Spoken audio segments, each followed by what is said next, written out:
Thanks. Okay, first of all, a very good evening to everyone. Good afternoon, good morning, wherever you are.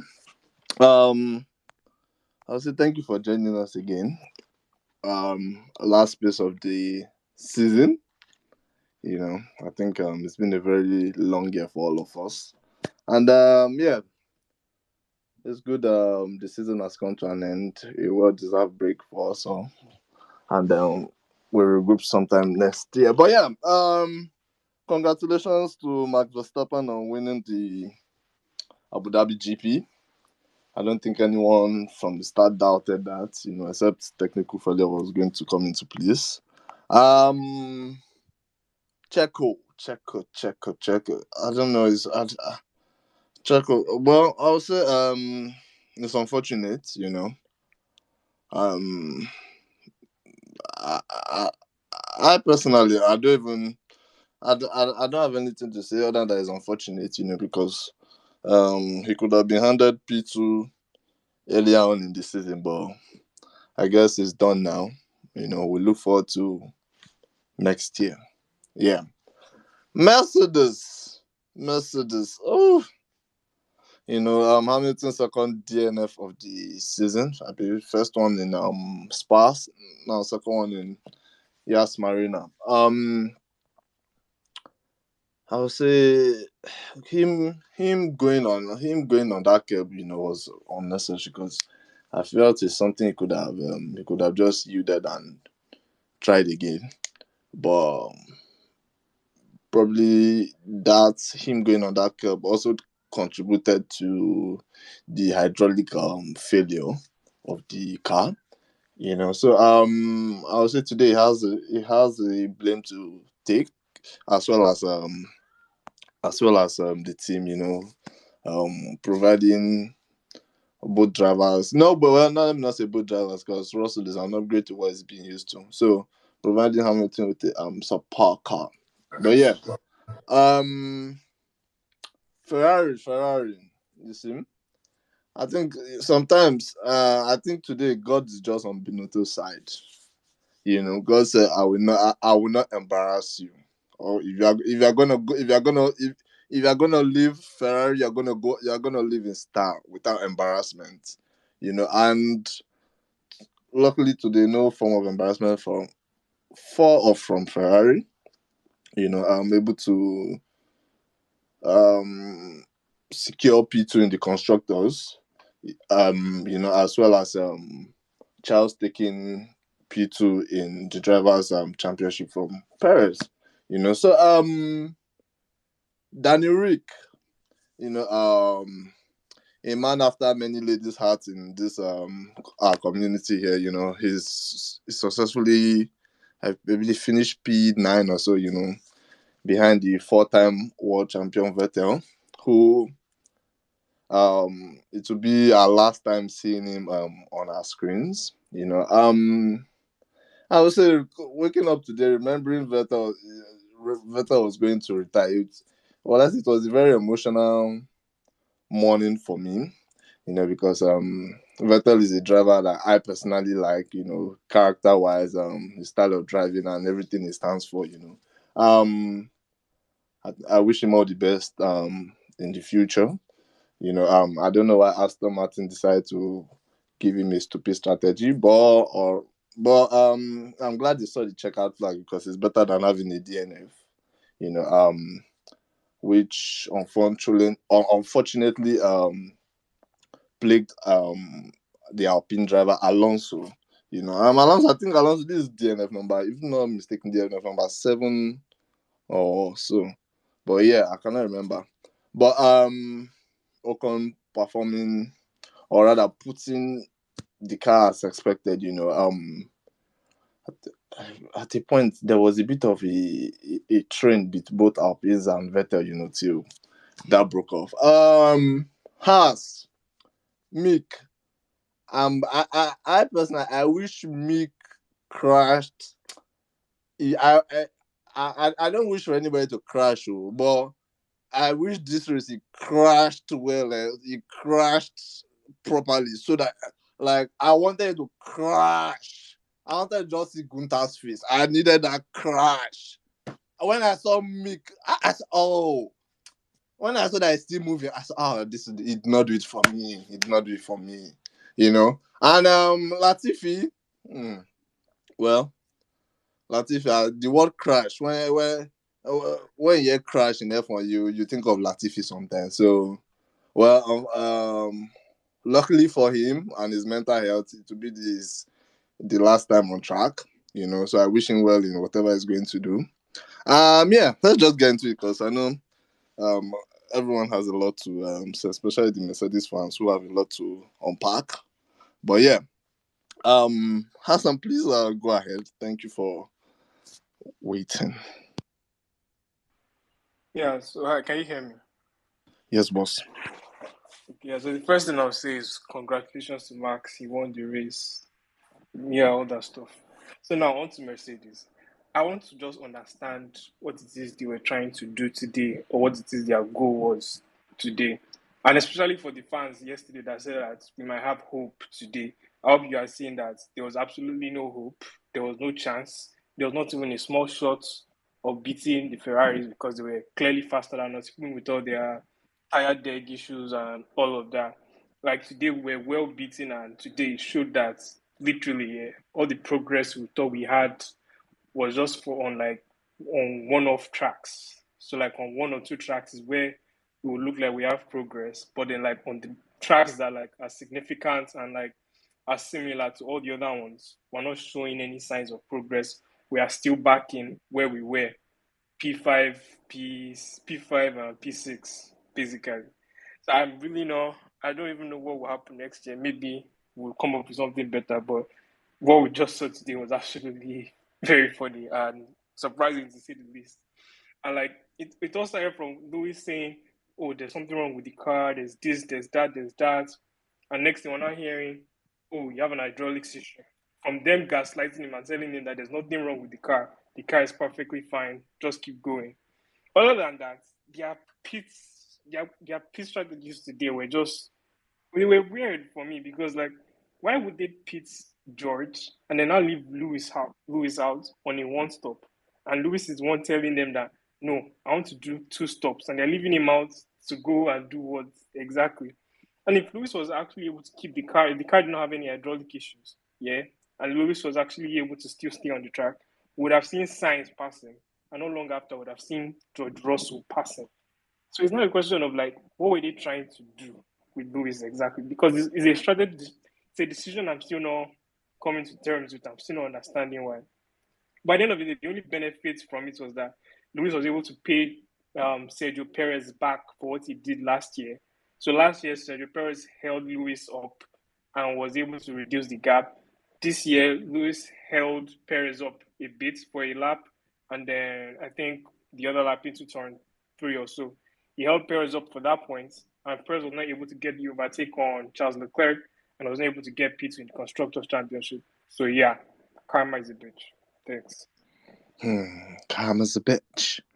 Regis, please go ahead. Okay, so let me just quickly say the queue. We have Regis, Stark, Ibex, Abdul, MJ, then Abasia came in that order. So I'll let you know when it's your turn. Thank you. Regis, please go ahead. Hi everyone. Hi host. Hi Maddie. Hi Hassan. Hi back. Hi. Sorry, I'm just trying to do like Ted Kravitz. Anyway, thank you. I think last race of the season. Admin, I want to say a big thank you, man. This platform has been huge. It has been immense, and I've really enjoyed it. I can't remember. Like I think it was after when was it Spain or something? I can't remember when I came here first, and in Spain upwards. And I think from here, it's not just going to end here. We'll do big things, man. Yeah, going to man. If we compare this race to what we saw last week, it's a bit like I was like, what am I even watching, man? At some point, I just felt like Max he could just say, "Hello, team. Do you guys want me to pit for a pint of beer or something?" And he'll still come out in front.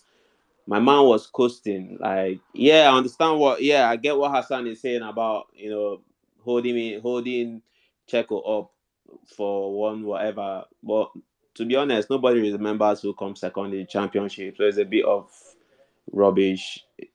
Max Verstappen again. I feel like my only happiness is from what we hear next year. Red Bull might not have the kind of car that will make one this dominant, but I know that Max Verstappen is still going to be up there because the guy is driving. There were battles happening down the field that they were not really showing us. I think Alex Albon had a good race. He finished, I think, 13. There was a time him and I just saw Alex Albon and Tsunoda going back and front. That was what I wanted to watch. That's my guy. Latifi finished the race. Hamilton and I mean, very well said. I think that thing going off the curb in the first, why are you doing that? You can always come back. And I think that's when he picked up that stuff. There was really nothing to fight for. The race wasn't really exciting. I'm really happy for Charles Leclerc and Tifosi, even though second position, bro, what are you doing with it? Anyways, he finished second. It's going to be down there. Yeah, man. And I hope that next season is even more exciting. And we'll go up onwards and upwards from here, man. Nothing very boring race, in my opinion. I feel like a race without a safety car is not really a good race. Nah, it wasn't really anything exciting. I'll be listening. Regis, thank you very much. Thank you so much. Yeah, I think you are part of the people that make this space fun and what it is. So thank you for that.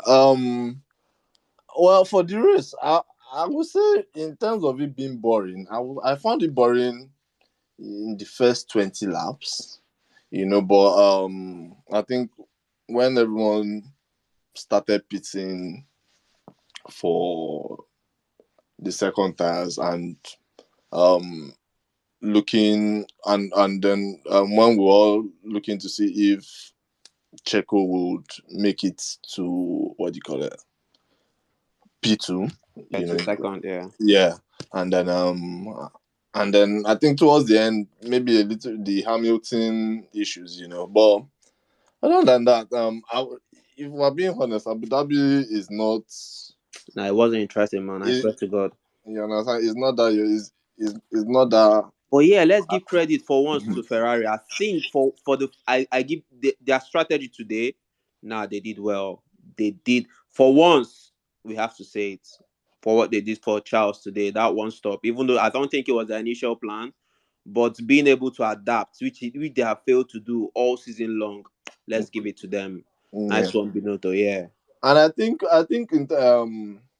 well, let's say it was smart for them to do the opposite of what do Of you what call it? Red Bull they We're did. worried about going to do, even though that was the obvious thing to do. But I think for Ferrari, they could have still fallen into the trap of us all pitting, to do one stupid thing or the other. But yeah.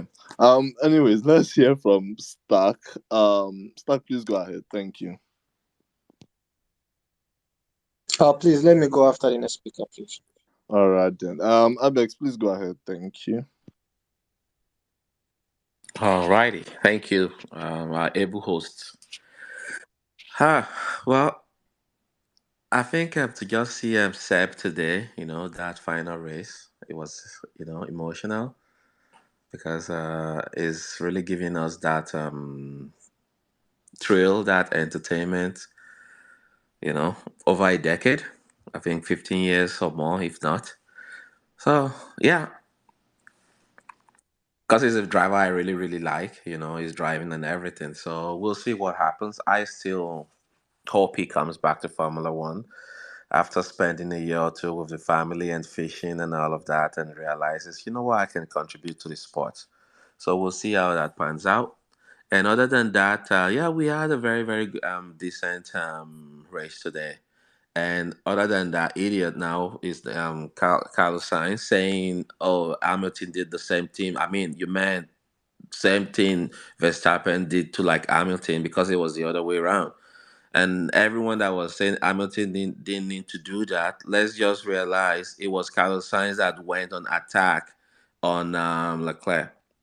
When you go on attack and you leave the racing line open and someone else takes it, you can't just come back as if it belongs to you. By the time Hamilton was side by side, we can have that conversation about like leaving, a car with length. That's what the regulation allows, right? If there was a contact there and there was damage, it would have been at fault, not Hamilton, because this is one of those gray area in Formula One when nothing happens. We're able to say, well, it's a racing incident. Let's go on. But if there was contact, he moved over to the left to try to take on his teammate.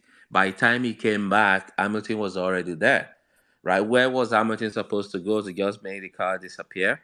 So it's a racing incident, but to say like Hamilton didn't have to take it, and I remember there was a driver. I'm not sure if it was Senna or some other guy says the moment you see a space and you don't take it is when you start being a driver. As long as it's safe and it's decent chance, you have to, right? And Hamilton did not do anything dangerous. It did not like there's nothing a safety issue when it comes to that. It was just a simple situation where he came back and expect Hamilton to disappear. Well, Hassan, I see your thumbs down. That's my opinion. It's just one of those things, and we'll come back to that. I'll step aside and let the other guy speak. I yield the mic. Thank you. Thank you Wait, please, very can I much. reply to that? I'll be fast. Can I I? promise. Oh, okay, Hassan. I promise. I beg, if you are saying that what Lewis Hamilton did today was right, that means you are saying what Max Verstappen did in Brazil too was right. Because like in Brazil, we wanted Max Verstappen to back off. Hey, we're saying Lewis Hamilton should not back off. That Sainz is meant to be the one to back off, even though Sainz is the one that has the corner. It doesn't make any sense. Lewis Hamilton saw that there's no space, and he still went on to go into the same place. That's basically what Max did. That Max said that he knew that Lewis wasn't going to give him space, and Lewis he just went into it like that. It doesn't make any sense. Go for a space when you see a space, but when you're going in for this and there's anything between on the other side is a bollard, it doesn't make any sense. You get damage on your car. That's what happened to Lewis today. Okay, That's all I Hassan, have to where say. where was the racing line? Because that is very important when we look at the situation. The racing line is what we always look at. Nah, the situation. You look at the racing line first, right? And if you look at where the racing line is, that's a point of reference. You look at the racing line before you look at space or no space. That's the most important thing there. What was Charles doing? Right? Charles was going after Verstappen, and Carlos Sainz decided to go take on Charles. When you make that decision in Hamilton's situation, he was defending. He wasn't going after anyone. You cannot go on attack and then come back to defend because someone is taking your spot. That's the difference right there. When we look at the situation, it's just not about the instance. Look at the action, the racing line. Because unless you want to tell me that Carlos did not try to attack Charles first, then what you're saying would make sense. Because once you go to the left to try and take on your teammate, you left this side open. Hamilton went in there all of a sudden, then you came back. That's the difference right there. In Brazil, Hamilton wasn't attacking anyone, he was being attacked from the back. I think that's the big difference there, in my opinion. Thank you. I bet. Are you? Thank you. Hmm?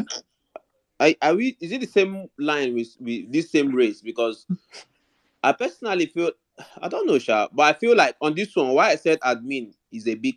Why I'm going with the admin, I feel like Hamilton had there was there was chance not for contacts not to happen. Hamilton should have lifted off, allowed that guy to pass, and just go behind him and pick him off instead of that. Well, because I think the Ferrari guy, which was Carlos Sainz, now got the racing line because Hamilton went a bit. He went a bit too. Is it deep now or like lateral? He went out a bit. So allow him go and go behind him and pick him up instead of running out. I don't know. That's how I saw it, and that's why I I feel read like it, and that is a wise. What you're saying is Please. valid. It's a wise. It would be a wise thing to do. But saying is his fault. Two different things. It would be a very very intelligent thing to do to avoid contact. But when we look at regulations, is Hamilton at fault? No. no, That's no, he's what I'm not at fault. saying. What we're Yeah, saying is jumping that curb is what probably led to damage this him car. damage his car. So he should Exactly. have I avoided that agree. in the first place and then race normally, which probably I think Meg had the Yeah. pace at some point, which I don't know, it vanished I, later I I on. agree. I'm just defending Hamilton from regulations perspective. Was his decision wise? No. I agree with you on that part. But from regulation perspective, it did nothing wrong. That's all I'm saying. Thank you. Okay. I see six, you see nine. Okay, Stark, please go ahead. Hello everybody. Good day. So it's the end of the season. What a great season for Red Bull. Um, yeah. I'm not going to congratulate Max. I don't think I need to, because Why not? you don't congratulate a fish for swimming, and you don't applaud the bird for flying. It's natural to them. Wahala. Yeah. Just like Wahala. Is it winning is like that? natural. Yeah. Just like winning is natural to Max. Just like it's natural to them, winning is natural to Max. So to congratulate Max for winning is like just stating the very obvious. So I don't want So, to. so let me ask one I question. beg, Thank who God be you have this? Ronaldo as Ballon d'Or, as what do you call it? Ronaldo, if he wins Ballon d'Or, they will not congratulate him again. No, don't mind this guy. This guy is a bit. Okay. This one at the height of Max Verstappenism. Anyway, oh wow, what's the 90s in 15 minutes? That's going to stand for a very long time. Yeah, enough said about Max. So, I think the nail biter was Checo trying to catch Charles.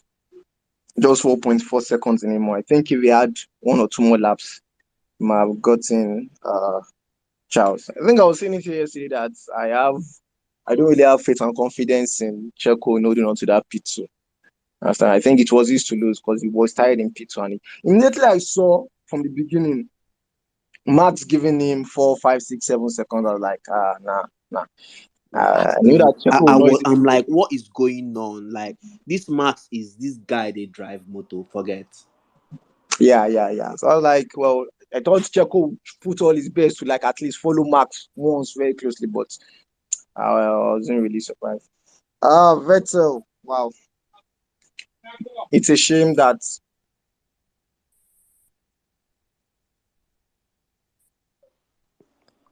Ah, Hello. Hello. are you there?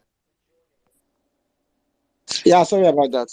So I was saying, Vettel, yeah, nice final race from Vettel. I think it was in the early the opening 20 laps. I think it was battling with Ocon. Was it Ocon? I can't remember. Brilliant battle from Ocon anyway. Um, Poor strategy from Aston Martin that shafted him, but he came back and at least he got into the point. And Hamilton, well, bad for Hamilton for DNFing, but I think, well, from my own perspective, I think I'm happy about that because it gave Seb one last chance to pick up a point. Neither went in against Hamilton, but at least um, yeah, for Vettel, that was good for him getting his last point. So yeah, that's about it for me. Thank you. Okay, thank you very much, Stark. Stark, let me ask one question. Which network are you using? Because that network, you have to give them credit. Because the moment you said it's a shame on Vettel, your network decided to off your mic. So you now rephrase it. I love that. I love that. Credit to that Wait, network. I said a shame on Vettel. I, I not. You want to? Is it only me that is a shame? No, Sorry. I Nah, don't. but he didn't mean it in that way. You're saying it at No, least. and that's why I said that I like the way the Uh, network No, the off it. network I doesn't didn't. I want didn't. even I, want I you to never put. said it's a shame on Vettel. I never said it's a shame. I don't. They don't want you to I put think. shame No, on you didn't Vettel. No, finish You're it. I saying That's thought what I like was it trying to was. president. say. I thought it was a shaft on Vettel, like what Aston Oh, Martin did on him. Not a oh, okay. compliment. Oh, sorry, No, sorry, sorry. I had shame. Sorry, no, sorry. no, no, no, no, No, no. don't Come on. sorry. My No, apologies. Seb, Okay. Seb, Seb is a good. Come on. Anyway, thank you very much. Abdul, congratulations once again. Double congratulations. Yeah, good afternoon, good evening, everybody. Thank you very much. So I'm saying what I've said for the 15th time on this space. Congratulations again to Max Verstappen. I mean, that has been a recurring theme this season. Congratulations to Max. Another win, another win, another win. A record 15th win. And yeah, it was a good race all around. Just as I predicted yesterday, three three poles in a row in Abu Dhabi, 3 wins in a row in Abu Dhabi. And this is the first time he's doing that in his career. And yeah, it was a good race all around. Nice for Seb to at least finish with a point, even if the strategy wanted to shaft him at the end. Checo came second. Checo came third. He didn't get second in the championship. Well, there's quite a bit to unpack there, but yeah. And for Ibex, I remember yesterday, Ibex was saying Checo will have a collision with Max in turn one. Max may DNF, something, something, something. Ibex, can you tell me who DNF'd today? My guy or your guy? Can you tell me on this base who DNF'd? You Yeah. see, It hasn't gotten careful to what you that, you wish for know. in this life. It hasn't Careful gotten what to you that. wish. No, no, no, no, no. Yes, yesterday it was sweeting you as you were conjuring up imaginary scenarios in your head. Your body was tingling. Well, well, well, well, well. What was going on today? Huh? So just careful what you wish for. Huh? You and your team should carry your abomination of a risk and try again next season. And further down the grade, Lando Norris again. My guy has done well. He got fastest lap, and he has gone through a very difficult season of carrying McLaren on his back single-handedly. And I really hope they have a better car next year to see that guy at the front. And yeah, for now, I think that okay. And for the Lewis Hamilton Carlos Sainz incident, I think it was clear. Someone brought out the Senna quote, and I think it was up because there was a space, there was a gap, and Sainz went for it. And again, unfortunately, your guy had to go over the rumble strip, and that was that. But let me use the mic. Adbi, can I respond to this young man? Mama saying a young man, I beg you.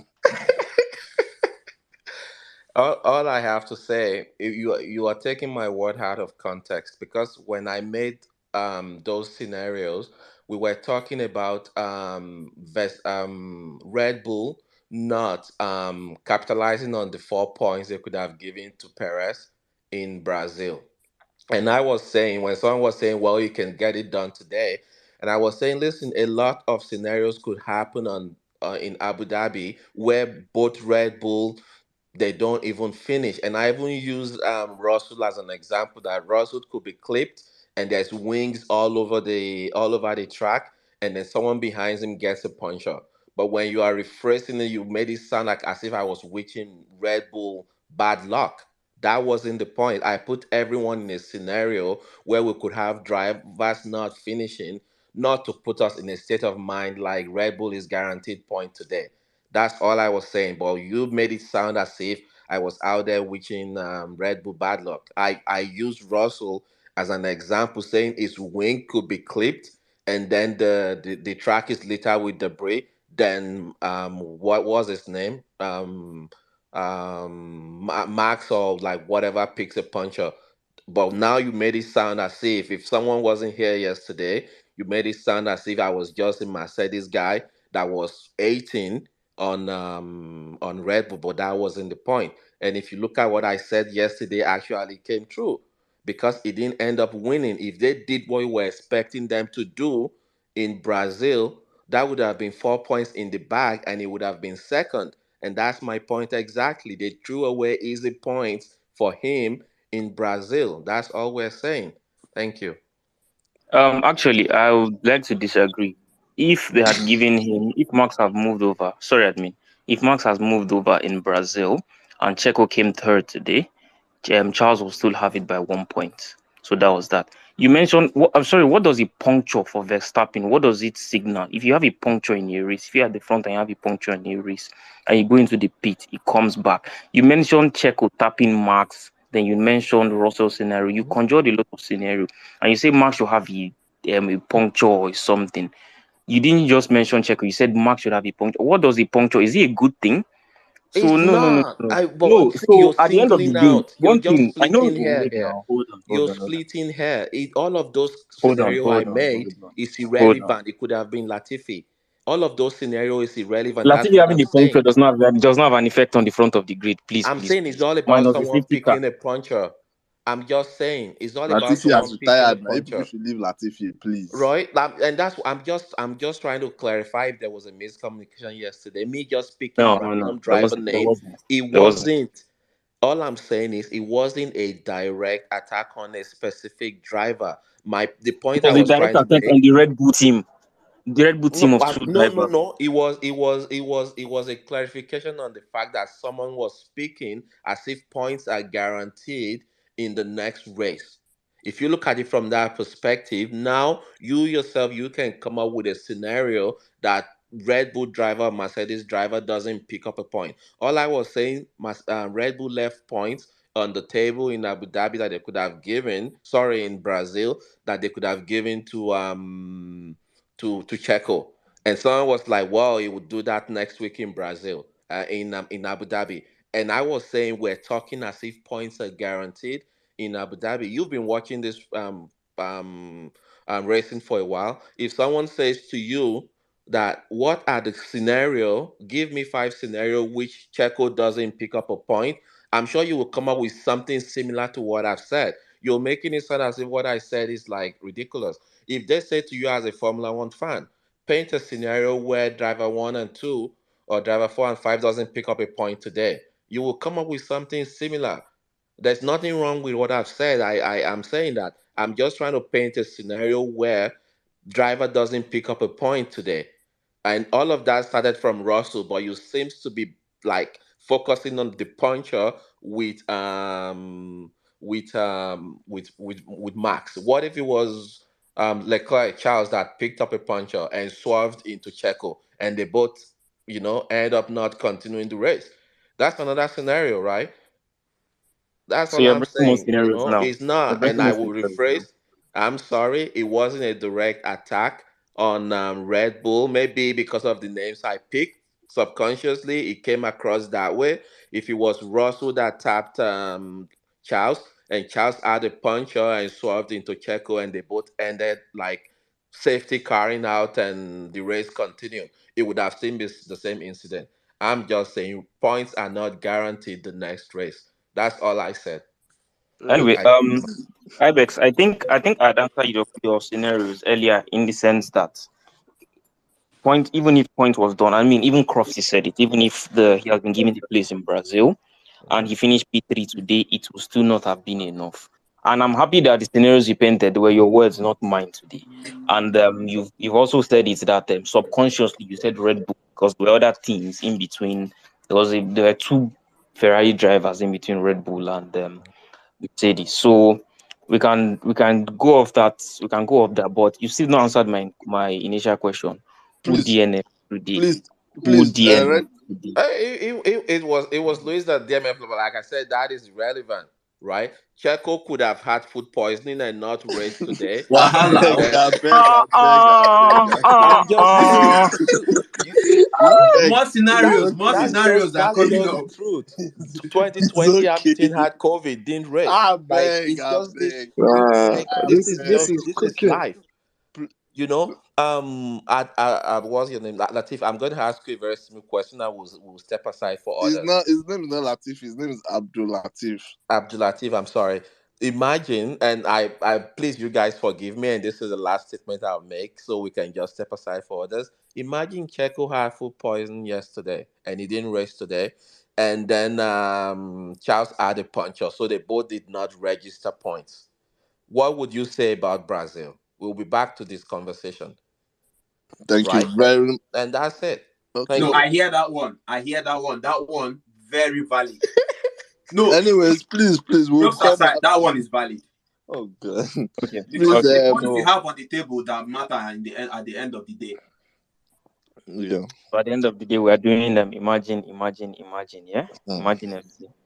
Anyway, let's move Okay. on. Season has ended. We'll go again next year. Abby, everything new, starting fresh. Anyway, Abasia, can we please go ahead? Then we have Damlala. Uh, Good evening to everyone. Very anticlimactic end to the season.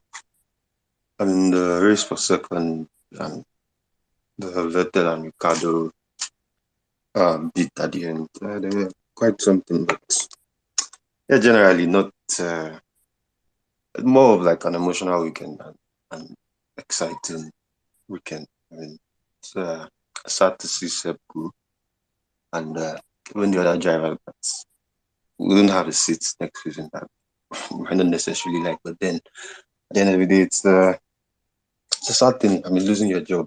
I mean, you're basically losing your job. But yeah, generally across the season, as a Red Bull fan, I loved every bit of the season. I can understand why a neutral might not see it that way. So hopefully next season is more. The next season offers more. I mean, even minus the fact that last season went down to the wire and all that, it was just the season that offered more. I mean, Ricardo won a race, was podiums for Vettel, Alonso, a lot of people. Tsunoda finished fourth in one of the races, but this season was just the normal, Red Bull, Ferrari, and Mercedes trying to catch up. And the season I could have offered more if Ferrari didn't just quite useless the way they were, but it is what it is. We'll see what next season offers. I mean, it's too early to make predictions, but apparently all the punishments on the cost cap may not affect Red Bull going into next season. Maybe it might affect them in the later stages or going into 2024. But I hope they still have a car to compete, and Ferrari, show up, and Mercedes show up too. Because even the whole P2 thing, I'm not sad for Checo that he lost it, because Charles was the second best driver this season and he deserved that P2. So yeah, he's definitely a very talented guy and he's a world champion in the making, and to be good to see him and Max and Mercedes have a car, Lewis and maybe George, go for it next season. But yeah, generally, there's things to hang on to from this season, except you're a Mercedes fan, because there's things to hang on to and appreciate from the season. And listening to IBX, this space started in like 30 minutes. There's been like 5 things that I've agreed and disagreed with him at the same time. But I think the whole Lewis and Sainz thing, personally, my own opinion is it's a racing incident. The same way I still believe Verstappen and Lewis last week was a racing incident. But it's the way the regulations were redefined at the start of the season, and it gives the driver in front so much power. And personally, I don't agree with it, but it is what it is. I feel the driver behind you still. They talk about everybody being entitled to some racing room, but the way the regulations are structured now, it's like the driver in front has like 95% of the power, and you behind, if you try to do anything, that you come off worse or you get a penalty. But in corners like the corner, like what we saw today and last week in Brazil. So basically, I'm hoping next season is more exciting, and we'll see what the teams have to cook. Even the teams are, but as the matter, I'm really looking forward to what they can do next season. But we'll see.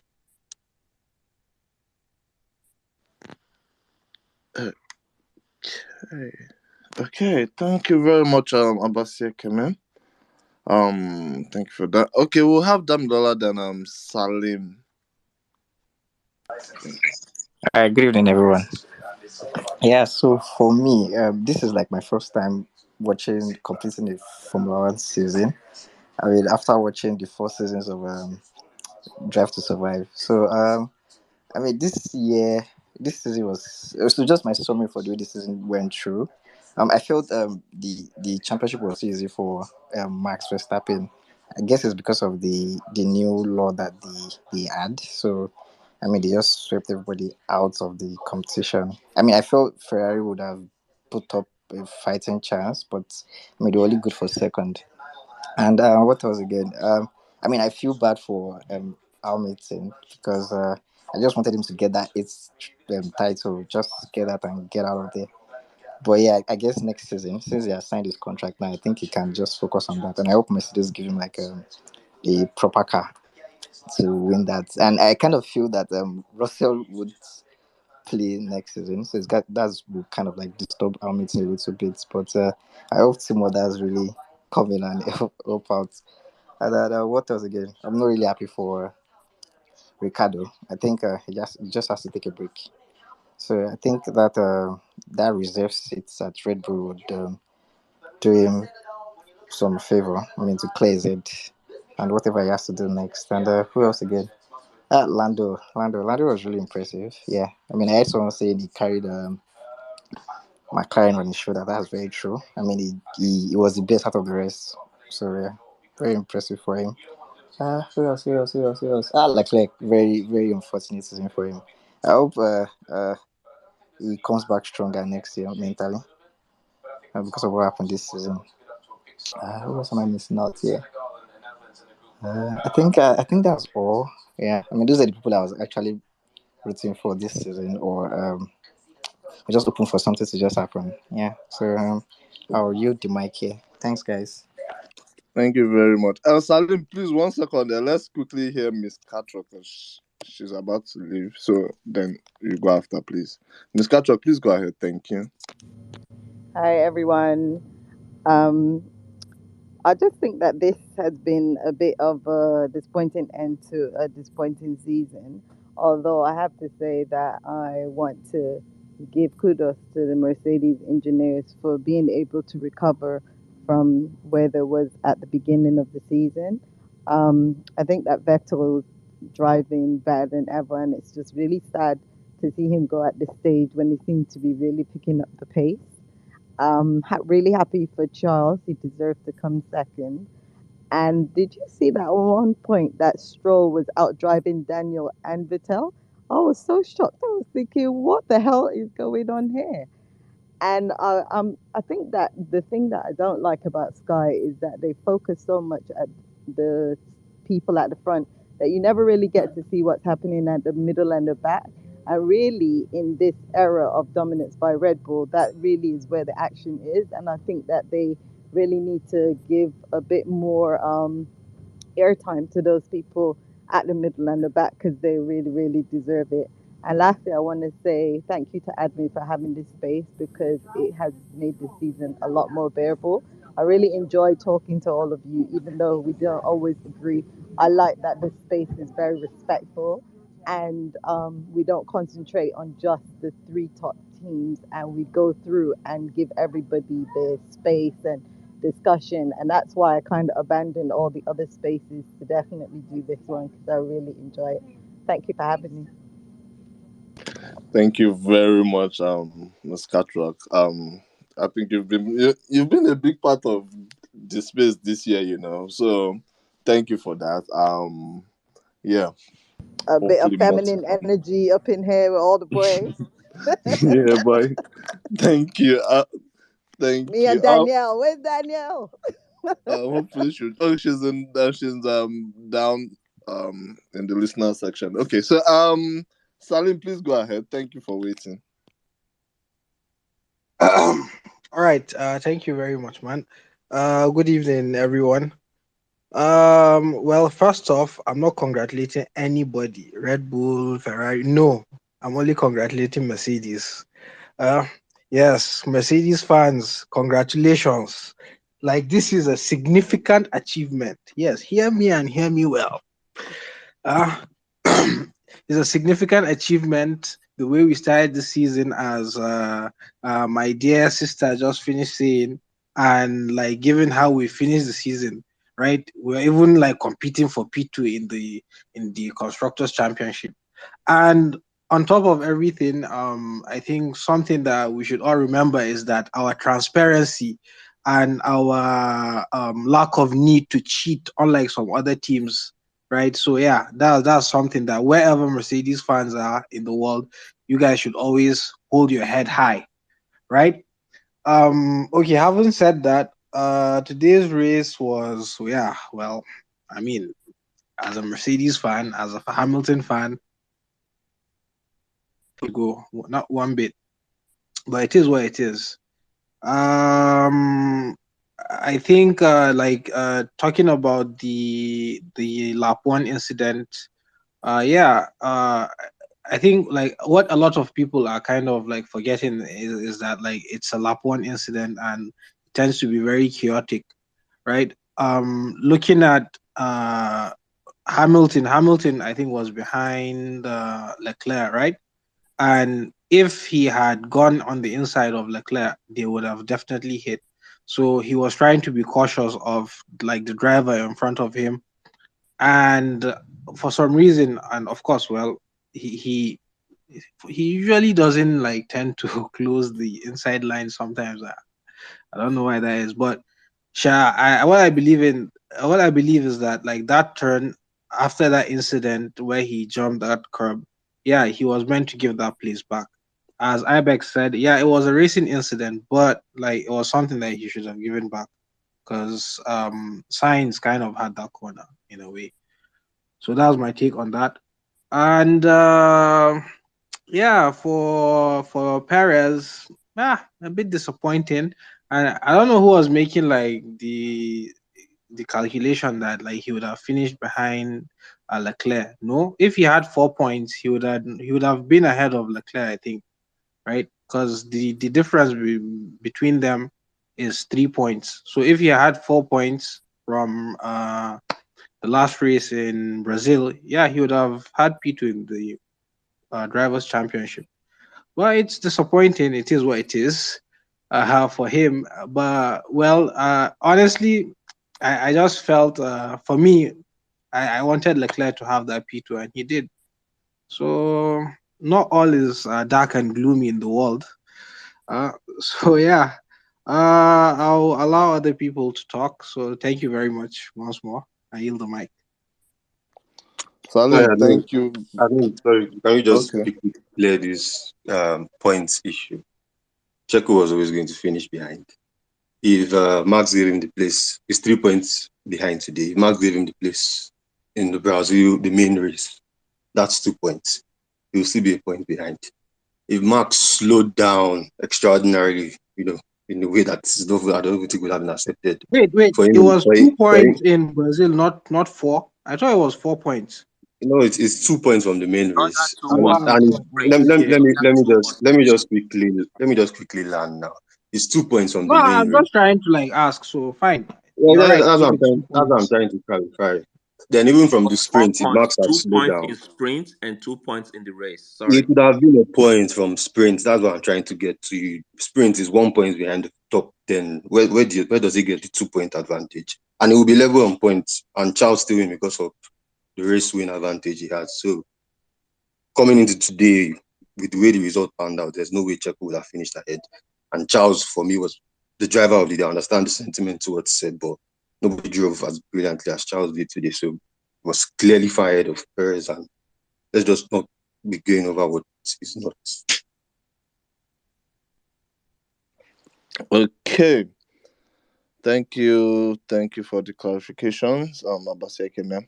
Okay, we have our the chairman, third place constructors. Please go ahead. You should know yourself, Blogger. Why are you talking to me? Now you know, boss. Wow, wow. Well, congrats to Mercedes. I hope that after this season, we'll never make such an error again.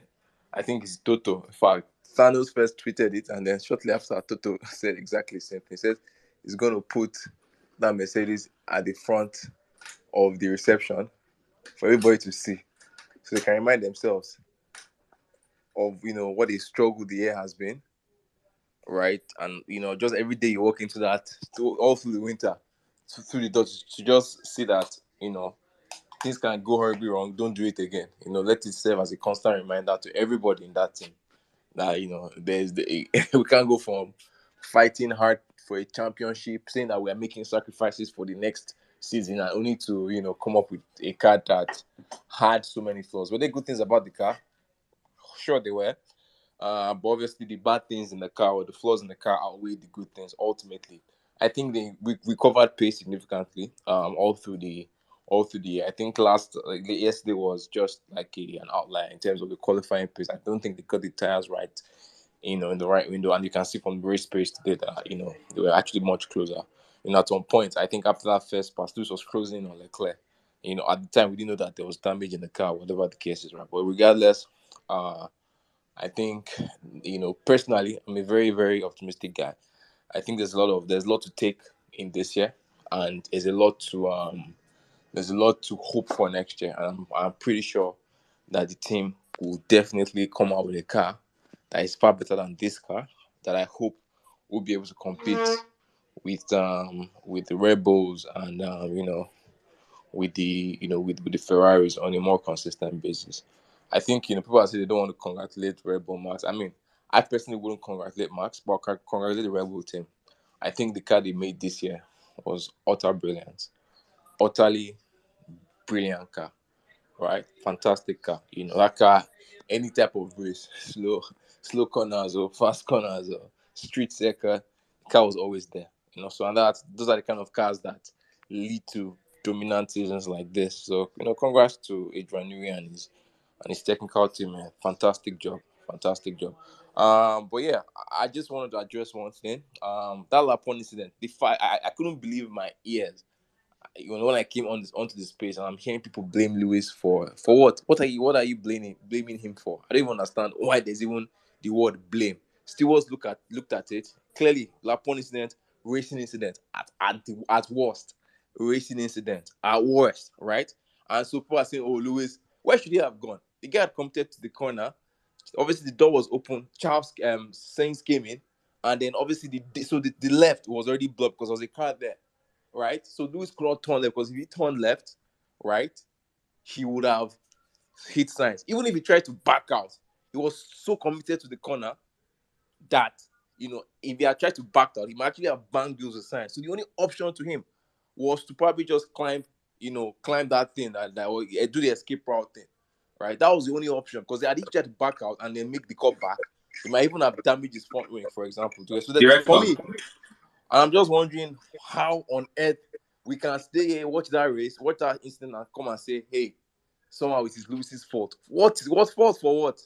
Again, when we say there's bias, there are times, and as Lewis fan, Lewis is the first driver on the grid to say, "Hey, I fucked up." When he fucks up, he's that kind of driver. Unlike some drivers and their fans that will never say they'll be gaslighting, saying all sorts. Lewis is actually one of those few drivers that say, "Hey, sorry team, I fucked up. Let's move on." He's one of those drivers. So every well, we tell him, "Oh, guy, man, you messed up." But there was something what happened. There was something that happened this year. I don't remember. And we all come and say, "Hey, man, that was Lucy's fault." And we moved on. But people saying, "Oh, Louis," like, come on, man, like, guys, any little thing, people are just waiting to attack the guy, man. And he irks me. He irks me so much. Any small thing, how can your own guys be saying, "Oh, you it was your fault for a racing incident"? Anyways, people will always be people. People will always show their true character. Ultimately, every time, any little, I mean, for me, that was a pure racing incident, and the guy even gave the place back, and we move on. So I don't understand what all that was about. But we see, I hear all sorts on this space every now and then, man. That baffles me, but I never stop being baffled. But the game is the game. Anyways, on to next season. I think this year has been one hell of a year. By the end of the day, on to next season. Bring on testing. I'm looking forward to the car that Mercedes decides to bring for us. Hopefully, it gives me the platform to be able to talk back to some fans in this place because people are start partying all sorts. Because their car is dominant. It's okay. Nothing lasts forever. We've been here. I've been watching this sport long enough. I've been here before. When another driver was winning. But don't worry, we'll be back. We will be back. I can assure you. We'll be back and we'll be here. When we are back, when we are here, we'll celebrate. We'll talk about it. I don't even care whether it's Russell, whether it's Lewis. As long as Mercedes is back next year, we'll be here. All right. Thanks.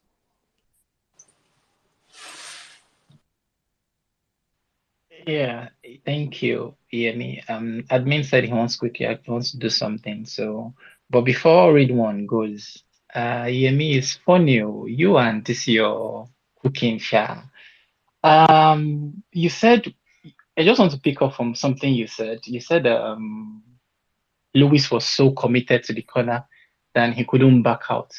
But remind me again, what are the brakes for exactly? The brakes are supposed to be able to slow the car down considerably to back out of a corner. And if you say what should Lewis have done, then what should Max have done as well? I am on the train of Abasia Canada. Both incidences were racing incidents, and the stewards judged Max to be wrong in Brazil. The team also felt they were going to judge Lewis to be wrong, and that's why they told him to give back the corner. So this To be The honest, it's not going to kill us. Can I finish, please? It's not going to kill us to when our driver is wrong. No matter how brilliant anybody is, at some point in life they will be wrong. They will do some things that are wrong. So no matter when, it's not going to kill us when Lewis is wrong for Lewis fans to say, "Oh yeah, he was wrong in this thing. Should have done this. Should have done this." It's not going to kill you. Yes, it's the first lap racing incident, but at the same time, he was wrong.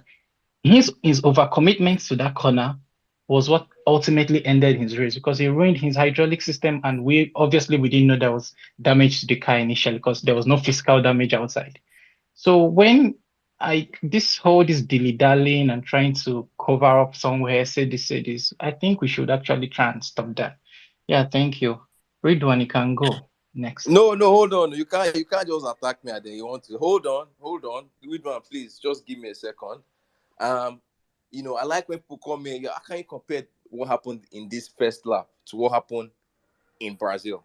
The fact that people are actually using that to compare already signals to me that people here have an agenda. The fact that you are comparing this kind of incident to that kind of incident it tells me is you have an agenda. Number one, because first of all, Max was one attacking in that corner, and Max at no point, right, was he had he earned the right to space inside that corner. It wasn't a case of, oh, Lewis left the door open in Brazil and Max entered. Max braked. He braked too quickly. He overcommitted, right? And he was taking too much speed. And he didn't want to back out. Max went into that corner knowing that if Lewis did not back out, he would have an accident. And he did not, at no point, he didn't even try to back out. The analysis, they analyzed it. It was clear. That was what Max was doing all through last season as well. He would go into the corner, overcommit, and hoping that Lewis will avoid the accident. But here's a completely different scenario, different type of corner even. And we are here comparing both of them. And you're now using that as a way to say, Lewis fans should know when they should blame him. Like, come on, man. You have an agenda, it's fine. We know you don't like the guy. It's fine. And you're always attacking his fans, saying, oh, the fans don't want to commit, or the fans. No, we have been here in this space this season. We have said Lewis was at fault when we felt he was at fault. Do you understand? When it was clear. But in a case like this, Lapon, in a different type of corner. Lewis was behind Leclerc. He had a slipstream. He had committed to the corner. He had gone in. Lewis was already, and obviously there was a gap open, and Sainz went for the gap. Fine, that's fine. That's fine. And it got to a point where they were side by side. The only option for Lewis, because Lewis had already committed, Lewis was already like at the end, turning into the corner when Sainz was still making the lunge. But there was space, so Sainz just went for it. Sainz went for the inside.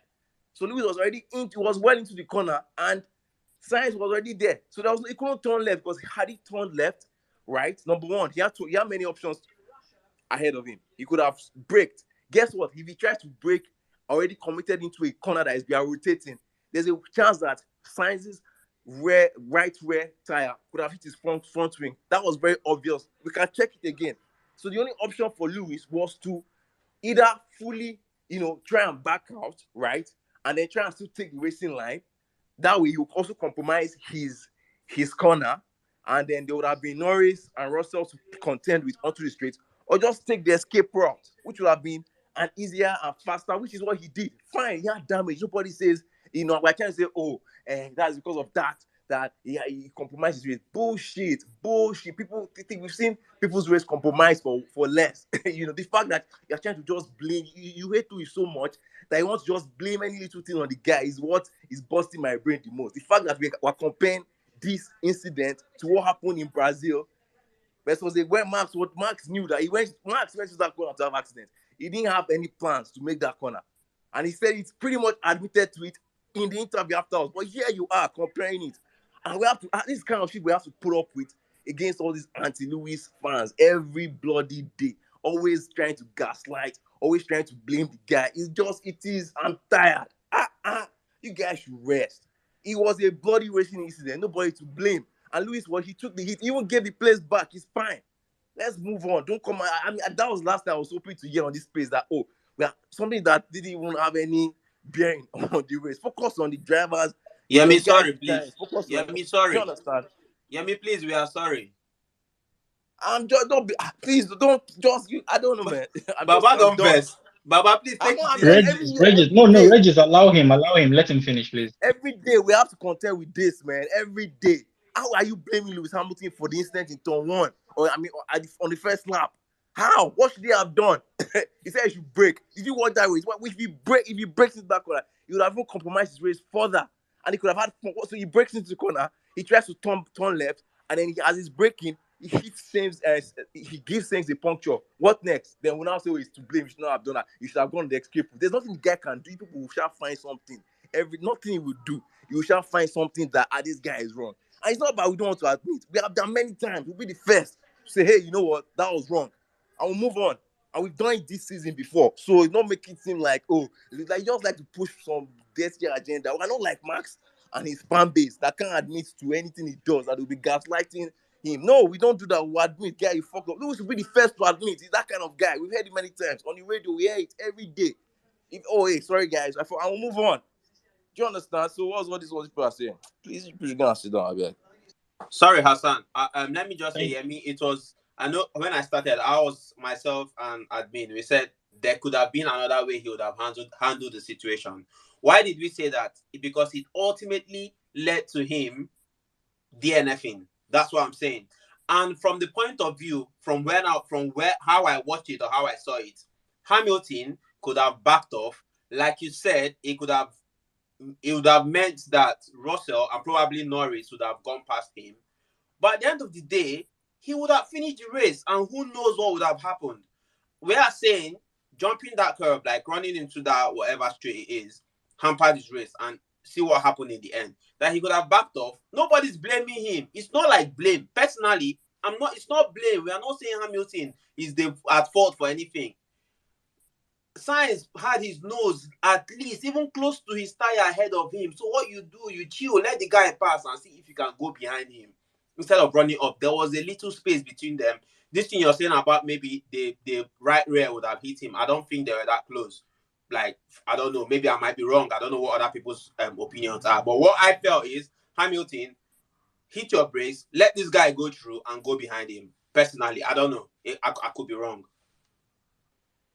All right. So, Yemi, this number one, I'm not the boys and girls in Brackley. So, what is your unloading on me today? I don't understand.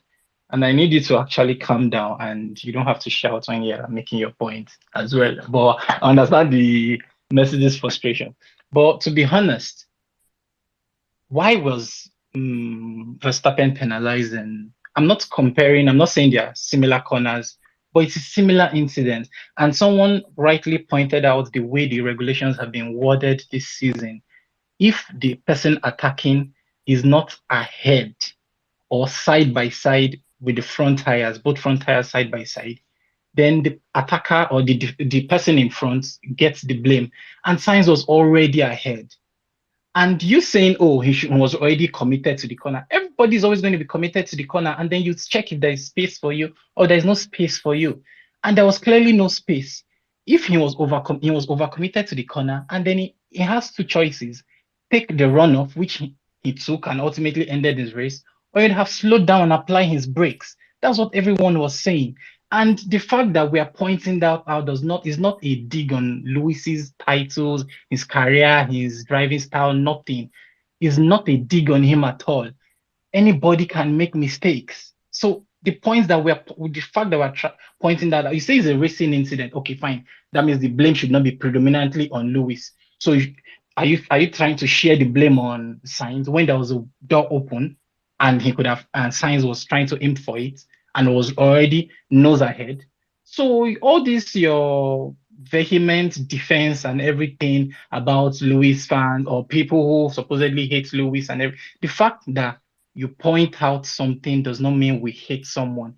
The fact that your guy did not win this season does not mean the season was boring.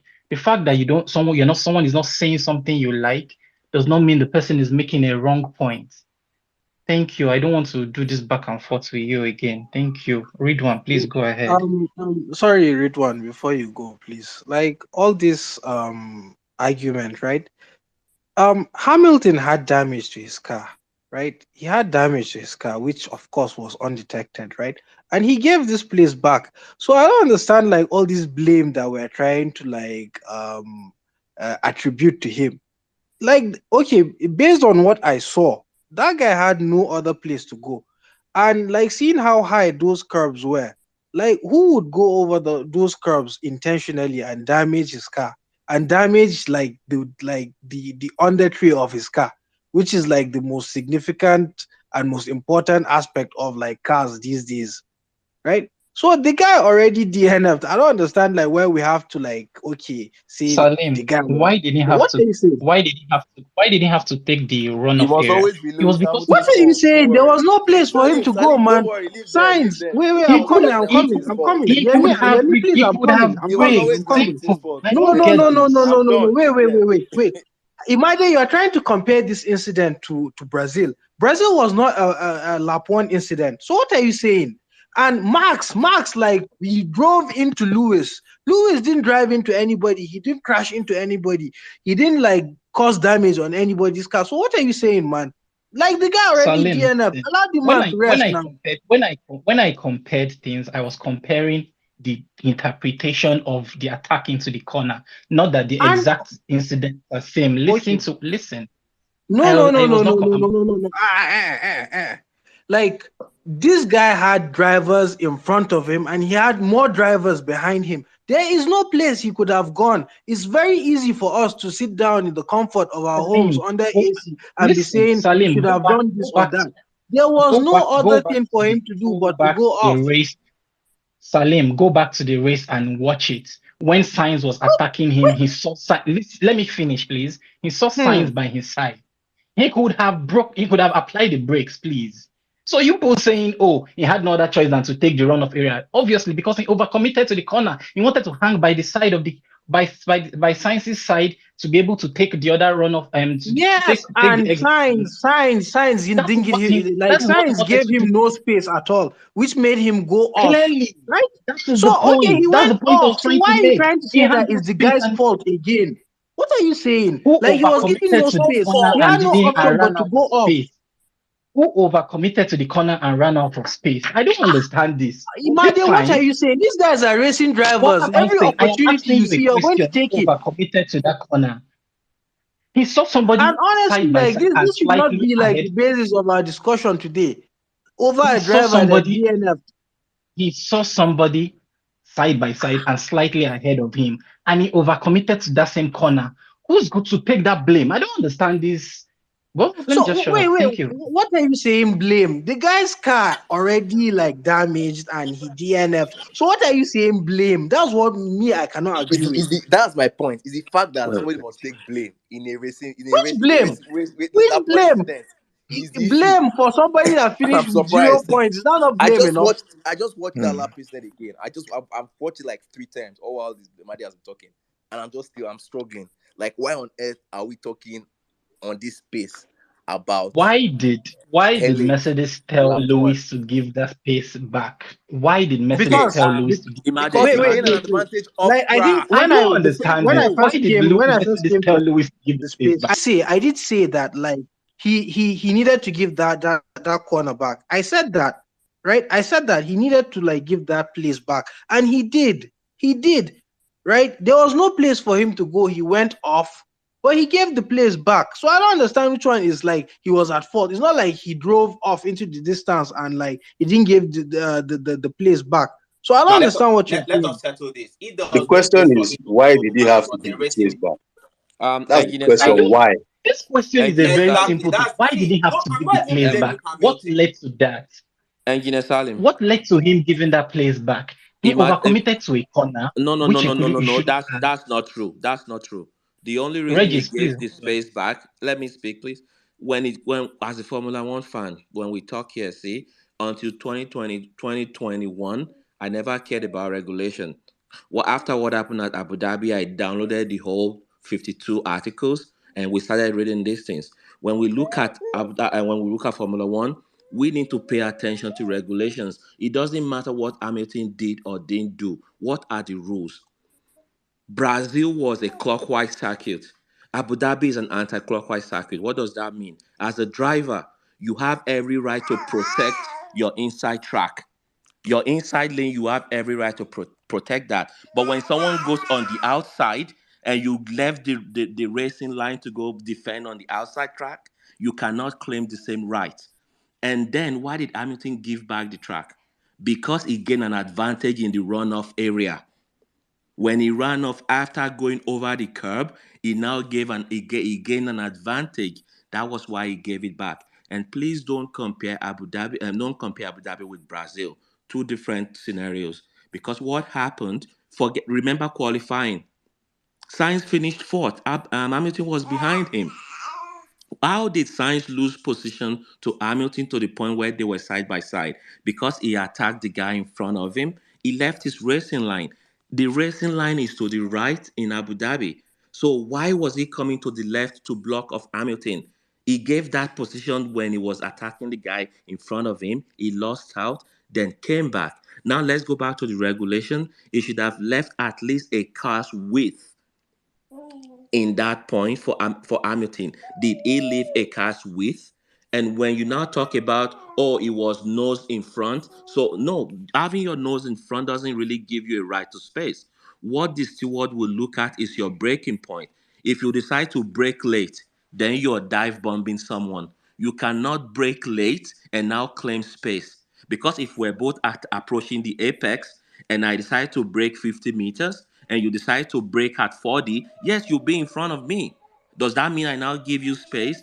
When contact happen in that situation, you are at fault. So let's not confuse people that are new to Formula One or that are still learning and be making up these random scenarios. Look at the regulation. Carlos Sainz have every right to protect the left side of the track. This incident happened on the right side. Why are you protecting your outside? The outside is the longest and the safest. If you have the speed, that is when you go through the outside.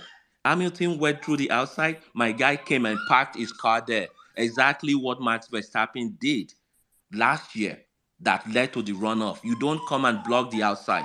That's not how Formula One works. Because if there's contact, it's your fault. But yes, then if it's the first lap, they try to use some consideration. Once you get to second, third lap, if that was the same scenario and someone was attacking you, then it's your fault. But in this case, Hamilton did not attack him. He went on an attack against his teammate, lost out, then came back. So let's look at all of that and judge this situation differently. Your breaking point is very important. Your racing line is also very important. Those things, unless you know Formula One clearly, and the stewards know more than we do. Most people don't pay attention. They just look at cars side by side and they say, "Oh, he's in front, he's not in front." If the track is bending to the right and you're side by side to my left, you have no right to nothing, right? Let's remember that. And if the track is bending to the left, in this case in Abu Dhabi, why are you attacking the guy on your right side? You have no business even going to block Hamilton because the track is bending to the left. But my guy came there. The only reason this was a racing incident is because it's lap one. It takes a while to set formation, and that's why there's no DNS.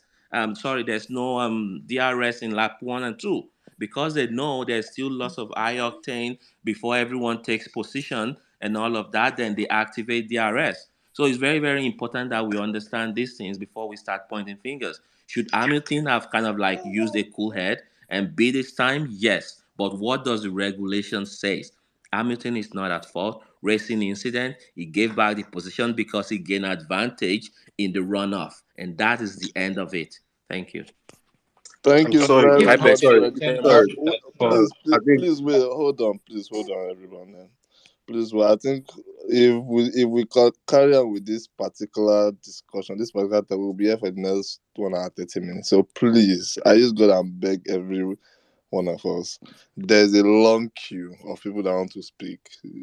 Read one. I'm sorry you are still waiting, but I would say on this topic, please at most 10 minutes time, let's end this particular topic so that then anybody that wants to comment on this particular topic should comment. Then we'll move back to what has happened throughout the whole race, please. I know this is still part of this, but I feel we are spending so much time on this topic, please. So yeah. Okay, all right. I know you wanted to say something on this topic, so go ahead, and then anybody that wants to contribute on this topic, please carry on. Then when it's time, I will let you guys know again. Yo, good evening, guys. On this topic, real quick, I like the fact that we've been using the word regulations because this season there's a new rule that FIA with the stewards they are not going to tell you to give the place back if it is between you and your team. So where the discussion starts and where it ends is why did Mercedes tell Lewis to give the place back if they feel like he didn't do, or if we are all sure that Lewis did not do anything wrong? Because at the end of the day now it is said that okay, if we have to investigate you, you are going to get like the 5 second time penalty. So and we never know what could have happened if they investigated Lewis, but there's a reason why Mercedes decided to say, okay, you know what, Lewis, just give this place back. And it's not because Lewis had nowhere to go. Having nowhere to go is a very, very stupid excuse in Formula One, saying that you already committed. Like I don't believe that. But then going by the regulations, you just have to ask yourself that why did Mercedes tell Lewis to give the place back? Because now if I said we're not doing that shit again, it is up to your team to tell you. So why was Mercedes worried? Because was it not Austin when Gasly should have given the place back and he didn't, and then he got punished like 5 seconds. So you don't need to worry yourself and go back and forth. Just leave it as Mercedes told Lewis to give the place back, and there was a reason. That is it. To be fair. I like you. I already gave you the reason. It's very Um, simple. He I gained bet advantage. He gained advantage let in other the people have corner. a chance to speak first because we all allowed you to talk for about 5 minutes. You told us how you downloaded the regulations and you read through it and we gave you time to talk about it. And giving a place back is not just about you gaining an advantage. The driver in front could run off, gain an advantage, but he doesn't have to give the place back. What will just be required of him to be is, there's a way they define it, slow down a bit. And it's what happened at Abu Dhabi last year. Lewis was ahead, he ran off, and he didn't have to give the place back. I Yeah, but still, they are not doing that anymore. That's why they yeah, brought the rule. They are not exactly. going to That's tell you. one of the first things I said, that the regulations has been changed at the start of this season. That gives, you know, uh, Lewis was not actually ahead, but like let's not go back to that. But clearly, Max was the one who went into that corner in a more dangerous way. Abu Dhabi last year. But the regulations have been rolled at the start of the season in the way that gives the driver ahead so much protection. I want to compare it to like the way it is with goalkeepers in football. There's a lot of things they get away with that outfield players don't get away with just because they are goalkeepers and they are protected. And the way the rules have been interpreted at the start of this season, 95% of the time, the driver in front, by the barest margin, you know, has a right to that corner. And he has the obligation to leave a space too. But then the person from behind, in most cases you've seen across the season, the person from behind, no matter how little the space is, no matter how you say you didn't have space to run into, the FIA puts the responsibility on the driver behind to apply the brakes and keep it going. That's how it has been this season. You are saying it cannot be compared to Brazil last week because it was not the first lap. Yes, it was not the first lap, but it was after a safety car restart, which is still the similar chaos that we get from a restart. If what happened last week was in the first lap, Verstappen would have not gotten the 5 second time penalty. And that's why I still believe both is. I'm not even applying blame. As I said, I believe both incidents are racing incidents. But with the change of the regulations, if Mercedes didn't have to give that place back to the Lewis would have gotten the penalty. And it's funny, you talking about how the stewards know more than us. It's like people agree. Last a lot of Mercedes fans talking about how the 5 seconds penalty was right, the stewards did the right thing. But you don't agree with the 10 seconds in Silverstone last season. It's like you shouldn't be picking where and where. I'm a Red Bull fan. I said last week was a racing incident. I said this week also was a racing incident. But the fact that it's a racing incident doesn't mean that there's someone who is holding more blame. Someone has more blame in that incident. But then things are overlooked as a racing because of the first lap. So I don't, it's baffling to me that, I'm used to talk about how Lewis is always the first to put his hands up. Do you think your driver is perfect and every time he puts his hands up and every time he admits he's wrong? Nobody's perfect now. So I don't know. Any other person that has anything to say.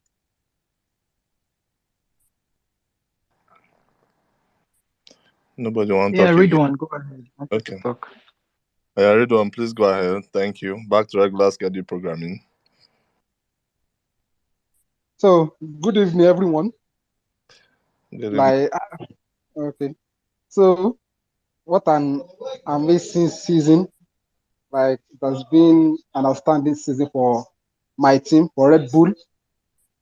So, like, it was from the early struggles, like, we actually did when we bounced back and dominated the whole field. We wiped the whole field. Like, no one couldn't even get, no one got near to us. It was just an amazing and like a very good season. After the first two DNF in Bahrain, we actually thought, and after the early problems at Australia, also we actually thought this season reliability will be an issue. And our team principal came out that I would rather fix is a reliability car, a car that is not reliable, that is slow car, and it's actually paid off because we knew that car had a very good potential, and the potential has shown that car is a beast. Like, we actually did well this season. Others, you guys can collect your trophy from, like, you guys can actually just reflect back on the season because I remember at the end of Bahrain 2023 and 2022 season, Lewis Hamilton said that it is most importantly to have a reliable car. Wow, like that word, it was like, ah, and then not Ridwan, knowing sorry. that a good, Ridwan, let me help you now because I know they will come for you later on. Where did he say this thing? So that when they okay, are coming for you, you uh, you you understand. It's better so that they should remember that. They should remember now. He said it after the race when he finished third at Bahrain. He said it that the reliability, I think, is most important, or what do you even say, like something of the sort. And Mercedes came out and said you would love to see it, and that was a brilliant one. Like, you can't forget all these things now. So those guys, yeah, they have their own ways, but they thought they will be back, and we never knew. The next race, we were told someone was carrying 55,000 sensors on his car. We actually, I don't know. So that's for them.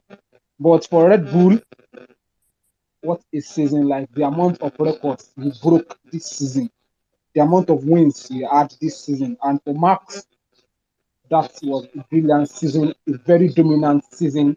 No one has had that kind of season Max had this season. No one. So 2022 was just Max Verstappen. Even with his car not, he wasn't able to adapt to the car at the start of the season. He actually pulled some wins from that car, and when he got hold of the car, he actually just dominated the whole field.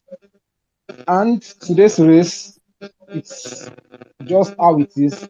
I actually don't know what went wrong with Checo, how Leclerc was able to catch up with him, even with both on hard tires, but just how it is. I just felt like the fight with Hamilton actually maybe just slowed him down. But this life, you learn to, and I felt like maybe the strategy they gave him just didn't work, and that's how it is. So we finished the season on the high, 105 days to Bahrain. Like, that was like Bahrain again to the next season.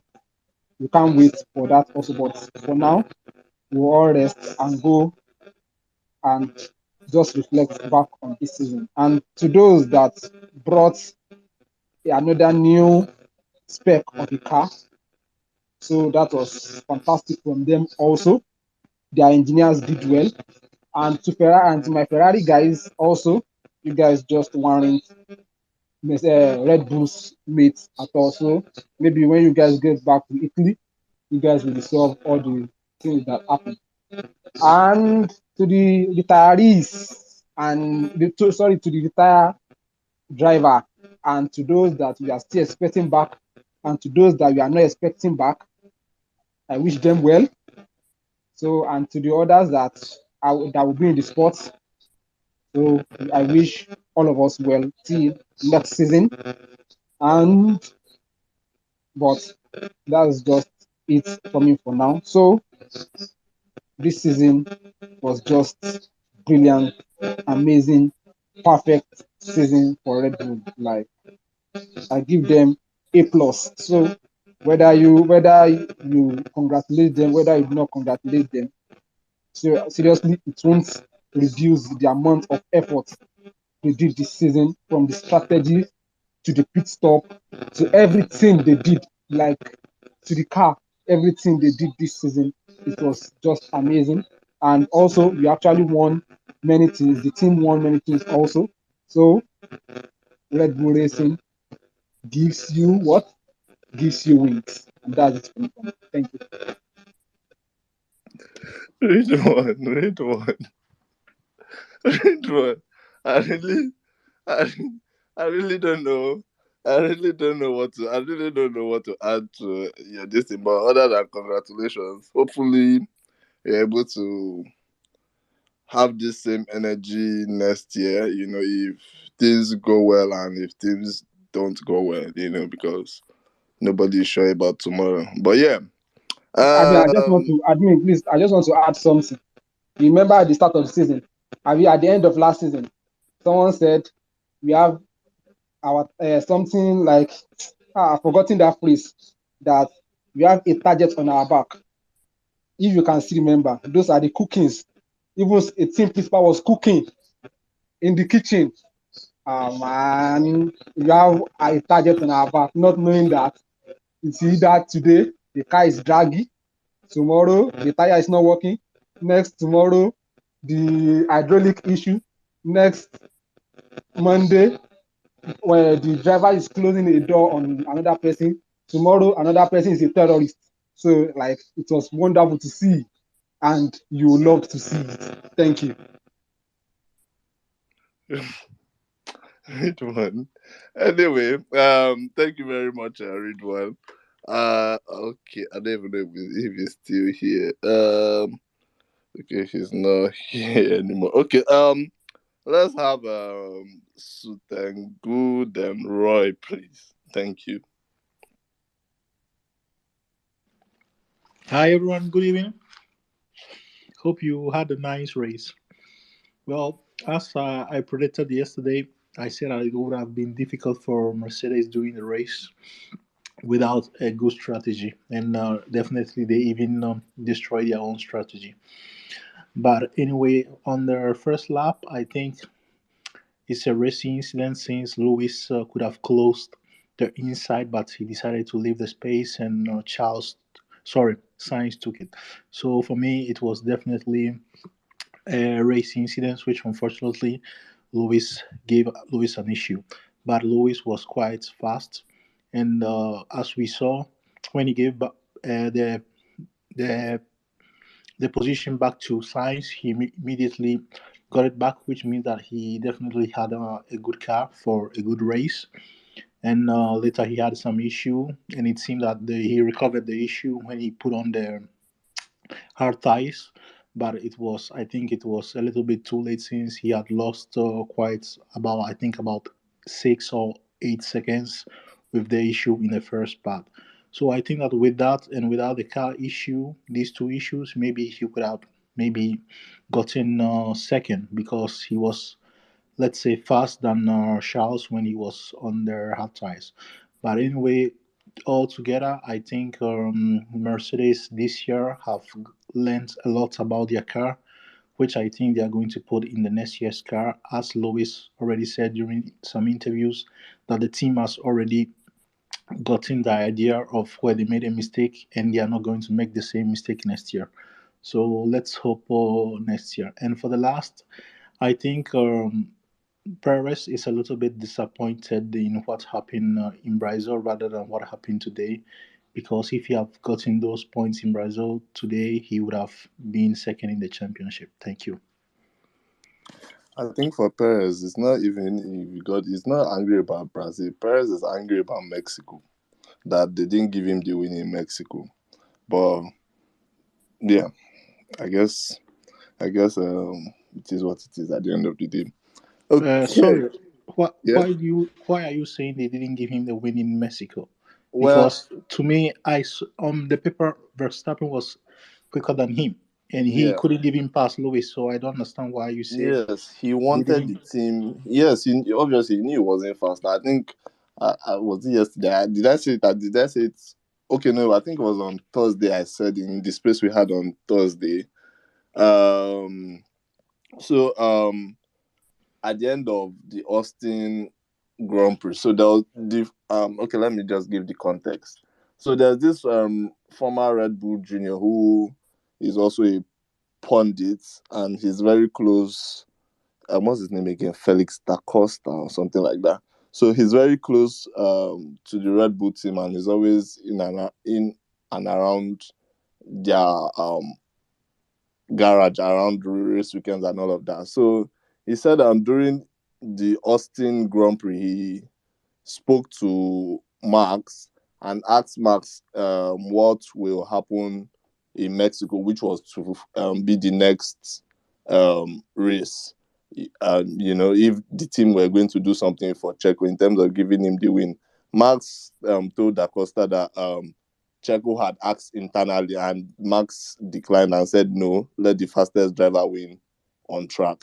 You understand? So for I think for that, even regardless of Max being the fastest driver, Checo that didn't go down well with Checo, and hence what happened in Brazil. That was what he was referring to in Brazil when he said he had already made his stance and he had already is he giving his said what he wanted to say on that situation. So yeah, that's it. But Wait, but I don't understand how Perez would expect Max to give him the chance to win, even he couldn't match his pace on qualifying. So I don't really get it. Something that makes me laugh because you are not even closer to me on the grid, and you expect me to give you the win. How come it's possible? oh well. I don't know if you have Perez's contacts, you're the PR, you can I push have it. it. No, no, no. Yeah, I understand, but I mean that in Mexico, Verstappen took pole with how do we call it, Russell second, and I think Perez was fourth, or I'm mistaken. So I mean, it's not like it was 1-2, and you said that maybe Verstappen should have let him take the lead in the first corner, but I mean, you were back and you couldn't even pass Lewis. So how do you expect, or why are you angry that you didn't get a win in Mexico because you were no near to win? So to me, Perez has to think about it before he speaks again. Okay. I guess let's see what happens. Anyway, the season is over. What can we do? But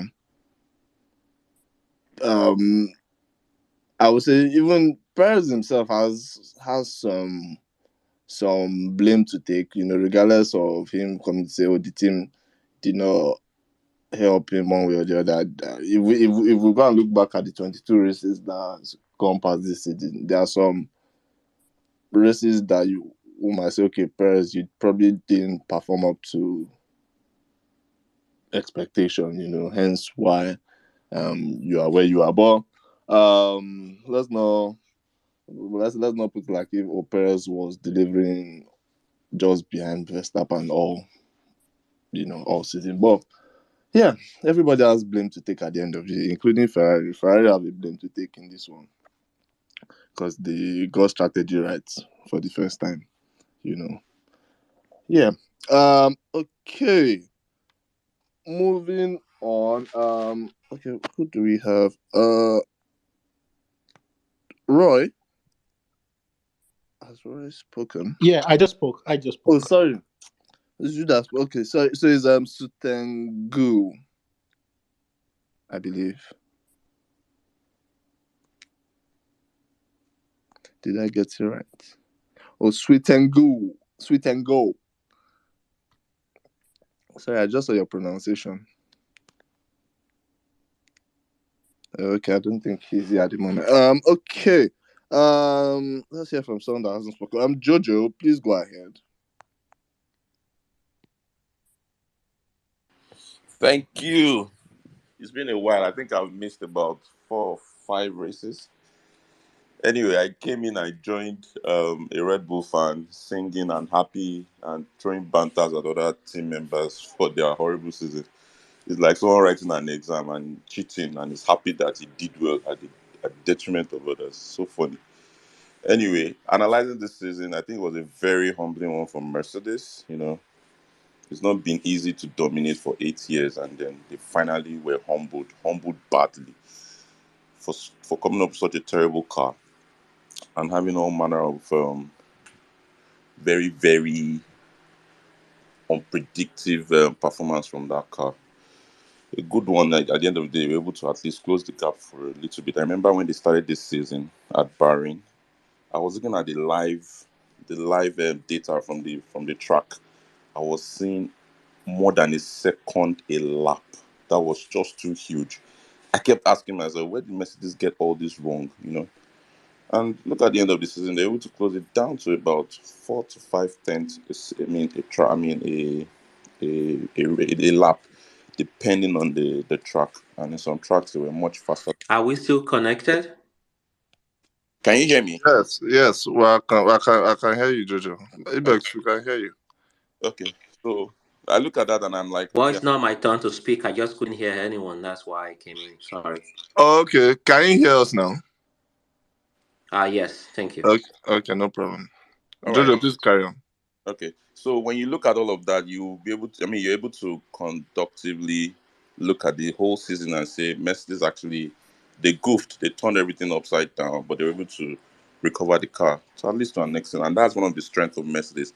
I don't think there's any other manufacturer or constructor on that track in Formula One today that can outdevelop Mercedes. And that's one of their key strengths. They don't start so early, so well, so early, but before the end of the season, they usually develop their car properly. And I think I have to say one of these things. I think this cost cap that the F1 has introduced is a terrible one. It was supposed to close the gap, right? But we can see that even with Red Bull cheating, the gap increased, and the others that had similar budget could not even close. Could not even close the gap. Some it even increased and got worse. Look at McLaren. Look at where they started. Would you say they closed the gap? I don't think so. You understand? So I think it's one of those things that maybe they will have for discussion in 2026 when they look at the engine change and all of that. And then you look at each of the drivers' performances. And this is one thing I want to say again. I don't think I'm not happy for Perez because I think everything just went down south for Perez at this race. I think it was Baku or so. One of those street circuits that he was leading the race, and then Verstappen was coming and charging, and then he was asked to pass. And then since then, Perez had been going horribly, horribly, horribly. I look at Verstappen's pace. Yes, Verstappen is very fast, but Perez cannot even match up. Sometimes you look at a lap, and Verstappen is keeping this guy at 7, 8 tenths quicker than he is, and he has a very fast car. You look at Ferrari, and you are wondering why would Perez be struggling to even beat a Ferrari? Let's even assume that Mercedes were not in the race then. So I think it's been disappointing for him. He sacrificed too much for himself, and this is where the difference. If Max is very selfish at what he wants to get, not just for the team, but for himself. I think Perez needs to realize this season should be a reminder and an opener for him that you need to be selfish on what you want to do. It's the same thing Russell did for Hamilton. While Hamilton was taking all the headache and trying to experiment on the car just to find it, Russell didn't care. He just wanted to get on and just, he was coming from a terrible constructor anyway. So landing the Mercedes is a joy for him, you know. But in Formula One, you just have to be selfish with your ambitions. And that's where Perez missed it. So I wasn't surprised Max is not giving that space because that's who he is. I don't think he's such a nice person anyway. So they Um, think that's Jojo, who he is. Jojo, sorry, let me come in and ask you a question. For Perez, yeah, would you say he was free to be selfish? I don't know if you get the angle I'm coming from, So because you could say Perez, like, or rather any second driver in Red Bull, it's I'm not saying it is. I'm not saying, but it seems or it looks like they drive with one hand behind their back. So that's Red Yeah. Bull for that's Red Bull for you. Red Bull is a very toxic team, and they will tell you they allow their drivers to be free and fair. No, it's usually a toxic team built around the driver. So remember Sebastian Vettel when he started and how he was defying these other guys, even the rules and everything. That's what the TV will want to project to you. But ideally, their support is to their main driver. Remember in Spain, was it Spain this season? Perez was lapping quicker, and Verstappen could not even pass a Russell because he had a DRS malfunction. Red Bull did not allow him pass. The same thing happened in Silverstone at the early stages. You understand? And these are the issues. So when a team creates that friction, the driver who is selfish about his own ambition will take it better and will apply it better. And that's where Perez needs to step up. It's not just about the team. He has been a wingman for too long. You have a fast car. There's no way you should be finishing second. Even a Bottas, as dumb as he is, he finished second in Mercedes in the dominant years. So why would Perez? What's Perez's excuse? So I think it says a lot about the Red Bull team. Yes, they didn't really allow him race, but see, you need to put yourself in a position where such a call will be difficult for Red Bull to make, and that's where he needs to step up, and that's what I'm pointing out. So by and by, I think this was one of the most horrible seasons in F1 in the last 10 to 12 years that we've seen, because this cost cap actually exposed a lot of teams. Some teams could not even buy parts. I mean, if everybody can agree with me, there are some things that we're using plaster on some cars. Come on. When the Formula One gets to this level, and we are looking at a year where there's global inflation, some teams they're already screaming and crying about the budget. I mean, it's not done. When there's a huge regulation change, I don't think the cost cap should apply. Maybe you give them a breather one season and all that. And guess what? Next season, the cost cap is going to go even further because it's going down by a little more. And then they're removing some other extras on top, like tire blankets and all that. So what do you want to say again? So by and large, I think the first half of the season was fun. The second half was very boring, and quite frankly, it was really boring. You can almost predict that in this race, we know who's going to be pole, we know who's going to be winner.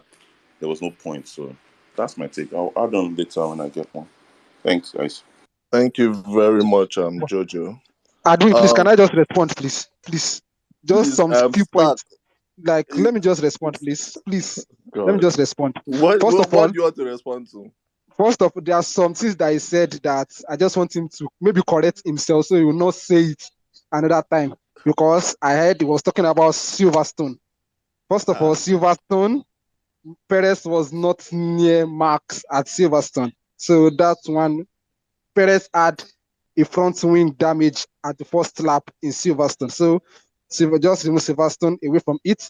And at Spain, when Perez was at the behind of Max, it was just only one lap and they pitted Max. So there was no need for any fighting of him because they pitted Max eventually. So your two correlations, I don't think it actually works at all, please. So let us cook with data and fact.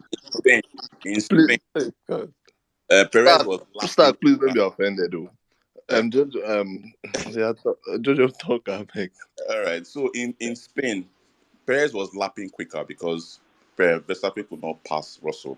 At the pace Perez was going, he was going to get to a point where he was going to pass Verstappen. And Perez made a request. If Verstappen will not pass, let me do it. He would do it very well because he had the quicker car. He had the faster pace. But guess what? They told him to stand down. And instead, after a lap or two, they opted to pit Verstappen so that that will not happen. So that's it. So As what's Silverstone, now the issue? So what's now the issue in that? There's no issue in it after they pitted him. There's no issue. Like I just don't understand you guys. Like there's you no don't have issue in that. to Like calm they down, pitted him. Like there's no issue. It's not like they actually finished the race like that. They calm pitted down, him and he attacked Russell. And calm down. oh boy, you guys. In Formula 1, every second counts. Every tenth of a second counts. Rino, Perez was, calm down.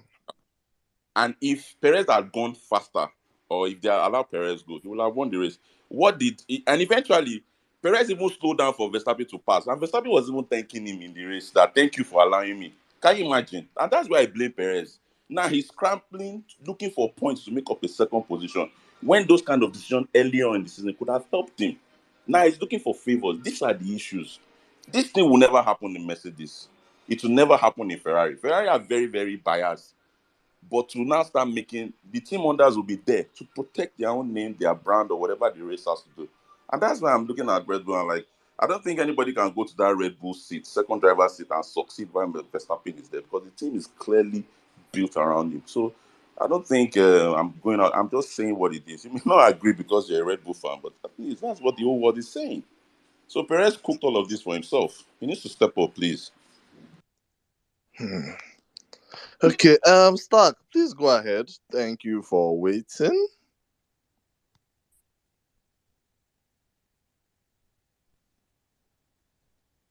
Stark? Yeah. Um. So I wanted to say this because like I'm about to drop off. I want to go and watch the World Cup match. So I also want to say a big thank you to admin and to everybody in this place and this community for this community to have this chance to come and discuss F1.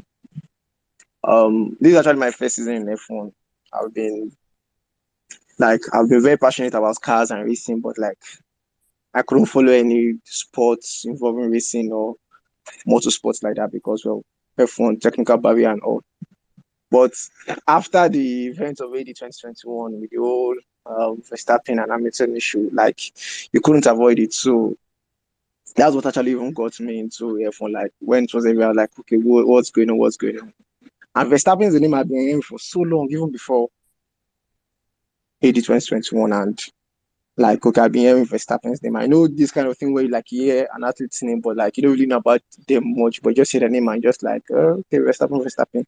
Then after the 2021, like I got to know, okay, oh, wow, Verstappen and all. So that was when I got into F1 and this season I've been following. And this space has just given me the a community to just like talk about F1, to learn about the whole sport because F1 is not really like other sports where things are like clear and simple like that. So I'm just thankful to everyone, to admin, to everyone that comes here to cook, the Maddies, the Emmys, Yemi, the cook of the year, everybody, Daniela, Miss Catwalk, all of you. Thank you very much. We'll see you next year, hopefully. Bye. Thank you very much, Stark. Thank you so much for your kind words. Um, okay, anyway, let me not give my speech now. I guess I'll give my speech towards the end of this piece because, yeah. But thank you very much, Stark. Much appreciated. And it's very interesting to see people who come and will I say watch the sport for the first time. I think I've been watching that for over 11, probably 11 years or so. So every will I say in the last year, in my 11 years of probably watching the sport, is in the last year and a half is when I've met more Nigerians who watch F1, and yeah. So yeah, thank you to everyone, and it's been a fun ride all year. So okay, let's on that Yemi, please go ahead, and then we'll have Regis then Salim, please. Thank you. All right, thanks, admin. There's just a number of things that Jojo said that just even reminded me of things I actually wanted to say in the first time I spoke before I obviously got derailed. But yeah, like what he said about Perez, you know, basically digging his own grave with all those, just over what's what overcompensating his drives to suit Max Verstappen earlier in the year. I think that's really what it was. Because at the end of the day, Max has won. Max has won the championship in Japan. You could have even won it earlier. In an ideal team, from then on, the championship is secured, right? The next thing is constructors, which they did in the USA. From then on, man, the goal should have been okay. How do we get Perez to P2? It's not this Brazil is not. It was not in Brazil that we should have actually even heard about all of these issues. It's something that should have been okay. Max has gotten P1. Constructors has been sorted out. Okay, what's next? P2. Let's get that for Paris. That's what should have been, because the truth is, Max is not a champion last year, and neither is he a champion this year. Well, okay, maybe this year you could argue, right? But last year he's definitely not a champion without Perez. Perez even has come out to say, you owe me, like, you're no champion without me. Your two championships are nothing without me. That was in Brazil. Obviously, that was an emotional, one could argue that Perez was being emotional, and, then that was not necessarily factual. But at least last year, anybody that comes here to say Max would have won that championship without Perez is lying to themselves. Because the truth is, even last year, even with what Max did, had Perez not put up that defense, Lewis would have easily had a pit stop in hand, or would have been able to go into that pit, to do a pit stop without losing the position to Max, right? And then I think it would have been a much more easier position to defend in the light of the safety car, right? But that's old news, right? But the point I want to make is, all through the year, you see a situation where Perez is like compromising his race many times to favor Max Verstappen, right? And the moment Max wins and they have the constructors, the next thing for the team should be, and Max should be, oh, okay, how do we get this guy number 2? What it just tells me is that all those things like, oh, Perez, you're a legend. Oh, Perez, thank you so much.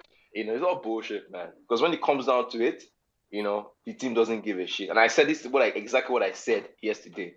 It's not that, but some people say, oh, we don't like criticism, and anything we say, we can't, you can't listen to, as Lewis fans, anything we say must be correct. And, every time we talk, every time we defend Lewis, because we can't accept that driver. I'm just saying the facts, man. I'm not the only one saying it. There are other people here that have come and the whole world basically sees it, right? Brazil is not the point where we should have been arguing. In fact, if they had done what they had to do for Perez, we won't have to be having this conversation about, whether Leclerc, it shouldn't have been an issue. Because the truth is, Perez should, we agree, Max is faster than Perez, fine, right? But is he so much faster that, in a car that has dominated the season, and the guy has won? Guess what they went to do? Immediately after the guy won, what did they do? Instead of prioritizing Perez, they said, oh, let's break records. Oh yeah, let's break Vettel's record, 13 wins. Oh yeah, 15 wins. That's the kind of team that they are, 100%. They don't care about Perez, right? And I don't know.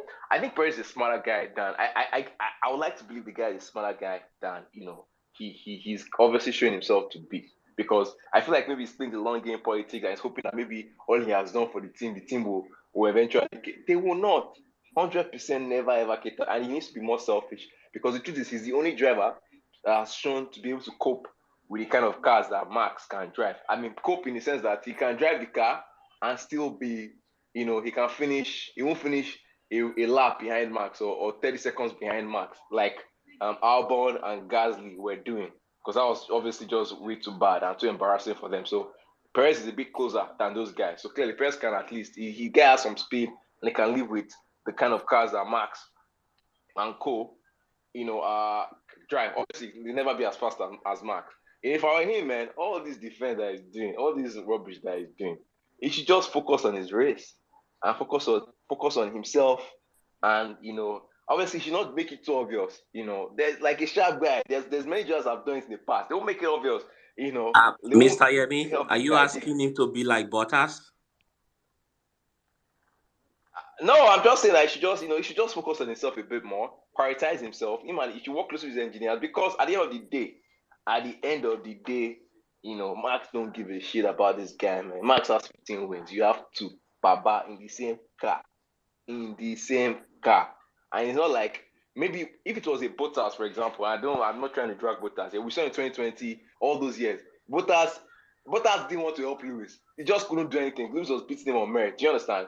There's times this year, or there's things that if you look at, there's some races. I'm guessing there's races this year that if first prioritize himself more, if you could have add extra 2 more wins, maybe there were races that Leclerc could have maybe won 1 or 2 extra. Do you get? And that's really taking 4 wins away from Max. I'm just saying. Do you get? I'm just saying.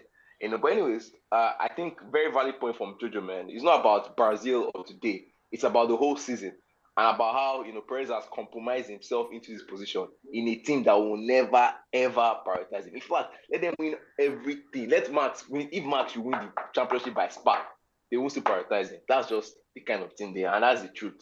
But that's the point I wanted to make. Thank you. Thank you very much, Yemi. Uh, okay, we have let me refresh the queue. So we have Salim, Regis, Adebayo, um, Roy, Imade, and Ibex, please. So Salim, do you want to go ahead and Regis thereafter? Thank you, guys. Oh, okay, thank you. Well, yeah, like this whole argument. What I actually wanted to talk about is like the cost cap, of course, right? Because to me, it's something that I really don't agree with. I don't agree with the ideology behind it, as I've said here countless times. I don't agree it works, and I don't agree that like in the near future it's going to work. And I think as Jojo pointed out, like Formula One has been kind of driving towards this sustainability that the whole world is high on. So as someone that is in the oil and gas industry, well, going green is not really something that I support. But that aside, like in terms of like the tire warmers, right? I think this season they are at I think a temperature of 70 degrees, right? And like the working window for tires on a dry race is usually about 110, 120 degrees, something like that. So next season they want to make it like 50. So for me, it's something that I don't think in terms of like um well safety of the sport is something that is going to be quite questionable because um actually they might actually become more and situations where we have drivers pitting and coming out, well, they are going to be a whole lot slower and they are going to lack grip. And I think going forward, they want to go like no blankets. So I don't know what kind of like technology Pirelli has in the pipeline that they're going to deploy, but I think they just need to relax a bit about all this this sustainability talk of theirs. And I think when you look at the way they structured the race calendar for next season, in a way, it doesn't really make sense because you would be jumping between like different continents, between maybe two races. You wanted to So say something? yeah, I was going to say something on that. That there's actually a reason why it's set up that way. So Okay. yeah, someone explained it that it's not actually Formula One's fault. It's based on is based on the race promoters, which is more of the track organizers, because they tend to look at sponsorships. They tend to look at events at when it will favor their city and their country, and they tend to look at TV and all of that stuff. So it's not necessarily that they want to do an Abu Dhabi for example, an Abu Dhabi today, then in Miami tomorrow, then Austria next week. Well, I don't yeah, know if like that makes fine, sense. fine. I agree with that point, right? But as we know that like the logistics of Formula One is like a very crucial uh aspect of the sport. And like in terms of carbon emissions, I think air travel it takes a very significant proportion of like global carbon emissions. So when you look at like the objective that they've put in place in terms of like sustainability, yeah, and you look at like the outcome, what they're having to contend with, it kind of really doesn't make sense. But that's just my opinion on it, at least. Yeah, and I think it's something that like should be discussed like more. Yeah, that's all I have to. Gerard Adekola. Wow, welcome. It's nice to have you here, man. Like you've been missed. Oh my goodness. Oh my goodness. It's nice to have you, man. Welcome, man. I yield the mic. Thank you very much, Salim. Okay, let's have Regis. Then Adebayo. I think before we have we'll have Adekola because he hasn't spoken. He's been trying to come on. So yeah, Regis, please go ahead. Thank you. Again, thank you, guys. Good evening again, and admin, thank you. Nice platform. Yeah, what a year it's been from AD 21, and we're having AD 22. Who would have believed that? Obviously, for like a lot of us, for me, I remember the names I used to hear: Fernando Alonso, Hamilton. These names have always been kind of linked to Formula One for the longest I've known. So Hamilton is a person, like I'm a proper Hamilton fan. So who would have believed that from trying to win the world champion to make it a record eighth last year, and now this year we are DNFing in the final race of the season.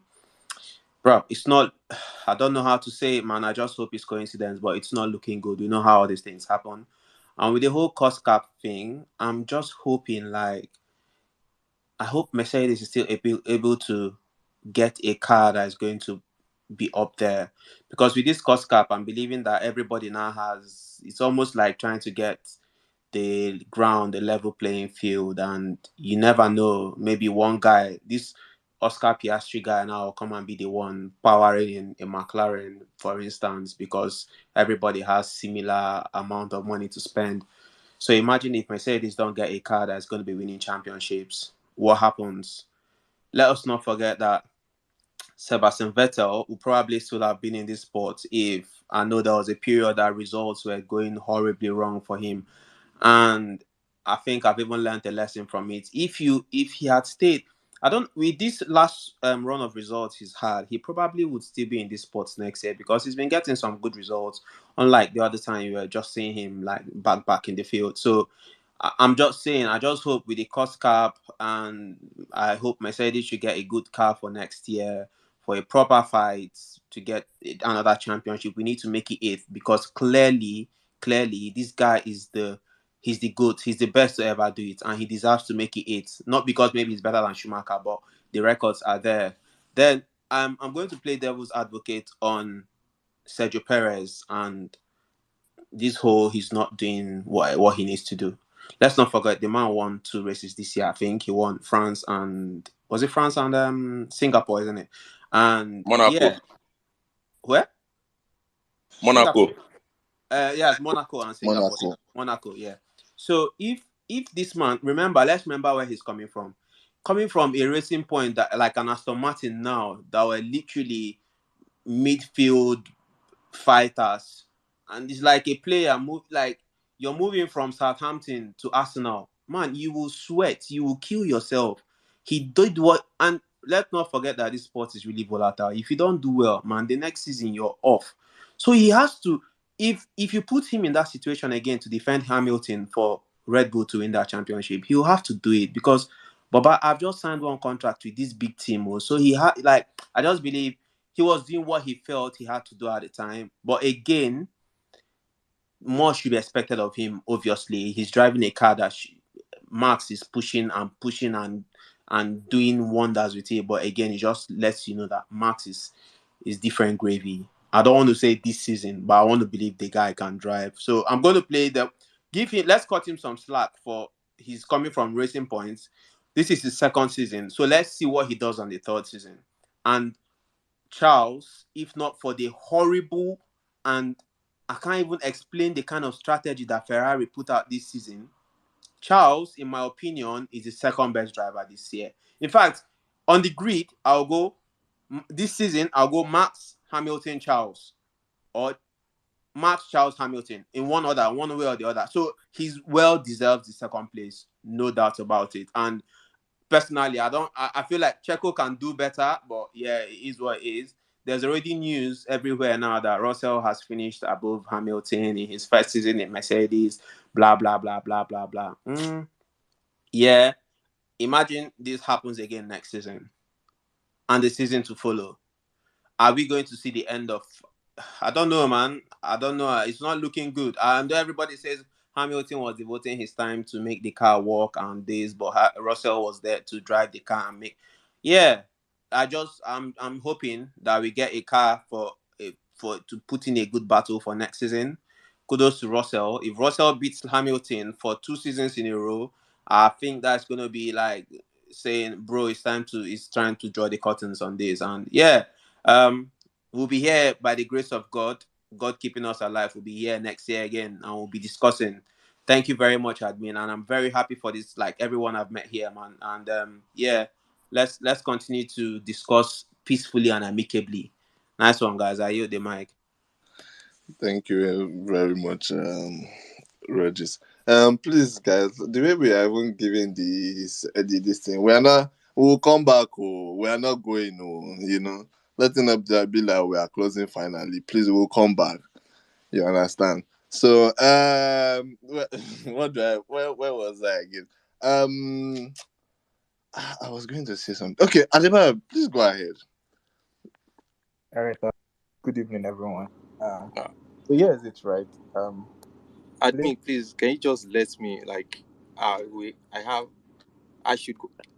No You worry. said I Oh yeah. should go ahead. Oh yeah, okay, Adekola, please go ahead. Adebayo, I'll follow this. Go ahead, Adekola.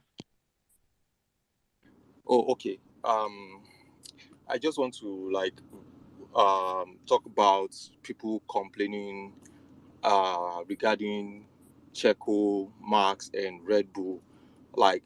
Red Bull not trying to gift a win to Checo at some point after they wrap up the driver and constructor championship. This is Formula One. No driver on that grid really wants is it orchestrated? Abi, what's that English? Like a gifted kind of win. And I will cite Lewis as an example. There was this race, I think it was 2019, when it was clear the Bottas was told not to fight Lewis, which I think it was even Germany. Yeah, that race where Vettel had a crash towards the end of the race. It was very, very clear Bottas could have go for the win because he was on a fresh tire and Hamilton was on an older tire, and he was told to back off. And after the race, even Lewis himself kind of like, I really don't like this type of win. This is not the way I want to win. I don't want to be gifted a win, but it is what it is. All these guys here now complaining about Red Bull didn't find a way to gift Perez a win. If they would have done that, all of these people will still come here and still trash talk Red Bull and even Perez along the line. Like, after all, imagine if he had been gifted a win and he was able to finish second. Most of you guys will still come here and say, yeah, after all, you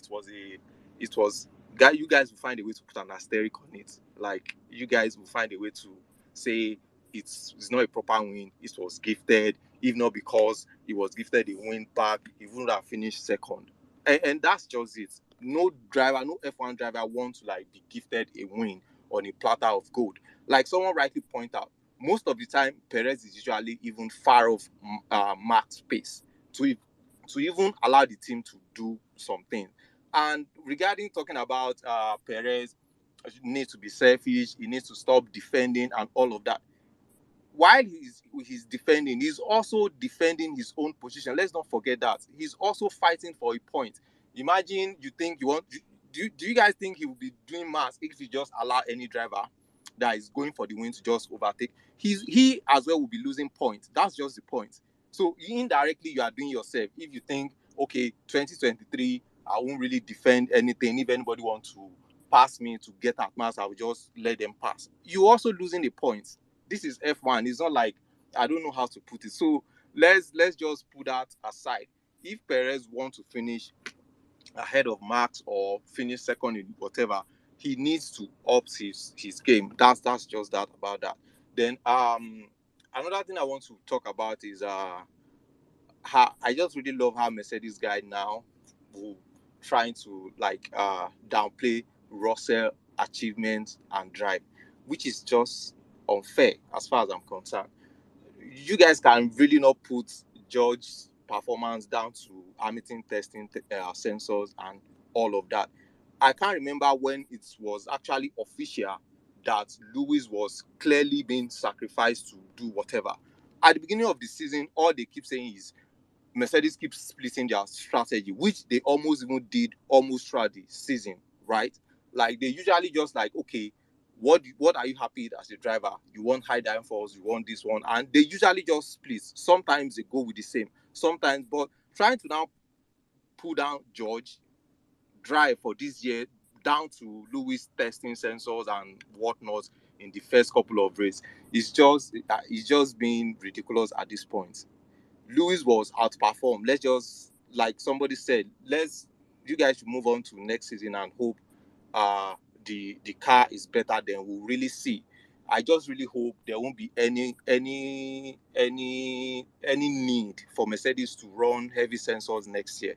Me personally, I'm not a Mercedes person, but I really want them not to have that need to run ridiculous sensor and all of that thing, so that the performance will be leveled and we'll all see who has like have an edge and who doesn't. Then regarding cost cap, I kept hearing bridge and bridge and bridge.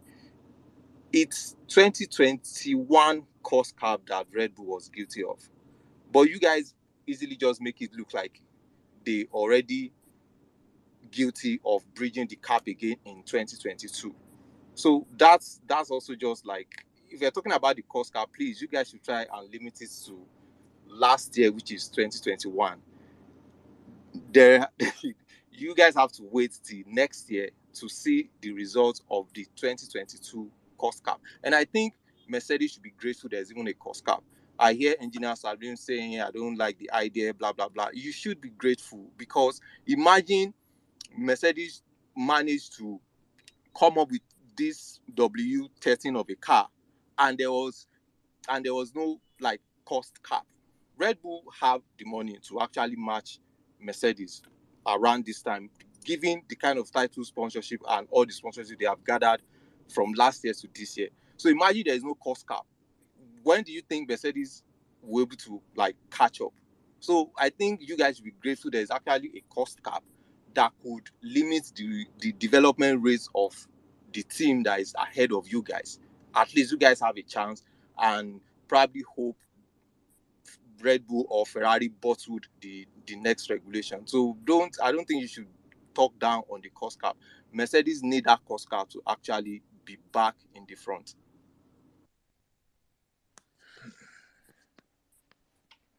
Wow.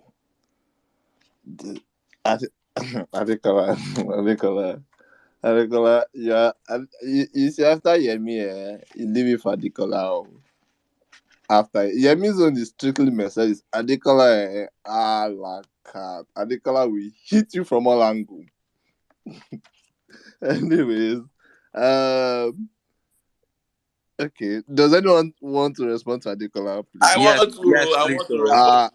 Of I course, beg. we want to respond to him. We're Wow. just waiting. Okay. I This beg responding to someone to Adekola. respond. I'm Give waiting. him Oh, 10 minutes. I want 10 to minutes. puncture everything I said. Sharp, sharp. Who do you want to go As first? in, I'm also waiting too, because this cooking that he has cooked, Yeah, dataless Oath. cooking also. yes. Mr. So Oath, please, who do people, you by all want to go means. first?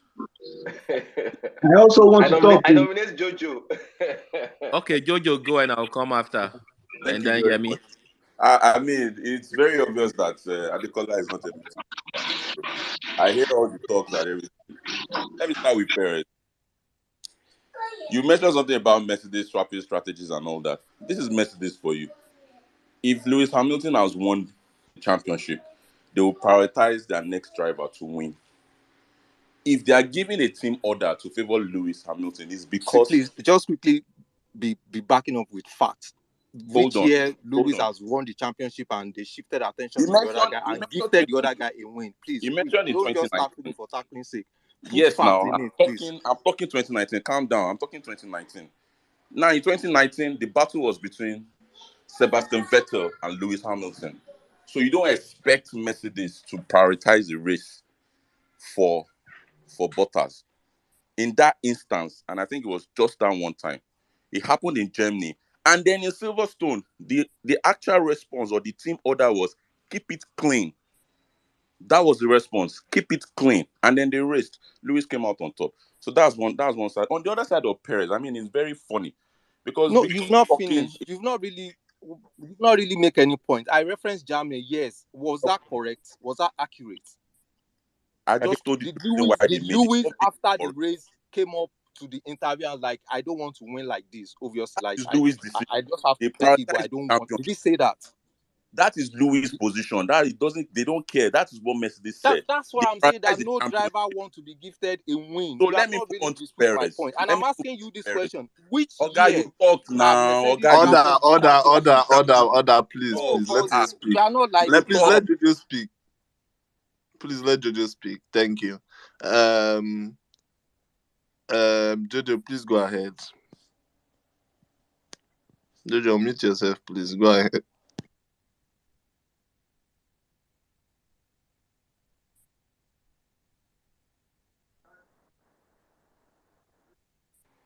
Okay, can you hear me now? Yes, please. Okay, so I said that in Germany that they prioritized Lewis because of the championship. That time, Lewis was chasing a championship. Lewis is just gracious to say he didn't want the win that way because that's his personality. Mercedes wanted a championship. They were fighting for a championship, and they were in contention with Ferrari's Sebastian Vettel. With a Perez, it's a different thing. There was nothing Red Bull was chasing. You had won the championship, both for driver and constructor. What else are you chasing?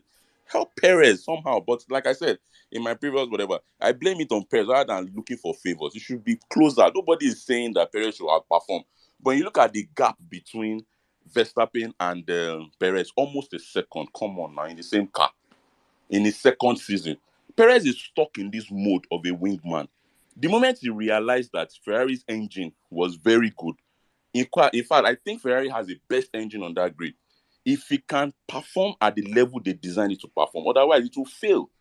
That's when Perez should have seen the game, the writing on the one, stepped up his game. But he's stuck in this wingman mode, minding tires, and then they'll be dictating strategies for you. Come on.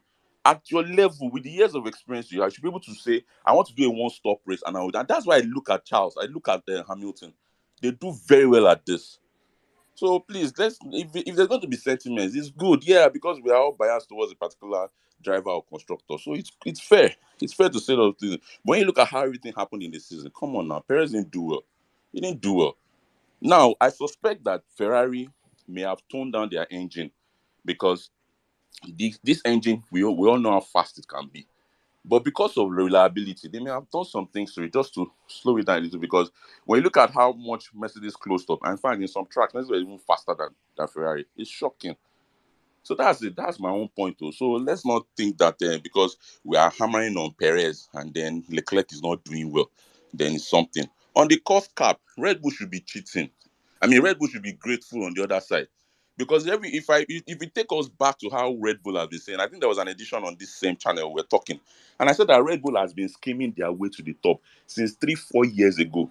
They will whine about everything, and most of the changes that they made, so all the regulations that they made, all the changes that they made to the design of every car, I think it has hurt Mercedes the most because you can't just explain how far they've dropped. In this year alone, they changed fuel. I mean, the kind of fuel they use. Mercedes was the most hampered. Why? Because they lost power. They used their own kind of fuel, but the ethanol, whatever they added to it or they removed from it, slowed down the engine a little bit. But I think they said they can work around it somehow, and that was with the power unit development phase that they got into. So they were able to recover some little bit of performance. When you look at the rake design and all of those things at the rear wings and at the floor of the car, it affected Mercedes the most.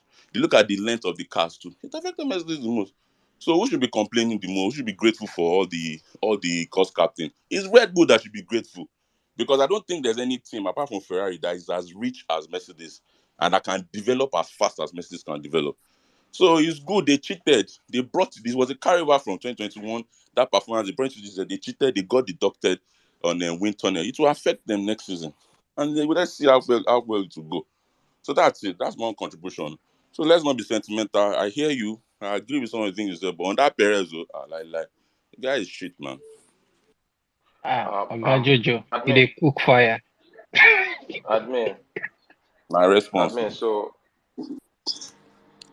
Yeah, please go ahead. Yeah, so Jojo has kind of discussed the Perez part of his argument. I probably didn't hear that part. All I heard was the Russell Hamilton part, right? And that's what me I want to address. A lot of the times we have to be detailed when we are cooking, right? You can't just come in and say, if you walk up here and just say, oh, the cocoa is look at the points and Perez have performed. Then I know that you are cooking and your cooking doesn't even has a very weak foundation. If you look at the data, just data alone, right? This year, head to head, qualifying, Hamilton 13, Russell 9, right? Hamilton, again, Hamilton 13, Russell 9 in quali, right? This is the person that was supposedly Mr. Saturday in Williams. In the races, Russell is ahead, but it's very, very close. I think it was before this race, it was 10-9. That was before Abu Dhabi. Obviously, there was a DNF, so one will classify it as 12-9 now, or 11-9, whatever the case is, right? Or is it 30? I mean, the point is Russell is higher on the races.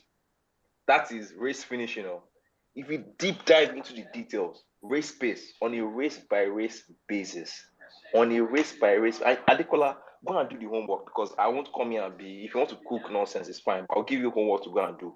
Go and do the homework, go and find out every race by race. Go and find it out. Race by race pace. Russell has not been close to Hamilton. And that's a worrying trend for him. That's a very worrying trend for him. Because most guys, when it comes to quality, even Bottas, actually, if you ask me what I thought was the fastest driver Lewis ever raced, if you ask me personally, I would say it's Bottas. Because I think there were weekends that Lewis just could not near him. There were weekends, yes, maybe 1 or 2 weekends a year, but those 2 weekends, Lewis had no, Bottas would just be on him that year and Lewis would just back, say, okay, Bottas has been quicker. And you gave me 18 times, Bottas was just quicker this weekend, And that's why Lewis loves Bottas, because Bottas is that kind of guy that he was quicker over the weekend, but you know what? You know that he couldn't beat him over a race distance or over a whole season. And he was still cool with it as a personality. No shady behavior on track, very straight arrow kind of guy. So it's a worrying trend for Russell, because if Lewis is faster than you in quali, and is faster than you, much faster than you in the race, that's a worrying trend. Next year will come, we'll see, right? But if you're gonna do the homework, go and look at the detail. It's like saying because Max has 5 DNS and then Russell is ahead, you're not coming to I say Russell and Perez is ahead, you're not coming to say, oh, Perez has performed. Come on, man. Come on. That's the kind of cooking you're cooking here. And you want to, so see, you've seen that thing. I've been on this space for a long time. You've been saying it since Saudi Arabia. You've been saying, I remember very well. And you won't see, you can't say that kind of thing in Saudi and come back here and say it. When even the team has come out, people that work in the team have said Lewis, compromised his first half of the season for the team. The only reason why this team got a win this season is because of the work Lewis did. And you're here saying, oh, and Russell has performed. Papa, if you want to cook, you have to cook with detail.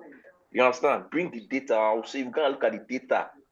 In fact, there were races this season that Lewis was comfortably ahead. Then what happened? Safety car. Is that? I mean, I can name like 3. I can name Australia. It happened in Australia. It happened in Miami. It happened in it happened in Australia, Miami. It happened in Zandvoort, in the Netherlands. Those are 3 races. Lewis qualified in, was leading the race. Then safety car came. Then the guy was lucky. And then at the end of the day, man, if you can't beat your guy, and at the end of the day, all these things happen because of chance. If the Mercedes was fighting for wins every race, those chances are probably fewer. Those kind of lucky chances won't happen. Those kind of lucky chances usually happen a lot when you're closer to the midfield, when you can jump the guy ahead of you.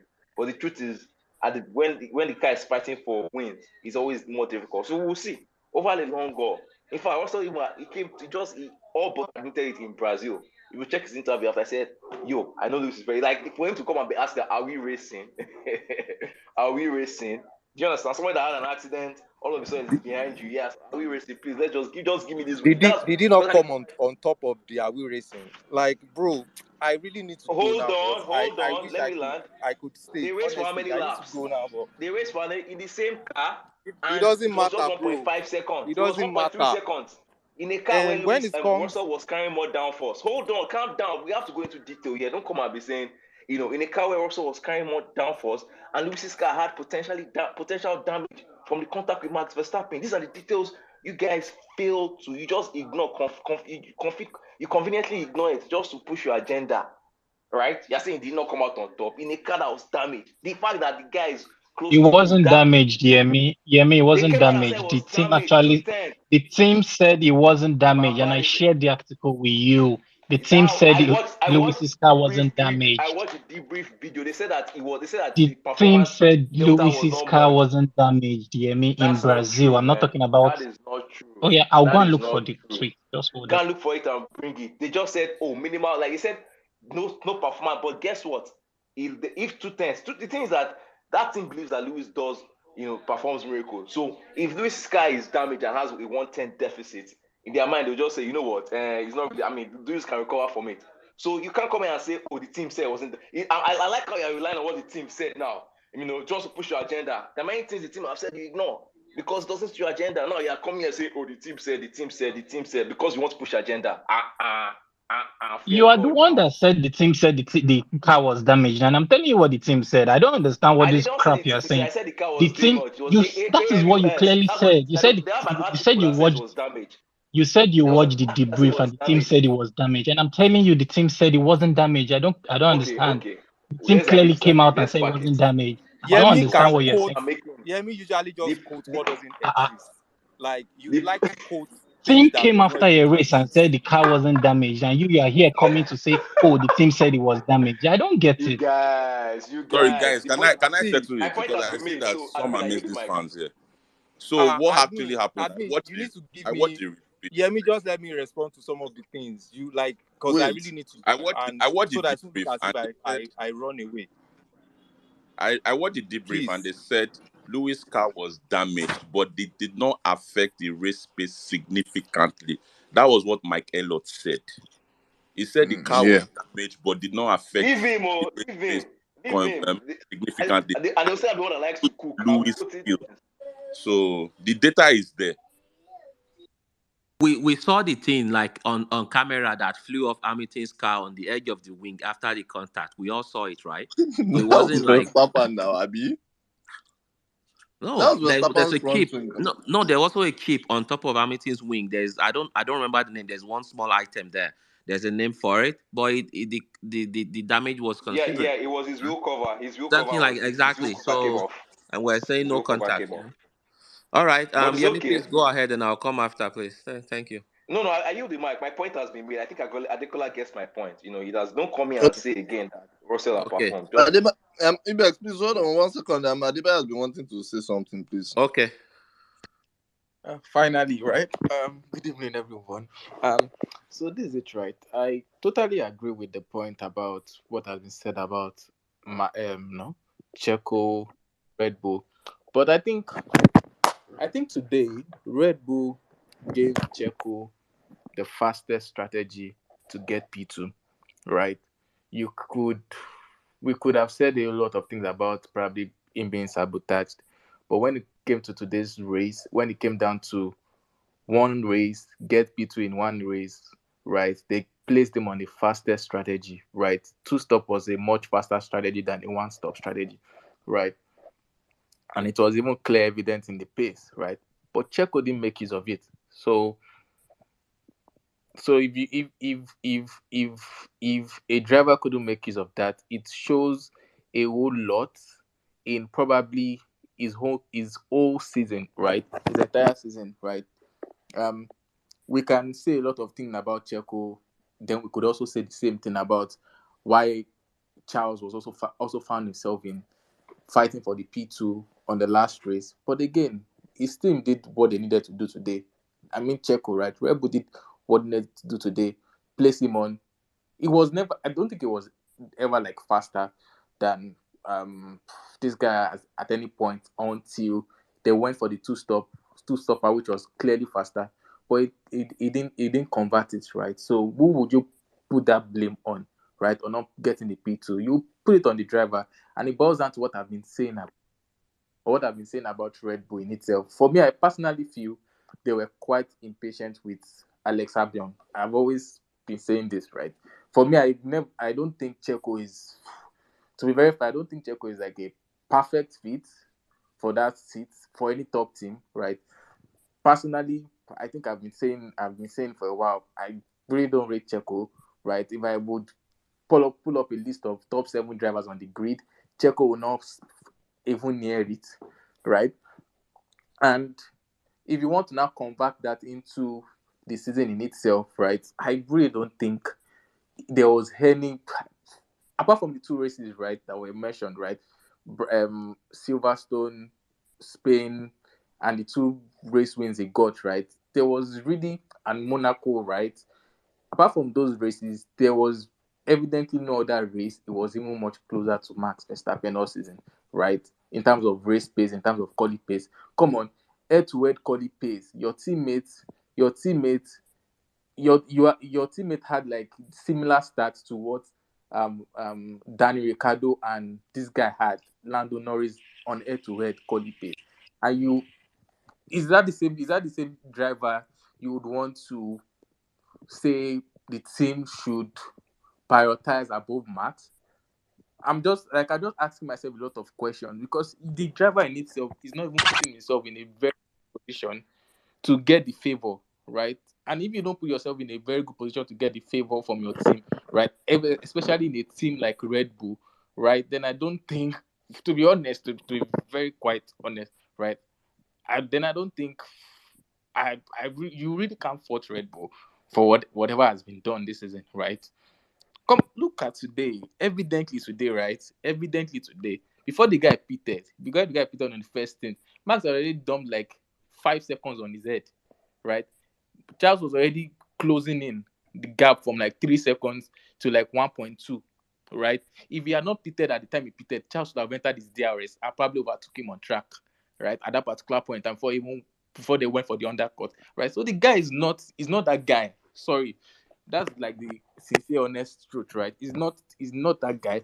And if this team was going to prioritize him, definitely they will compromise Max race at some point, right? And it's it's not like the George Russell kind of guy, you know, right? So I feel we're just like, probably if you have like a faster second driver in that Red Bull seat, then we could have this conversation, about him getting favors. The best thing he can always do is to be a wingman. That's the only favor he can do to Mark. But competing outrightly against Max Verstappen, I don't think it would ever be possible with that kind of guy. He's not that guy. Sorry, we don't let us overrate him too much. And please, I think people have already like said something um about the Russell Hamilton thing.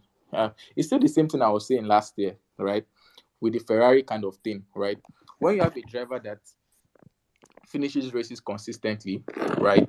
And probably there's another driver as well that probably sacrificed or probably bad luck, like what happened to Charles Leclerc last season, right? Though he crashed in Quali Monaco, but his team had like had like 24 hours to fix his car. They didn't fix it, right?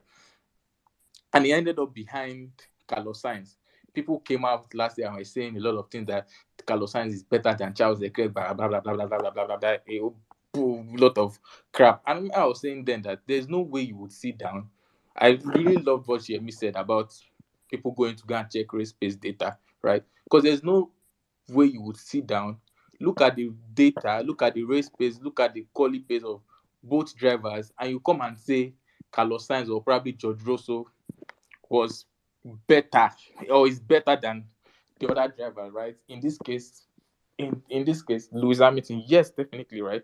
George Russell finished races consistently, which we should applaud him for. He did a very good job, right? No one is going to argue that. But having to come and use that as a benchmark to start looking that, oh, is it that probably that the guy is better? Personally, I feel if you have a competitive car, right, I feel you would put up the fight much closer than what Valtteri did, right? I have that opinion, right? But on pace, I really don't think he's really that kind of guy yet. And again, just the same phrase I used last year, right? Some drivers you really can't know how good they are until you give them a competitive car, right? I think I was saying that about Carlos Sainz last season, right? Check Carlos Sainz for example this season when he got a competitive car. The first 5-6 races, the guy had issues, right? It was one issue to the other, probably in quali or in race or something. Something will just happen to the guy, or just, and that's what happens to some of these drivers, right? We really can't, we really can't use midfield data to really judge them, right? But again, personally, I still feel like, yeah, still going back before people come and cut off my head, I still feel right that in a competitive car, the guy has the tendency to bring more fights to Lewis than Vatari did. But I wouldn't. It's it's really not the 2019 Seb Charles thinking that Charles outrightly like. Sorry, Madi, I know you're on the call. I know I shouldn't be saying it, but in 2019 scenario and 2022 scenario are different, right? Charles dealt with Seb in 2019. We can't say the same in this 2022 as as Louis as Louis and what's this guy George, because the data says otherwise. It's just the fact that, yes, like has been said, right, first part of the season there were a lot of sacrifices that were done, right, and also I think the team also reaped the whole favor, right, in second half of the season. But again, let's just leave it to, I love the fact and data, so please, those that have already gotten assignment to go and review race based data, hear me, would you be kind enough to drop your email address so that they will send you the output of your assignment and you will grade? I'll send you my email. I'll DM you my email so you can send it to me. So next time you come and be cooking food poisoning for us. Adekola is not here again. Adekola has gone. You know, he said he was going. He came to cook and go Indomie. That's my point. The guy just came to food poisoning. He has run away. Anyways, okay. I Let's bet have. so. Sorry. Oh I yes, Ibex. Yeah. Yeah, see, Adekola ran away now, and even Ridwan was supposed to catch stray bullet from what I was going to spit. So when I want to word this without being disrespectful to Bottas and Checo, sometimes when we look at the season overall, as a Mercedes fan, I can say, you know what, there are some qualities I see in Checo. If we had that from Bottas last year, Hamilton could have wrapped up the championship even before Abu Dhabi. And what do I mean by that? Sometimes when we look at a team, where your driver qualifies can also help you to split strategy with the team you're trying to get. And Checo has consistently been there for Red Bull when it comes to that strategy split. And even there are days where I can see Max Verstappen like, okay, just you guys, I'm just begging Bottas, like just even if it's just 3 laps, just defend. Bottas will just open yash in 10 seconds. I'm like, oh my god, like this just defend 3 laps. Bottas will just open yash. And when you see that consistency, like this guy's like, are you really for us? Then you have to look at the whole years and you understand, like, as a driver, there's a part of you, no driver is complete 100%, some are very good at defending, some are very good at attacking and all of that. So as good as Bottas is, he's got his own weaknesses, and is a very very good fit for Mercedes. And someone also mentioned about Albon or something, Albon, and like saying maybe it was a mistake to let him go and like keep Checo. Red Bull knew exactly what they were doing, because that other guy is crazy. He will not be as passive as Checo. Like, you're talking about a driver that would like imagine telling Albon to, like, oh yeah, don't attack what's his name, Max or whatnot. It would be much more difficult to manage. And we always forget the role a team principal plays in a team. When you look at the way total they've handled like Mercedes team, if you look at McLaren, this guy, I'm forgetting his name now. Ricciardo. No, this guy, the team principal for Red Bull. it doesn't have the same management style, Honor. right? Honor doesn't have the same management style. I'm not saying he's not a great manager. He's very, very. He doesn't deal with conflict very well. At least, if you don't mind, if you are a Red Bull fan, you can at least admit that he doesn't deal with conflict very, very well. So it's better for him not to have crazy drivers because if you just look at the history when they've had drivers with issues, it's never ended well, right? And so just to quickly go to the list of things I have here. So Ridwan was like saying, I think it was Adekola was saying something about like the financial regulation. If there wasn't a cap, Mercedes should be grateful. No, like Ferrari have the money. Money just doesn't translate into like straight up you're going to win. But if a team knows what they're doing, if there is no cost cap, Mercedes could have spent more and may be able to quickly fix our problem. I'm looking at it from that perspective. But let's remember the idea of saying, oh, last year is last year's cost cap. Let's not talk about it this year. Only one team cheated last year. You can look at it how you want. It wasn't Mercedes or McLaren that had to like pacify FIA to come write a reputation laundry letter for them like, oh, through the investigation, they did not act in bad faith, they were not dishonest, blah, blah, blah, blah. Mercedes did not bring any serious updates since USA. Red Bull was updating all the way to Brazil, all the way to Abu Dhabi. So explain to me how you're saying they also carried that into this year that they did not gain performance or they did not carry some advantage, and we should stop talking about it in 2021. And what happened in 2021, we should not talk about it in 2022. They did bring the advantage into 2022, and just so we're clear, principal also mentioned like, oh, the way they word this policy, I will be surprised if we didn't go over, the cap in 2022. Red Bull is already priming you for another what do you call it, another violation. That was his own words, I didn't say it. He said I will be surprised if we're able to stay within the cap. So this year again, if they violate that, they're going to blame it on sandwich or kitchen expenses or whatnot. I don't know, like, how are we going to approach that? And I keep saying, whenever you break this regulation, they need to take the prize money. You can't just write a $10 million check and keep the 250 that you want for. It's just bullshit. Let's just go to the. I'm not in support of taking championship or like taking points. That would be a little bit difficult. But once you're over that cap, the money you want should be taken and distributed to the other team.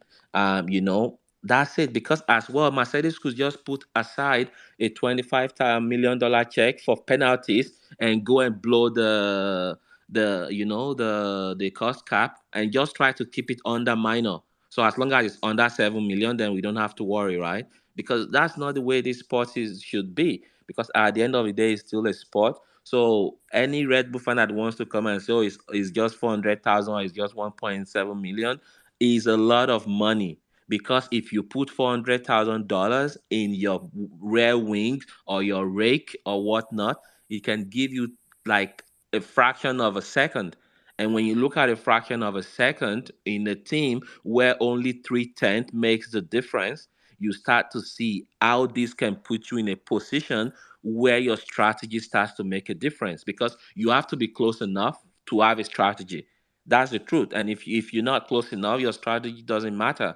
So if you can use overspend to bring you into a window where you can get close enough to even be able to use strategy, and you're now saying to us that 400,000 is not a lot, 1.7 million is not a lot, it's a lot of money. And when we start this conversation again, maybe in March of next year, we won't know until June. Just remember, I said this: if we find out that Red Bull actually blew the cost cap, I don't care if it's $5, I don't care if it's £10. Just remember, because they already told us that it's possible that they are going to blow the cap again, and then we'll have this conversation again. Thank you. I yield the mic. Thank you very much, Regis. Hey, sorry, Mabino. Sorry, Ibex. Hey, I know, bro. Thank you. don't be offended. Yeah. Oh, no. What I was going to say something now. Okay. Obviously I see a few hands up. I believe it's still on this topic, but after this set of people, would move on to the rest of the grid.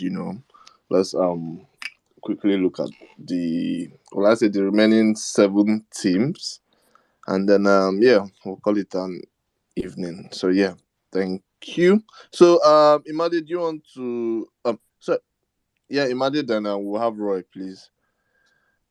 Thank you. Yeah, I actually wanted to speak before, but to be honest, I think the person I actually wanted to respond to was Salim about his own cost cap thing, but I can't even remember my point right now. But just to Ibex now, I once again, the beauty of this space is we allow everyone speak, and then we have different opinions, and we try to correct each other, we learn from each other, and that kind of a thing. And it has been established here multiple times that Red Bull broke the cost cap. And I think if I want to quote myself, I said they should throw the kitchen sink at them. But what we would not do, or what we should try and be very careful about, is trying to say they broke the cost cap this year, or more of they got an advantage this year. How have you determined that they got an advantage this year? Now, this is not a carrying over of regulations of 2014, 2015 to 2020 before the major change of 2021 and then the entire overhaul of regulations for 2022. 2021 to 2022 was an entire brand new regulation change. So if you're saying, oh, because they broke the cost cap in 2021 and they were able to they were able to keep up with development pace of Mercedes, or even sort of out-develop Mercedes, and that was what made the championship close. How did that advantage carry over into 2022? Because 2022 was a brand new slate for everyone. New rules were given to the teams, and given engineers were told to interpret them the way they want. So how did an 8-year regulation actually create an advantage that was carried over from 2021 to 20? I genuinely want to understand you guys thinking as regards that. Then I think I remember what I wanted to say to Salim, and me and him had this argument before, is the whole cost cap regulation thing. And we've established it is to try and level the playing field. And we've seen in sports, we work in industries, when certain changes are about to be made like this, most times you don't see the effect in the first year, in the second year. So this harping on, oh, the cost cap is bullshit, give them time to change. If you continue to give them time to change, oh, there was inflation this year. Next year might be Putin might decide to fight war and there will be more inflation. Or the Dow Jones Industrial drops to whatsoever index. So there might be things. If you don't start implementing these things, no matter how stringent and tough it might seem, then how is the effect going to actually trickle down over the years?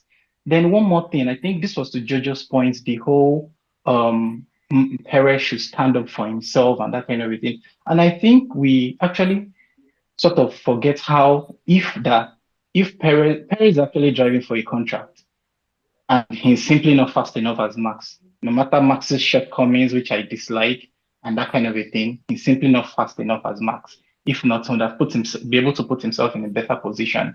And I think we forget. Now, let's take an example. This is the example I want to reference is Russia 2019, Vettel and Leclerc. When Leclerc qualified P1 and Vettel was P2, and because of the straight, there was a pre-race agreement that Leclerc was going to stick to the right and make sure Vettel gets the slipstream. Vettel got the slipstream. He passed Leclerc. He sort of was going to be smart about it and said he was going to pass him eventually, and refused to give the place back. And what did the team do? They refused to call Vettel in.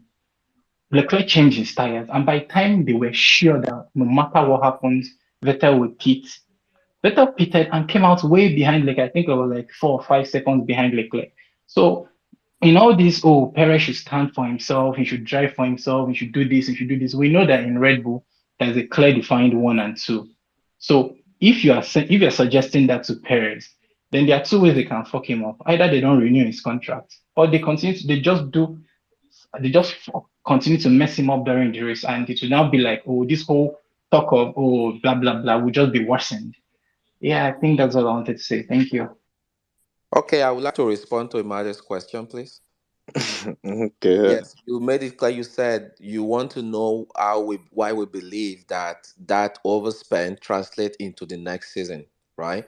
And the answer is very simple. Look at Mercedes this year. We've had our problems.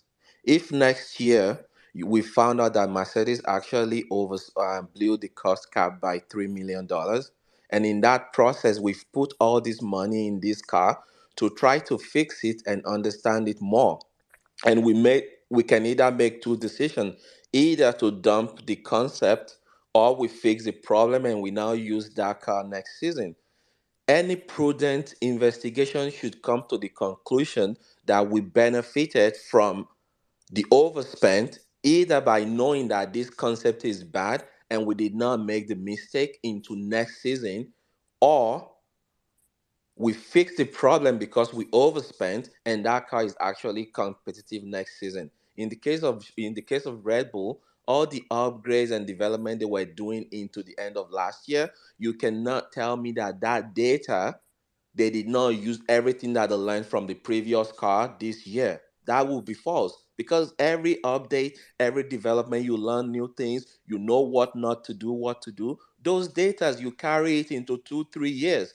That is a fact, and that's all I'm saying. So if you can look at it from Mercedes perspective, whether to dump this garbage of W13, or we actually fixed it and we won the championship next year because we overspent by $3 million, and we are now trying to convince you that, oh yeah, overspent, you can't really prove that it helped us in 2023. That's exactly what I'm saying, and if you disagree, please let me know. Thank you. Once again, my And point which you're okay. hold on, Salim, hold on, please. My point which you're missing is, I agree with that, with what you said of, okay, fine. If Mercedes overspends this year, the knowledge is carried over to next year. That is fine. But the point I'm making is, wow, yikes. The point I'm making Sorry, I is, beg, don't be offended. yeah, no problem. The point I'm making is, last year was the end of an era of regulations. Now, last year was more front limited and front tuned downforce. Right now is more of the whole Venturi tunnels under the car. There are significant differences. Last year was 13-inch tires. This year is 18-inch tires. This was an completely entire overhaul of the regulations. So while you can say you're gaining one or two things from last year, how does that knowledge does not translate to this year? That was a complete overhaul of the regulations. That's the point I'm trying to make.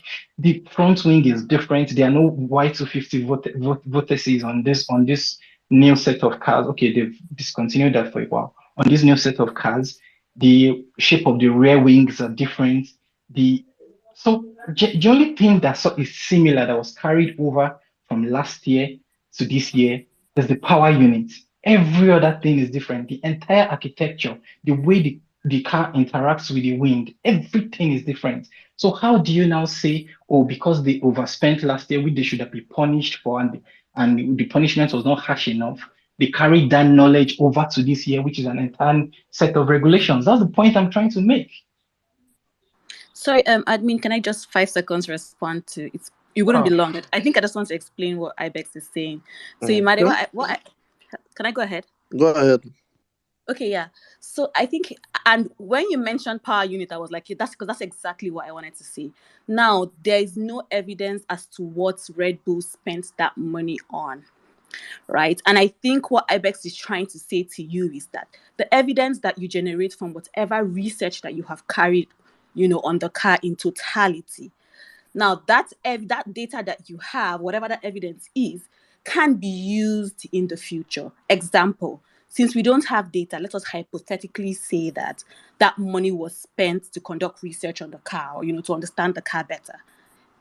So if someone, and I was going to go with the power unit thing, so thank God you said it. So if they've used that money hypothetically to conduct research on the power unit, on how to make it better, right, and all of that, that evidence they have generated can translate to years and years past 2036, over the years, as to how they continue to develop that power unit in the future. So that I think that's what IBEX is trying to say. And I think that's what it is. But I completely understand that, the regulations were overhauled. But I think that's where IBEX was coming from. I don't know, IBEX, do you agree? Yes, and thank you. And we also need to understand when it comes to sports, it's not just breaking the rules that is the most important thing. It's even the appearance of conflict. When you do anything that can make people not to trust all the hard work you put into the whole season, that appearance in itself is enough to bring that sport into that, where people no longer trust the sport. And Red Bull did that to Formula One because everyone did a dry run with this costing. They refused not to. And I keep saying they need to ask them why they chose not to. At some point, Red Bull decided they were going to make their engineer a contractor instead of a salary earner. And out of all the questions they went to ask FIA, they left that important part out. And so when Red Bull comes back and say it was an honest mistake and all of that, and you have to ask yourself, why couldn't they have asked FIA, hey, just in case we have some engineers that we're trying to put them under the constructor, on a contractor umbrella. What do you think about this? Is this possible? How do you feel about it? Not once. And that is a very, very material information that they should have asked FIA, and they chose not to. So when Red Bull fans comes here and say it was an accident, we were honest, we helped, no, they got caught. So they know the only way to minimize the effect of the punishment, which is also what we call mitigating factor under the law, is to cooperate openly and show all the books. That way, when it's time to punish you, you don't receive severe punishment. Because if they've tried to hide it and they did not cooperate and block the investigation or make it difficult, then the punishment would have been more severe. And that's all Red Bull did. So the fact that they cooperated and they were open doesn't make any difference. They still cheated. When you look at the nature of where they got it wrong, it was a decision that was made between the high hierarchy of the highest echelon of the company. And so it's not something that was made in some accounting room or something. No, the top dogs made those decisions on whether to make this engineer that made all of this money, knowing the rules that guides how you structure salaries, and say, hey, we're just gonna shift you and say you are a contractor. We should be able to get away with it. And if it happens, we just deal with it at that point. And that's exactly what they did. Thank you. Sorry, please, can I add to what Ibex just said in terms of this cost? Um, sorry, Jojo, and the Sorry, rest, okay. please. So Like, because it was meant to be Salim. Yes, I agree. yeah, Salim, all right, please. all right. Okay. Jojo, please let Salim speak. Then you go after So, him, please. Imagine like this your whole argument of cost cap. I don't even know like why we're really going back to cost cap, because I think we have had like a whole session on cost cap, right? And this is my definitive stance on cost cap. Like it's something that I do not agree with. It's my own personal opinion. So I don't see what your problem is with cost cap, right? This is like what I just said. I said it like, I mean, like 30 minutes ago, I think, or so. It's something that I don't agree with, right? For me, like Formula One is not about what do you call it? It's not about like limitations. It's about going all out, right? For me, the intriguing aspect of Formula One is the amount of technology that they are able to produce and how that relates to everyday cars that you and I can drive. Since I don't have like access to a Formula One car, the next best thing I can see is my everyday road car that I might be able to buy and see how that translates to. So I don't get like what you're talking about and bringing this whole issue of cost cap. It's something that I don't agree with. Like there's nothing you can say in the world that is going to make me agree with like the issue of cost cap. And by the way, like I didn't talk about it, I think somebody else, right? All what I was talking about sustainability, like issues that I think we should be talking about, like the direction in which Formula One is being driven into, like how they are going to I think I spoke about the tire blankets, how like they've been continuously dropping the temperatures. So I don't honestly understand because I see that you were in the comment section talking about like cost cap, and I'm very sure that was directed at me. So if you want to like call me out, say it with your chest, man.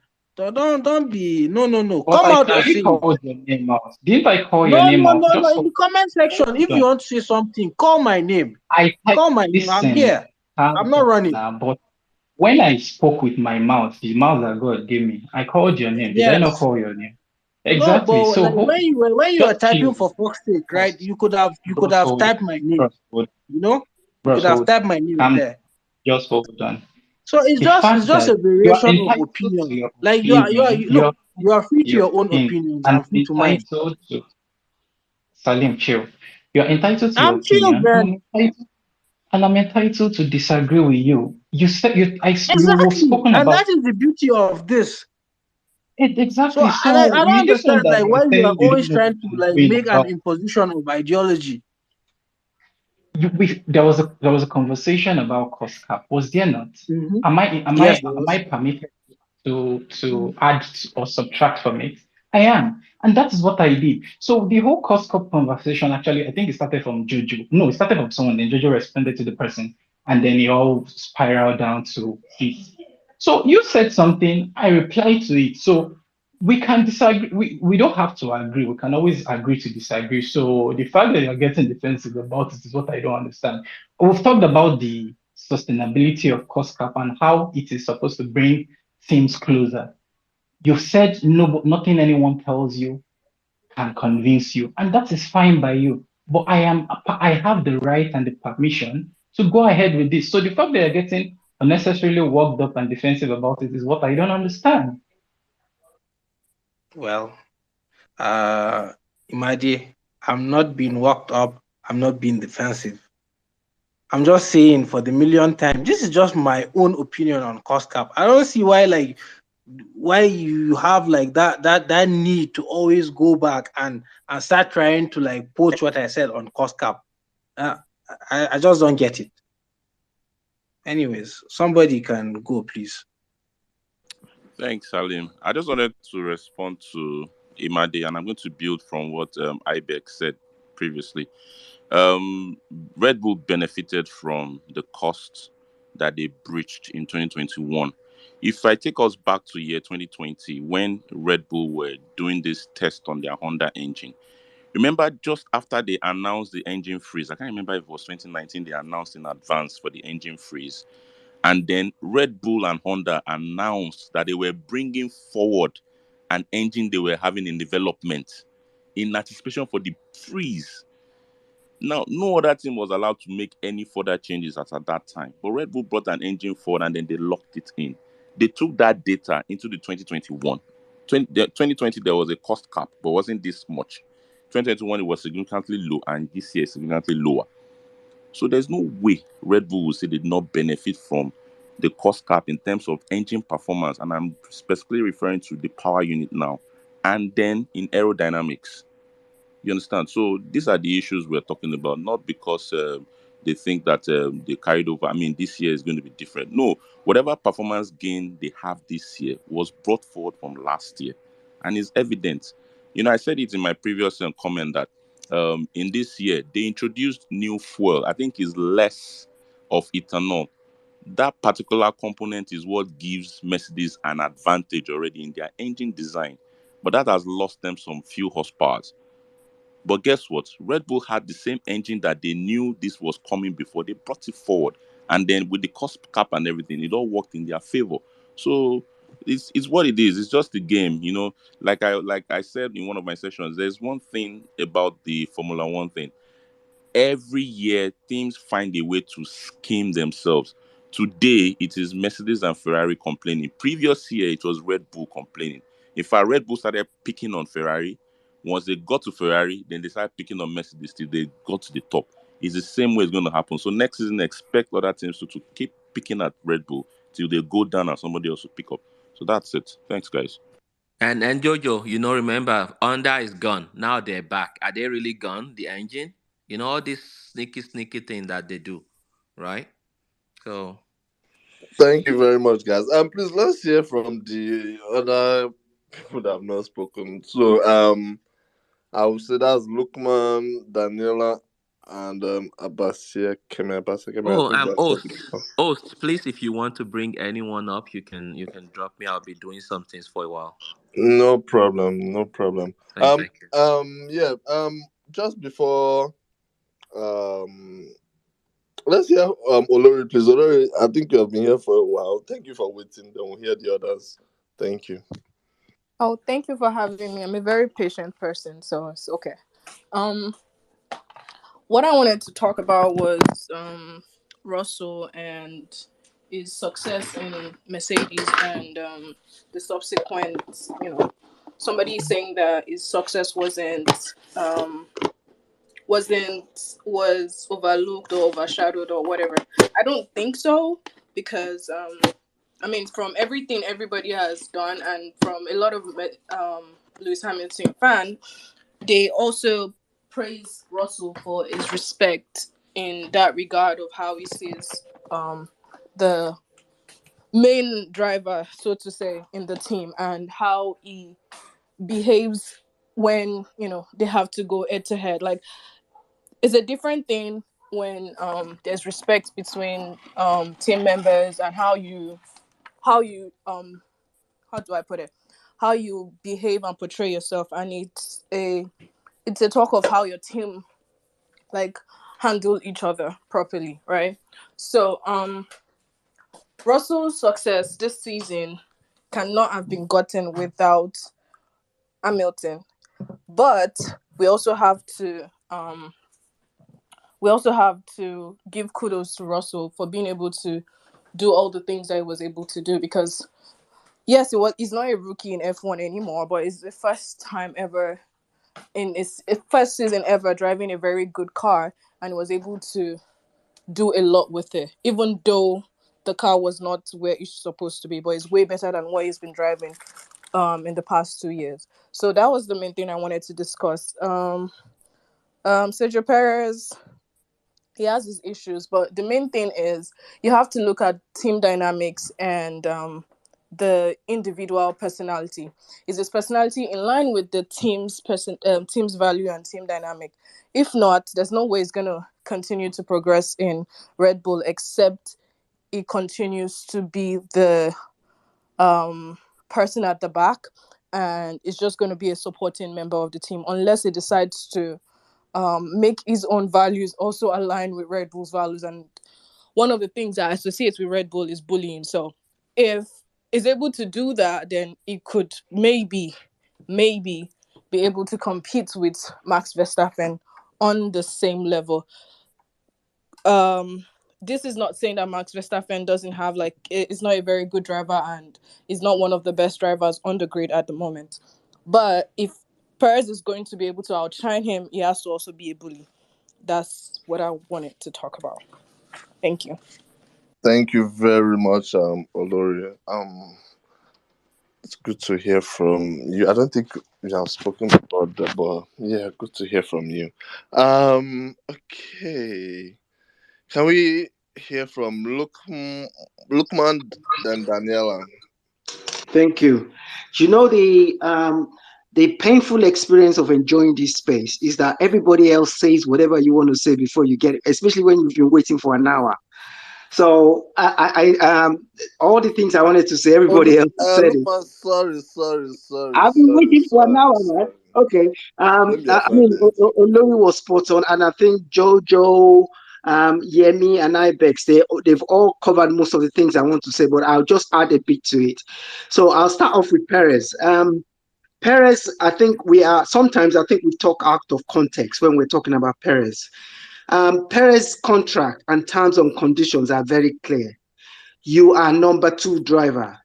That means it's very difficult for him to just go up to try and to outperform Max. I know Max is better than him. There is no question, but it was brought in specifically for that, and so I think he should actually get a bonus for doing a good job because he's done his job. He's done what he's brought in there to do.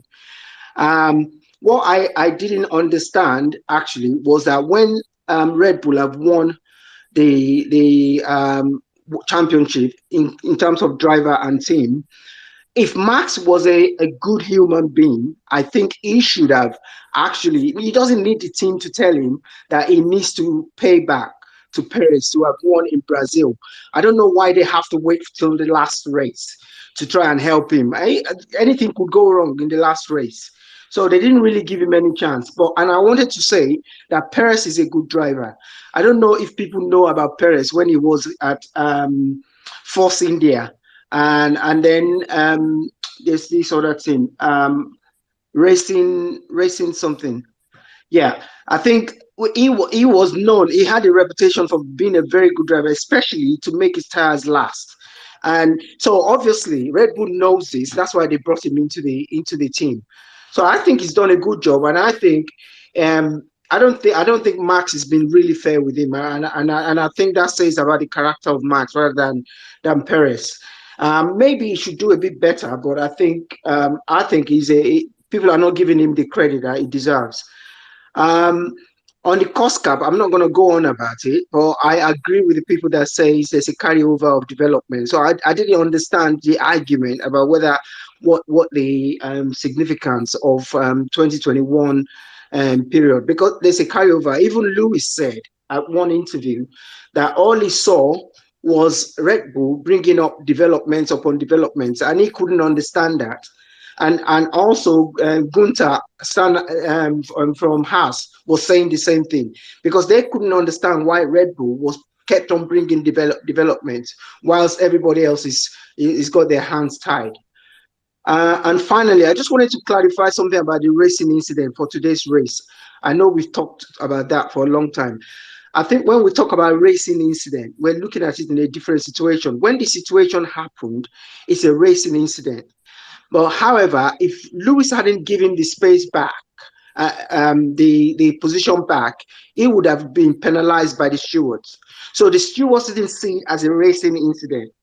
So I think what the steward issued, I think they must have issued an instruction or a directive that says they would let the team sort it out. So if the team hadn't told Lewis Hamilton to give the position back, he would have probably been investigated and he would have got a 5 second penalty. So even though people see it as a racing incident, it's not a racing incident as far as the steward is concerned. They were going to penalize Lewis if he didn't give the position back. And finally, I just need to say congratulations to Red Bull, obviously, even though I don't agree with some of the characters of especially Max. And I would say Mercedes have actually done, I think, even in difficult times, they've done very well. And I think they've moved a step forward. And I think Hamilton has done a fantastic job, same as George and also the team. So I think I look forward to next year to see what they can do if they haven't been if they're not really way behind because of this cost cap issue. And that's all. I'll leave it there.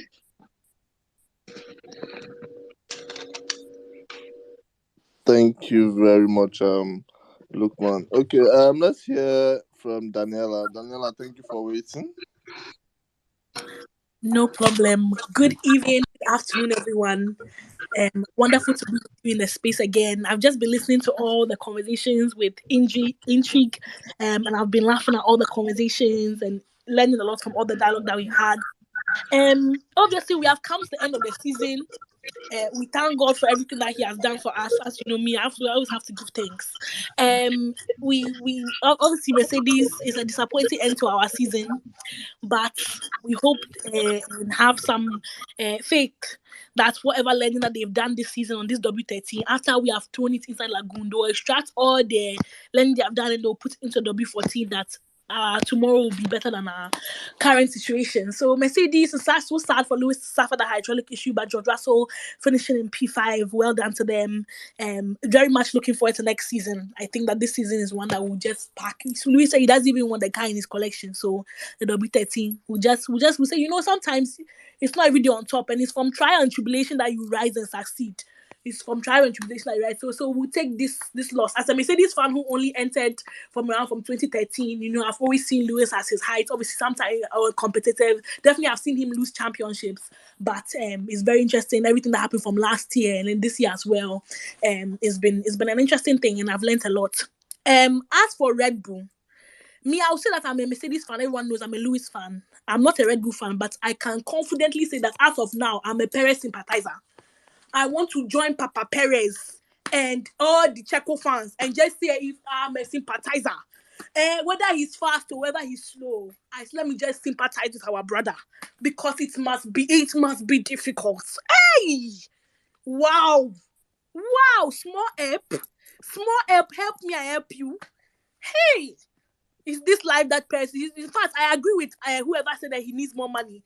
Please, he should collect every time he does well or obey team order. They should just add extra 400,000. They know how to spend 400,000 and 1 million.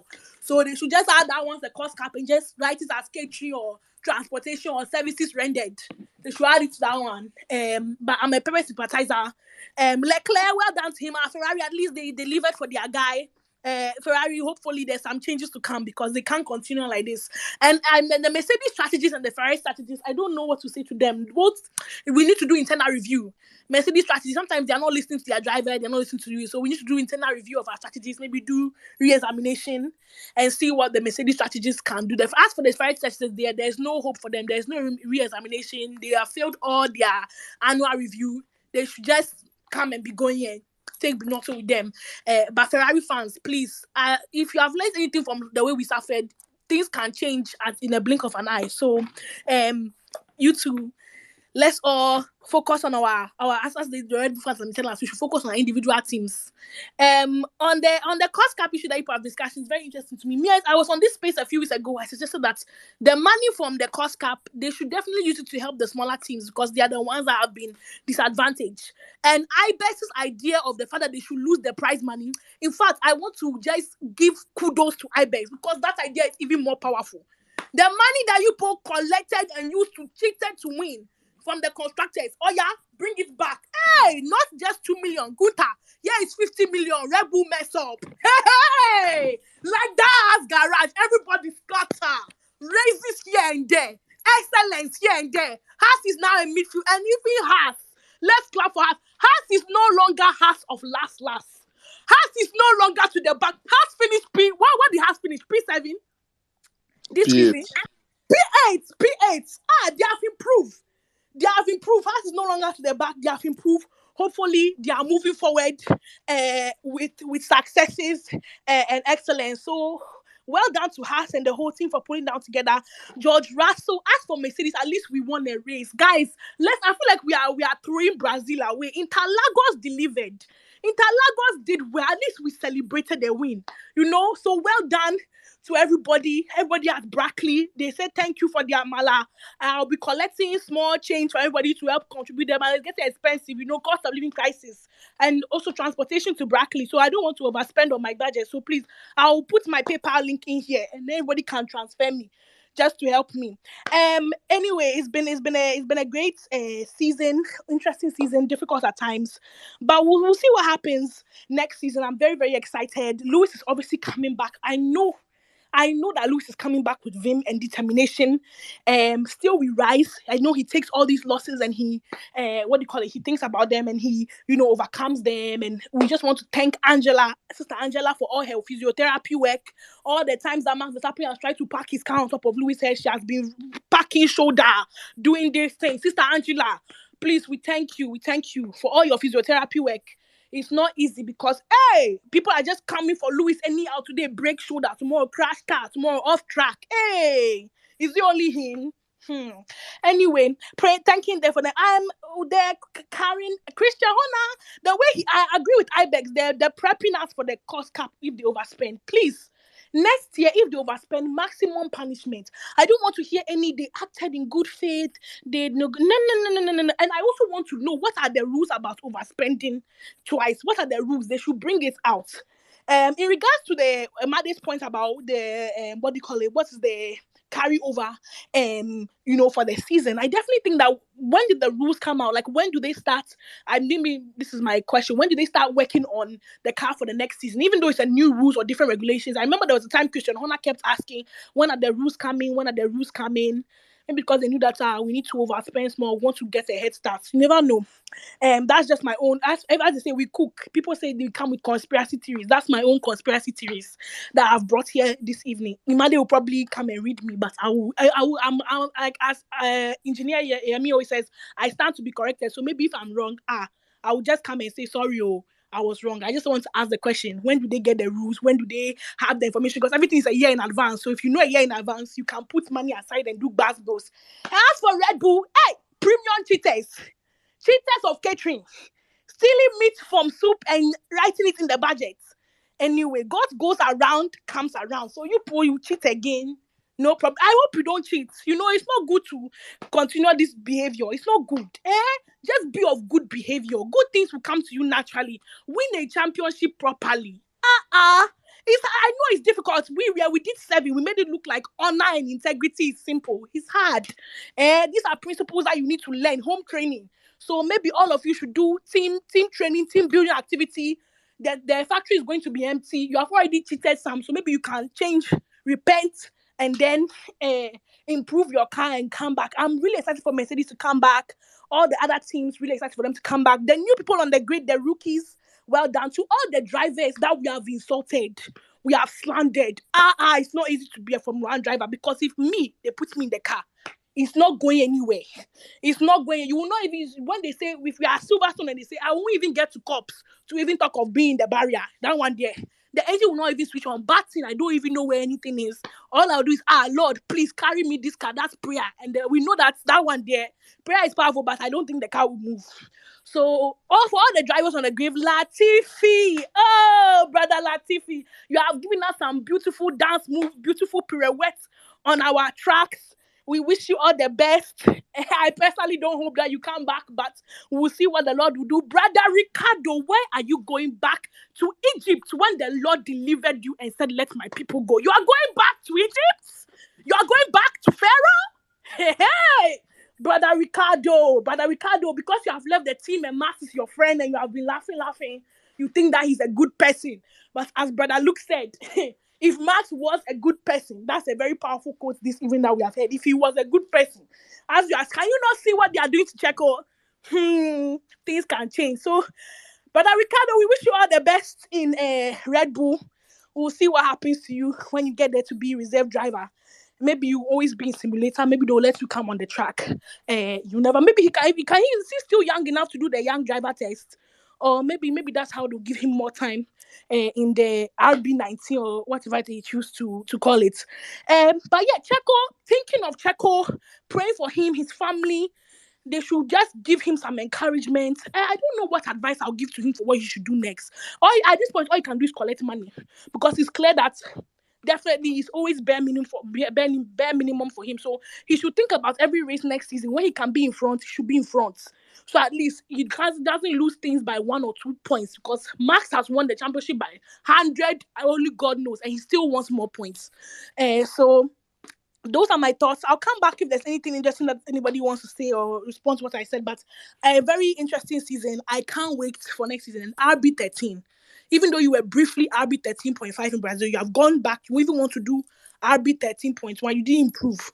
But it's okay. RB 13, bye-bye. We don't want to hear from you. We don't want to see you. No Christmas presents for you, nothing. You should just find some back corner in Brackley and park you there. Thank you. RB though. RB, please don't associate us with Red Bull's car. Hey, mistake. W13. Yeah, Agbami. Sorry, W13. You see, this certain behavior is it can easily influence you. W13. They should just find some back of Brackley, park you there, lock the door, throw away the key. I didn't want to slander the W13 before the end of the season, but now that it has come, W13. Just come and be going, look for some corner. They should even crash the car and pack it in pieces in one box B and put it on some high top shelf at the back of Brackley. Lewis Hamilton, I look forward to your return because you know what? Even though we didn't get it right this season, as for that target on your back thing, it will surely manifest. Everybody watch out. We will see what happens next season. Thank you. Thank you very much, Daniela. Thank you for that. Okay, I believe we have Abasia, Kamed, and Roy.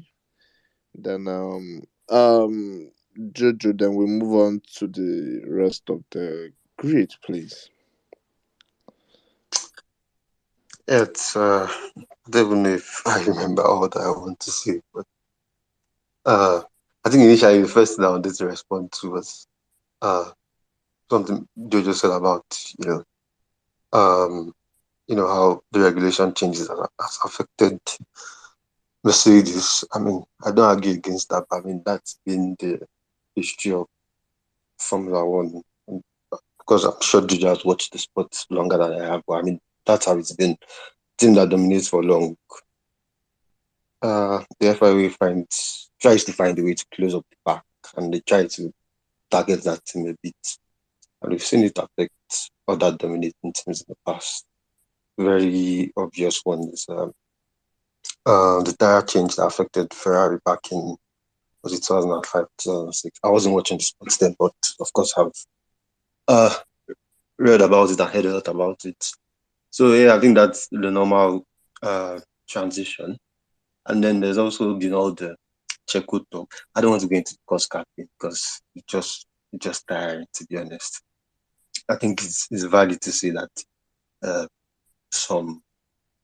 there's been some advantage gained, but I mean, I understand even if you overspend by $1 or £10, you should still be punished. Like I remember a section on Sky Sports where they were like talk about this time. But Brownlee just found it funny that people think 400,000, yes, can do a lot in the sport. But people think 400,000 is the reason why Red Bull could be so far ahead this season. That's laughable, but that's by the way. The main thing that is all this Checo talk. I said it the other day. Checo is not a wingman because the team told him to be. He's a wingman because that's the best his ability can be for him. You cannot fight that. You cannot judge your way out of it. There's no, it's reality.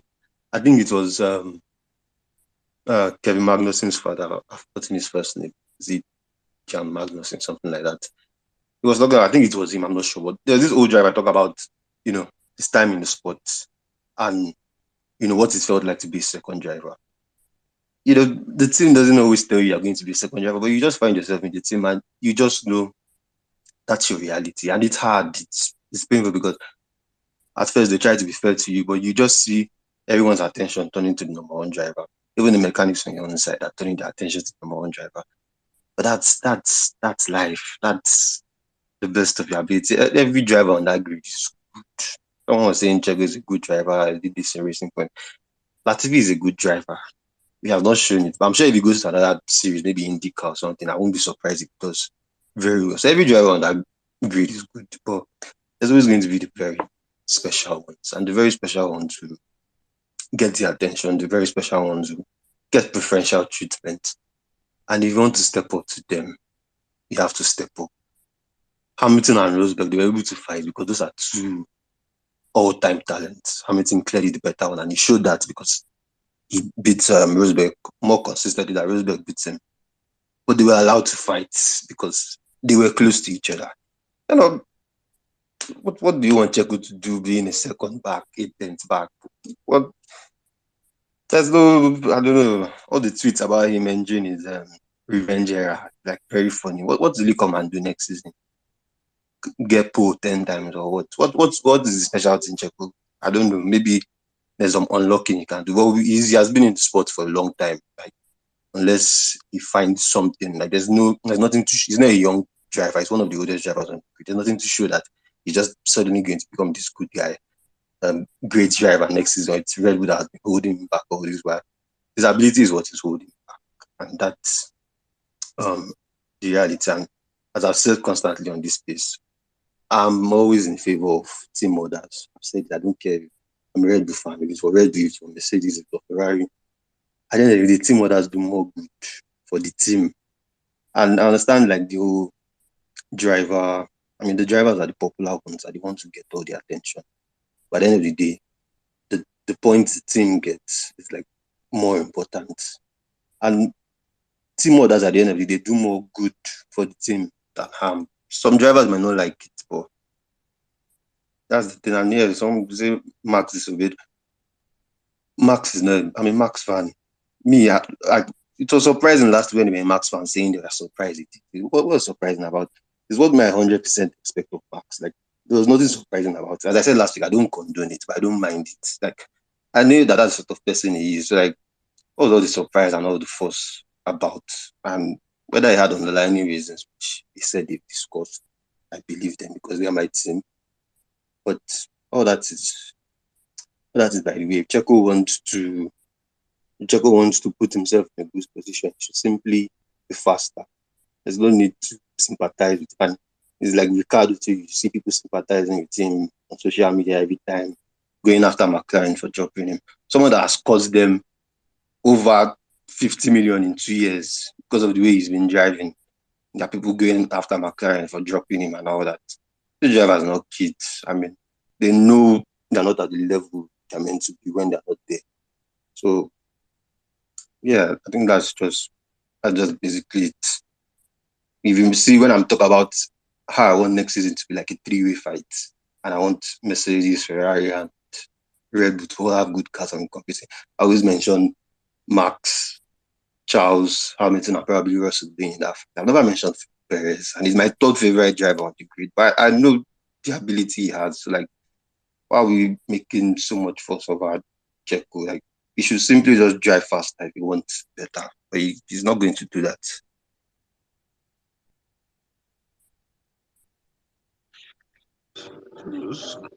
Can I just make a comment on that?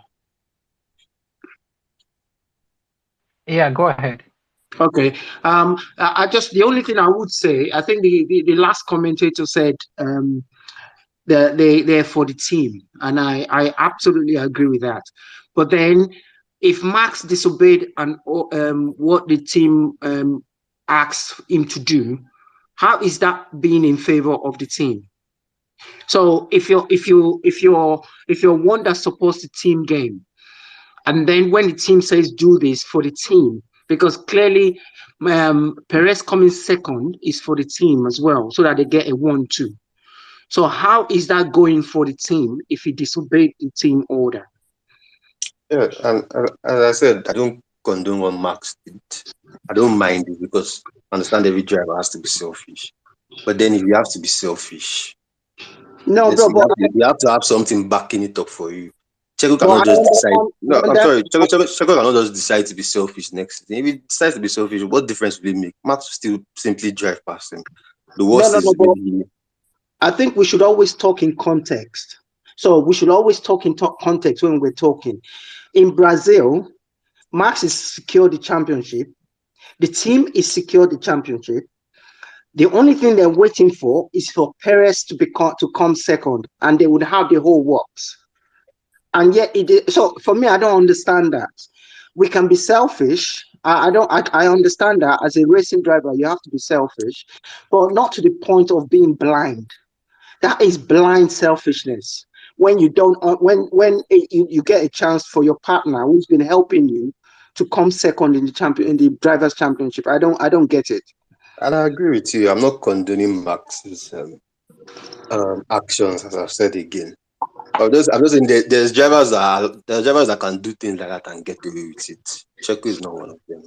No, It's I like understand. our opinions on if he's a good person and all that. To me, all those things doesn't matter. You know, us judging the characters of drivers. To me, But I have no business with that. As long as they're not, I don't know, they're not Nazis or doing terrible things. At the end I of the think, day, these guys are going to be selfish. Well, I yeah, was coming from Checo's point of view that people are saying he should be selfish. If Checo decides to be selfish, what difference does it make for him? Or how does it affect Max? He's going to be selfish and he's going to be 5 seconds behind Max. Like, it doesn't make any difference. Like, I'm not saying what Max did was right, but I'm saying yeah, that there are drivers who do things and they're allowed to get away with it. Red Bull is not going to punish Max excessively for that. absolutely. I agree with you, and I think that's why he's in the position that he's in. because they're never going to punish Max for anything. All I'm just saying is, if Max wants to check himself at that point, I'm only talking in the context of what happened.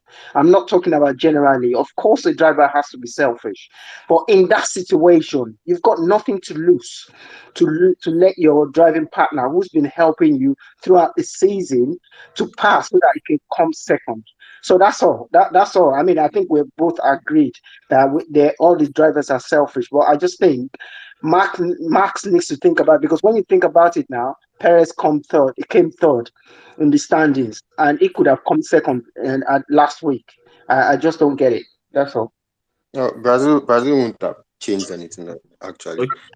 Jojo made the point about how it extends to the entire season, which is valid. But whatever points he got in Brazil wouldn't have But changed anything. Red Bull have never had a first second over the last 15 years or whatever. So that changes something. That's a new record No, for no. them. What I mean is, even if he got the points in Brazil, he would have still finished behind Charles today. That's what I mean. It would have given him a better confidence. It's a mindset. It's a mindset. Now he's on edge. Today he was on edge to try to do whatever he had to do. Whereas if he had had that point finish second in Brazil, he would be much more confident coming into this last race. It does have an impact. You Can could, I? you could, you could say that, but we don't know for sure. But Okay. of course, you could say No, of that. course, no. Okay. Can Okay. I talk now? Sorry. Jojo, did you want to say something? Oh, Roy Yes, is I wanted next. to talk. Okay. Okay. Roy was going to speak, please. I don't know. Were you going to reply them, or is just your points? It was my turn to speak. Oh. Oh, okay. Please. Okay. Let's allow Roy speak because he has been here for a while. Then you go ahead, please. No, Thank let Jojo go first. I'll go Okay. later. You Right. go after. Thank you. I was going to talk after Abasikem spoke, and thank God he mentioned it. And I think I'm going to just reiterate it. Nobody is saying that Checo should usurp or beat Max. What we're saying is he should get that car and drive faster and put himself in a position to win races. You understand? There's a difference. Fair. I mean, you can't have that kind of a car that is so fast on the streets. You can't even beat or Hello, compete my gosh, favorably guys. Hi. with a Ferrari, Hello, and guys. that's the point. So when we say selfish, we're not saying that he should go ahead and beat Max. He's just put himself in a better position or give himself more opportunities. Look at today, for example. Even though I don't like what happened in Brazil, it's disgusting to even see on TV that Max will not give up a space because of one tantrum that happened in Monaco. I mean, it's absolutely rubbish from how the team even managed the PR. It's a complete disaster to be listening to all that kind of thing on the TV. Today, it was Red Bull 1-2. Perez was trying to catch up with Verstappen, even though we know Verstappen was faster. But there was nothing bad for Verstappen, who was lapping quicker.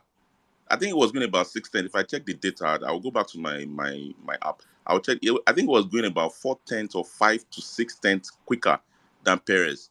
There was nothing stopping Verstappen to just slow down a bit and give this guy a tow and pull him forward. This also gives him a better position. But at the same time, I think it's two ways though. Perez can never match Max on his pace, but at least put yourself in a better position. And for the team dynamics, for the sake of the team dynamics, just show that there's a bit of disjoint in who is leading their strategy. I mean, if you know you said in Brazil that or you're all going to focus on Perez winning the race or making him finish second, and I think you should just do everything you can to make sure they do it. Why not allow Verstappen be the wingman today? We all know Charles, if in the presence of trying to pass Verstappen, he will burn his tires and he'll do a good stop. I mean, a two stop anyway. But because he was leading and everything was there, Perez couldn't keep up, and it just looked so somehow. It just reminded me of how Bottas used to do the whole of last season and 2 seasons before. Keep up, keep up, keep up. I mean, just move faster or let your team come in a position, a window to even help out. But when your team lead or whoever is leading the race cannot even realize that for the sake of the team dynamics, I need to get this guy on board. It just shows that there's a bit of disconnect internally. So nobody is saying that Checo should go and beat Verstappen. If you are doing 7 tenths, you should be working on reducing it to like 3 to 4 tenths and try and match that pace. It is there. You have it. It's not about saving tires every time. You just need to be. It's a mindset thing, just like Lukman has said. It's a mindset thing from Checo. You are not on a defensive. Every day, every race is not the same. There are different strategies. In fact, more often than not, they give Perez more like this guinea pig role to play in every race. They want to make a change. They want to make a stop.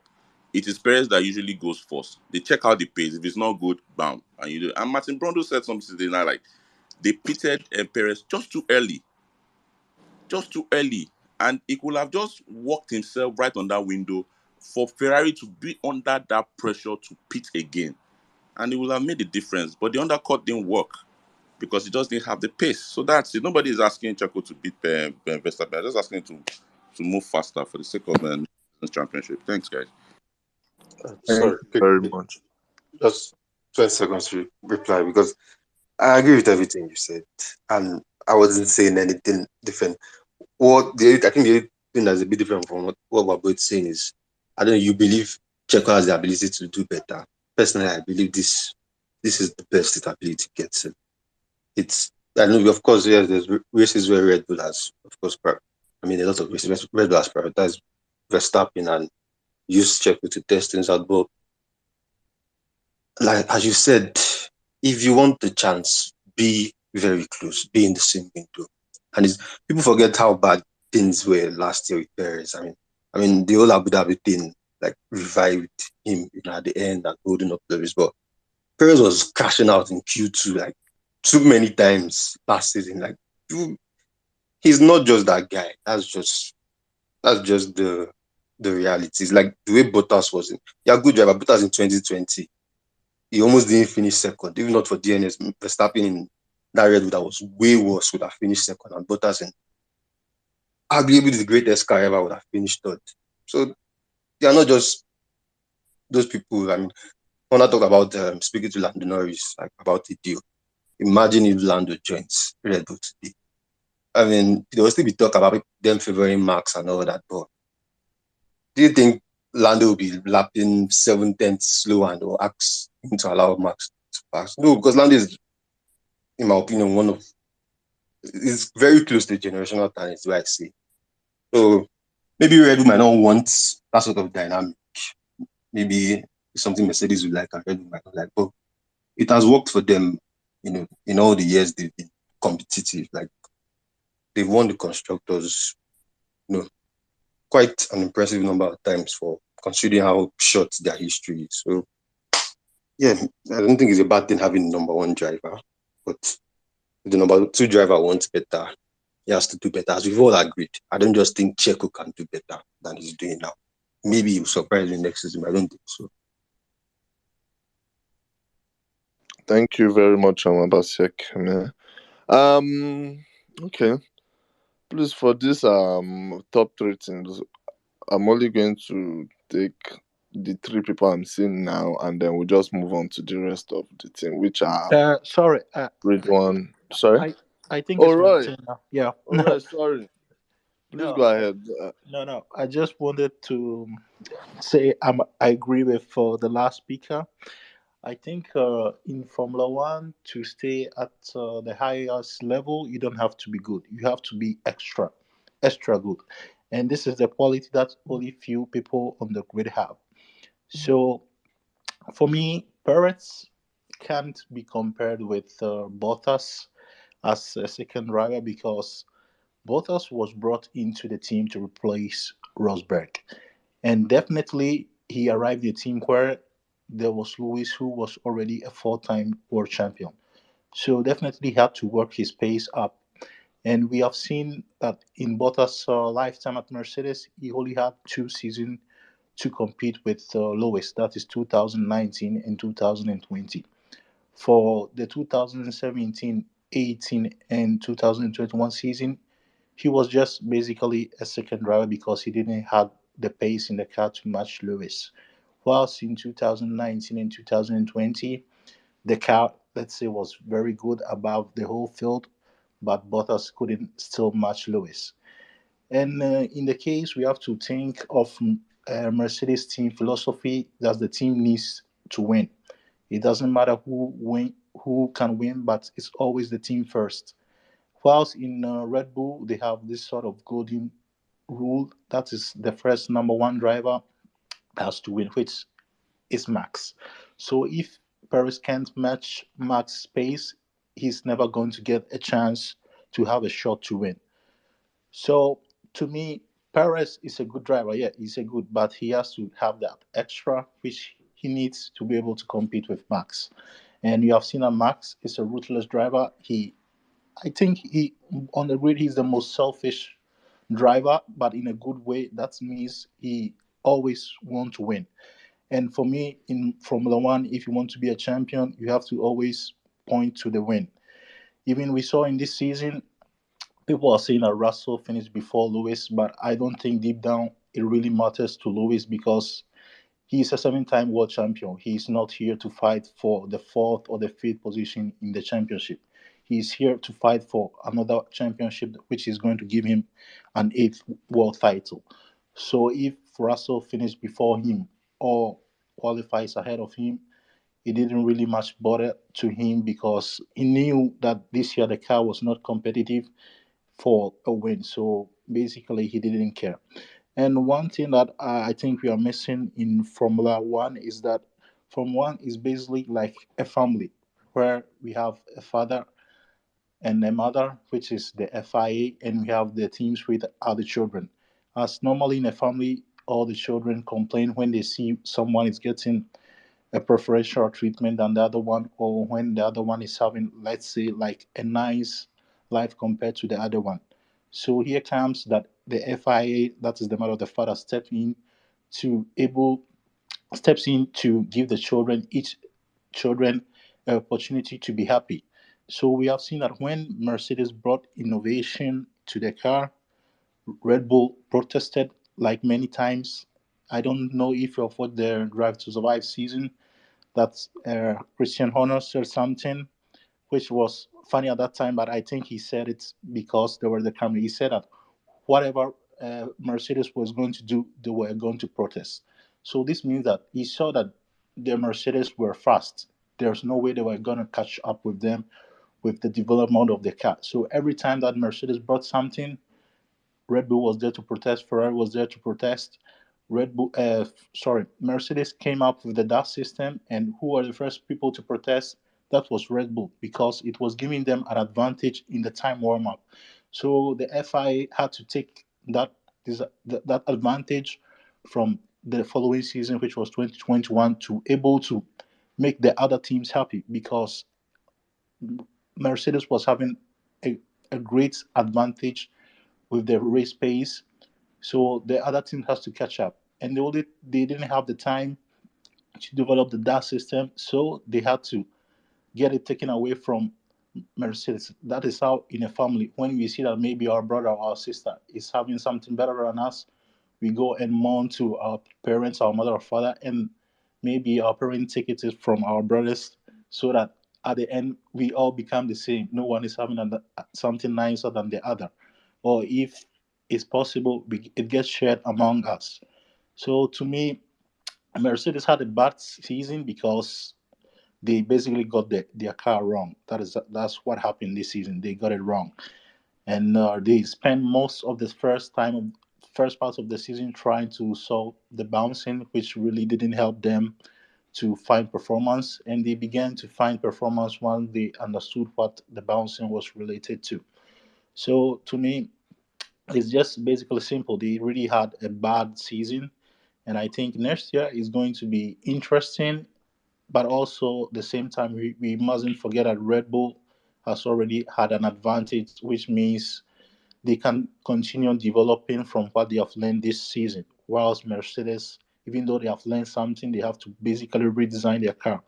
Whilst Red Bull and Ferrari have to make some tweaks here and there to able to step up more their game.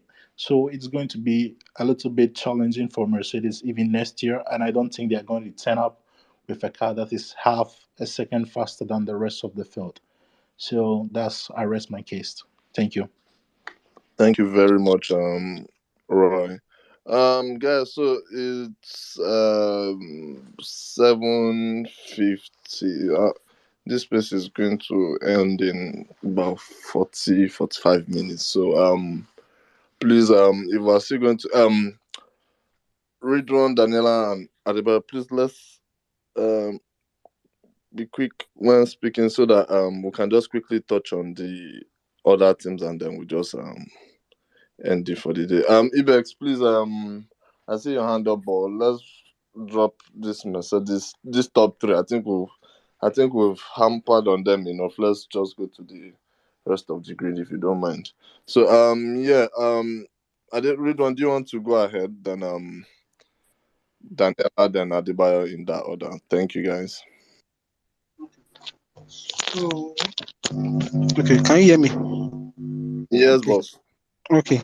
So, like, I've been listening to what everyone has been saying. Like, the thing is about these Max and Checo. Like, it's just that both of them are not just the same person. They are not just the same human. And Checo is not as fast as Max. So that's just the plain truth about this thing. Because we can clearly see it today. Like, I just don't like how Leclerc was able to catch up to Checo, even with the tire whisperer, all these things everybody has been saying about Checo. Like, I can't just like twice he did it, and even with the pace that Red Bull had, couldn't just understand. But it's all right. But the thing is just that for Checo to have his own chances, it needs to be faster. So that's it. Because if you still want to go on about what happened during the season, like we just want to finish this phase, and it's unnecessary to be talking about what has happened in the past. So we just move on for 2023. I just hope that the top three teams, will bring a very good car to the grid, and everyone will be able to fight their elbows out.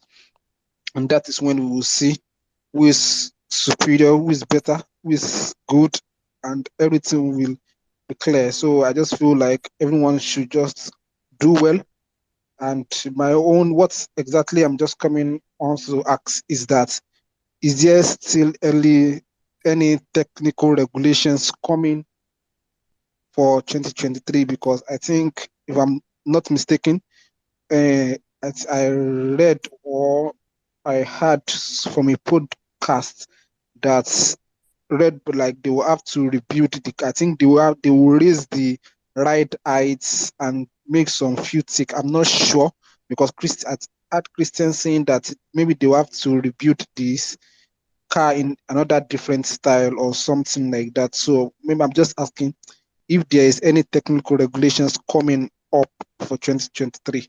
So that's it for me. So let's leave all these top three teams. They've done well this season. Thank Ridwan, thank you very much. Daniela, please.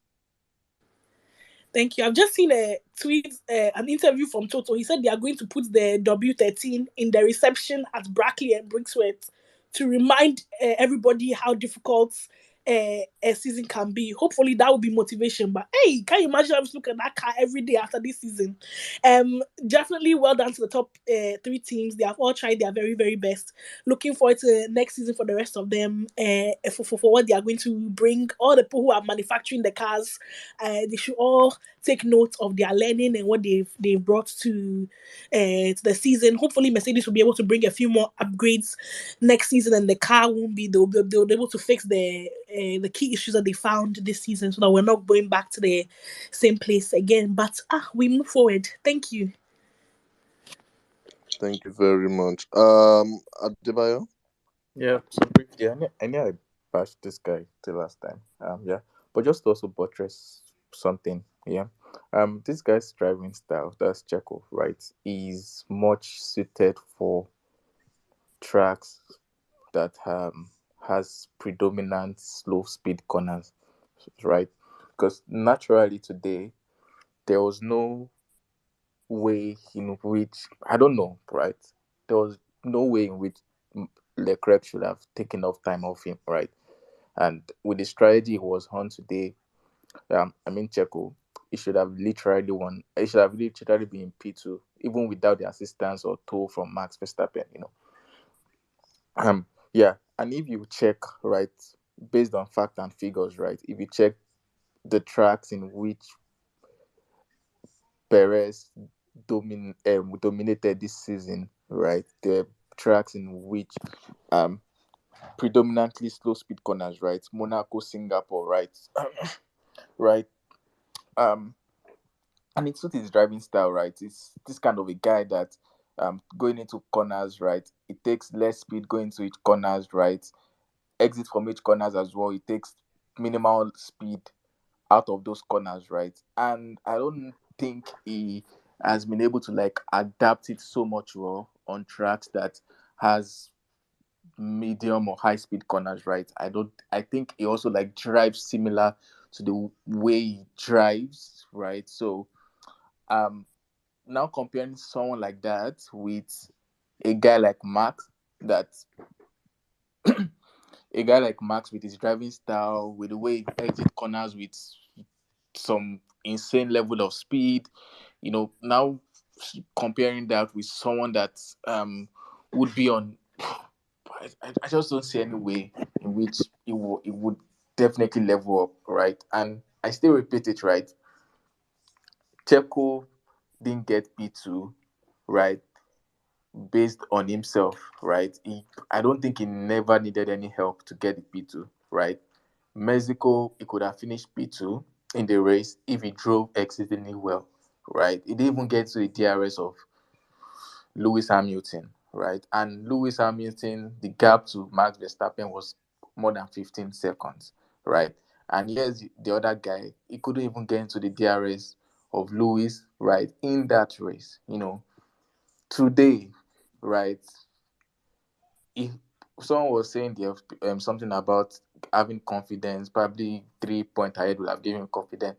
Guy, he had the confidence all through the weekend, apart from the race, right? FP1, FP2, FP3, Checo's car was right there. Qualifying, his car was right there. There was never a way in which pers- personally felt it was game over with the package Red Bull had, with the way Checo has driven all weekend, right? I felt it was game over, right? But reviewing the race and seeing that Leclerc was even taking off time off him on medium stint and his first hard stint. To me, I can't fathom why, to be honest. Yeah, I still can't fathom what happened, right? And personally, I think Checo drove the way he would have driven today to get the P2. To me, it just cements my opinion about him. He's not that guy that can put up any fight to anybody, right? He's just probably better off as a midfield guy, right? sorry, yeah, there should be no expectation. Even if they allow both of them to race squarely, he's not going to take up any fight to Max Verstappen. And I think that's just the brutal truth we should come into relation with about as regards the guy. Let us have high expectation about Checo. Let's just move on. I'm even more scared about George next year if we have a competitive car than seeing anything from Checo, right? Because I still expect Red Bull to be competitive next year, right? So I'm even more scared about George, right, putting up a solid fight to Lewis than I can't even phantom. I'm even still more scared about Carlos Sainz, right? But Checo, no. Let's just move on. Can I just quickly Um, just say 1 minute? please, Just 1 minute. I, Just 1 minute. I please, won't I not won't more go than more one than minute. I don't want us to be on these topics no, no, again. no. I just wanted to say that I think is it Adebayo? I think from my point of view, that's not what I'm saying. Nobody's comparing Max with Checo, but when you look at what he's done this year, he's done the job that Red Bull employed him to do. So this is not about comparing them. Nobody's comparing them, but it's just that when there is the opportunity to get him let him get second in Brazil, he didn't do it. So as far as I'm concerned, I think that's a team game that he didn't really follow. So nobody's comparing them. Let's not. I don't want to talk out of context. Okay, that's it. Really. Sorry, Thank you very much, sorry, Lukman. just 30 seconds. I don't agree, to be very fair. And that is why I personally I feel right with all the scenarios, with all the whatever nonsense Ferrari has done this season, right? And that is the reason why Max is way above, right, others this season. Every opportunity Ferrari has presented to him, he took every opportunity that Ferrari and their drivers have presented to him. He took everything, and there is no way. I still repeat it. No way with that car that Max had, with that car that Red Bull developed, there is no way in which Teco should not have finished P2. There is no way. It doesn't even need any help from Max in Brazil. I've just even cited two examples, right? Mexico and this race. There is no way in which he shouldn't have finished P2. And if we deep dive into the season, there is no way with the nonsense Ferrari did and also the style mistakes some of the drivers had, there's no way Checo shouldn't have finished P2 on the championship. Is the orchestration of his own downfall. And that is why I think I agree with what Jojo said. He should improve. But I don't think he has that dog in him to improve. I think that's the best he can do. Sorry, Thank you very. just 30 Please, seconds. Uh, sorry. just 30 seconds. Can I speak for just 30 seconds? Please, I, please, let's as, move on, please. as I was saying before, we have good drivers, talent, and we have those people that can take it an extra mile to be world champion. And you can give Perez 6 years in Red Bull with Max, and he's never going to be a world champion. Just take it that. There's that is it. That's the same thing that happened with Bottas, with Lewis. So we should leave Paris alone and should leave him to race. That's it. Thank you very much, Roy. Okay, moving on. We have let's just quickly run through this other 17s. I guess it's just looking at the whole remaining seven, what they've achieved this year, and then what we expect in 2023. So let's start with okay, let's start with Alpine. Alpine, who finished fourth in the constructors. Alonso and what's his name again? Esteban Ocon. You know, Alonso was, I believe, it's just very unfortunate. You know, he's the one that has suffered the most reliability among both Alpine drivers. Which is well, which is just which is just mere bad luck on Alonso's part because Alonso has had some incredible drives, and then at the end of the day, it's just DNF that messes it up. You know, they barely, as a team, they well, not let me not say they barely, but probably 173, 159. So probably about 14 points off McLaren or ahead of McLaren. You know, so credit to them. At the end of the day, Otmar said they needed the money rather than the time in the wind tunnel. So I guess they got what they want as a team. You know, on Alonso, will I say I look forward to what he's going to do in Aston Martin next year. I look forward to how the relationship will develop and evolve. You know, if it's going to develop to really something more than a year or more than 2 years, you know, and see how long Alonso himself as a driver is going to last in the sport. Still on Alpine, Gasly and Esteban next year. You know, two Frenchmen going head to head. Um, I think, as I think I've said it here before, next year the midfield teams, if there's more, still a Red Bull domination, the midfield teams are going to be what everyone will be focused on because there are a lot of interesting pairings, you know, and Alpine is one of them. You know, I'm sure everyone will be interested to see Alonso and how Gasly and Esteban get along, based on their previous history. So yeah. Okay. Does anyone want to add on that? Salim, I know your hand has been sorry, okay, no, before Salim was Arabic. Arabic, do you want to add on Alpine? Yes. So to actually see them with the way they've been, the performance they've put in this year, I've actually been impressed because if I look at like 3, 4, 5 Formula One seasons ago, it's mostly just us focusing on the first, 2, 3 in front, really. But this year, I think we can arguably say it's one of the best Formula One seasons we've seen. Even all the way to the back has like giving us these very, very awesome weekends. And so to see the performance that Alpine have done, I'm looking forward to see what they will do next year. So we'll keep an eye on that. And also from the management perspective, it's been really, really impressive. And I think that's one thing we've not really talked about a lot, like the way they've kind of like managed the drivers. You know, because there are instances this season where things could have gotten out of control if it wasn't managed properly. So, and I think we have to give kudos to them for that. So I'm really that's one of the teams I will definitely keep an eye on next season.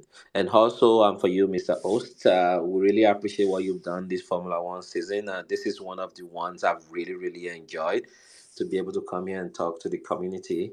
And I'm one of those I'm addicted to F1 Niger now. So the question to you is between now and March, yeah, what do you intend to do, to to keep us engaged, or are you going to just leave us going through withdrawal? Because we need to also address that, even if it's just once a month or something. Please tell us your plan. Thank you. Um, First of all, if I was anyway, if you want me to answer your question now, I can, but I would have probably said let's wait till the end. But in terms of, well, that's in terms of trying to keep the community busy, I would say first of all, is a lot of hard work goes into running this. I personally am not always here doing all the tweeting and the all of that. Those the credit goes to my team. Which they tend to do all of that during the week and during race weekend. So I'm just here most times during the space, and probably if you DM most DMs, if you, yeah, it's me that responds to them, but every other thing I don't do that myself. So for yeah, we have some plans, but we've not finalized on it because for us, as I said, a lot of hard work goes into it, and as well as funding.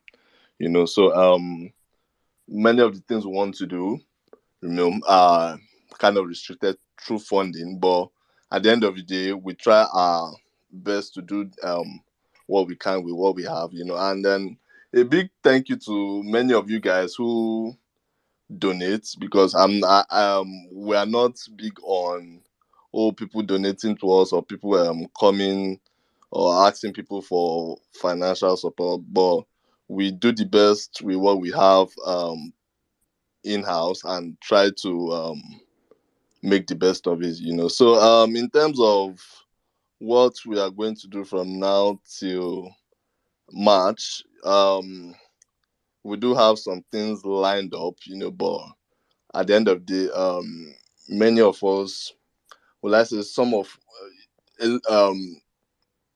some things we want to look for what will favor everyone and what will not just limit certain people, because everyone, as you know, are in different locations, different time zones, and all of that stuff. So whatever we're doing, we have to be considerate and think about everybody um as a community. So yeah, But still on that, I'll still obviously before we round up the space today, I'll still get into a few things we might have between now and testing, basically, because when testing starts, the season starts. So yeah, okay, I hope I answered your question for now. But Yes, you did, and I'll just quickly say, just in case I'm not here when we're done, I never really put the thought into all the work that goes on in the background and all of that.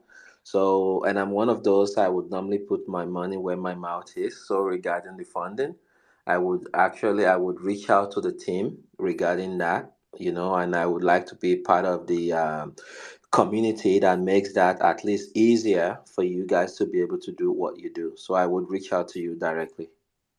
thank you very much, Ibex. Thank you so much, and we look forward to you helping us in the future.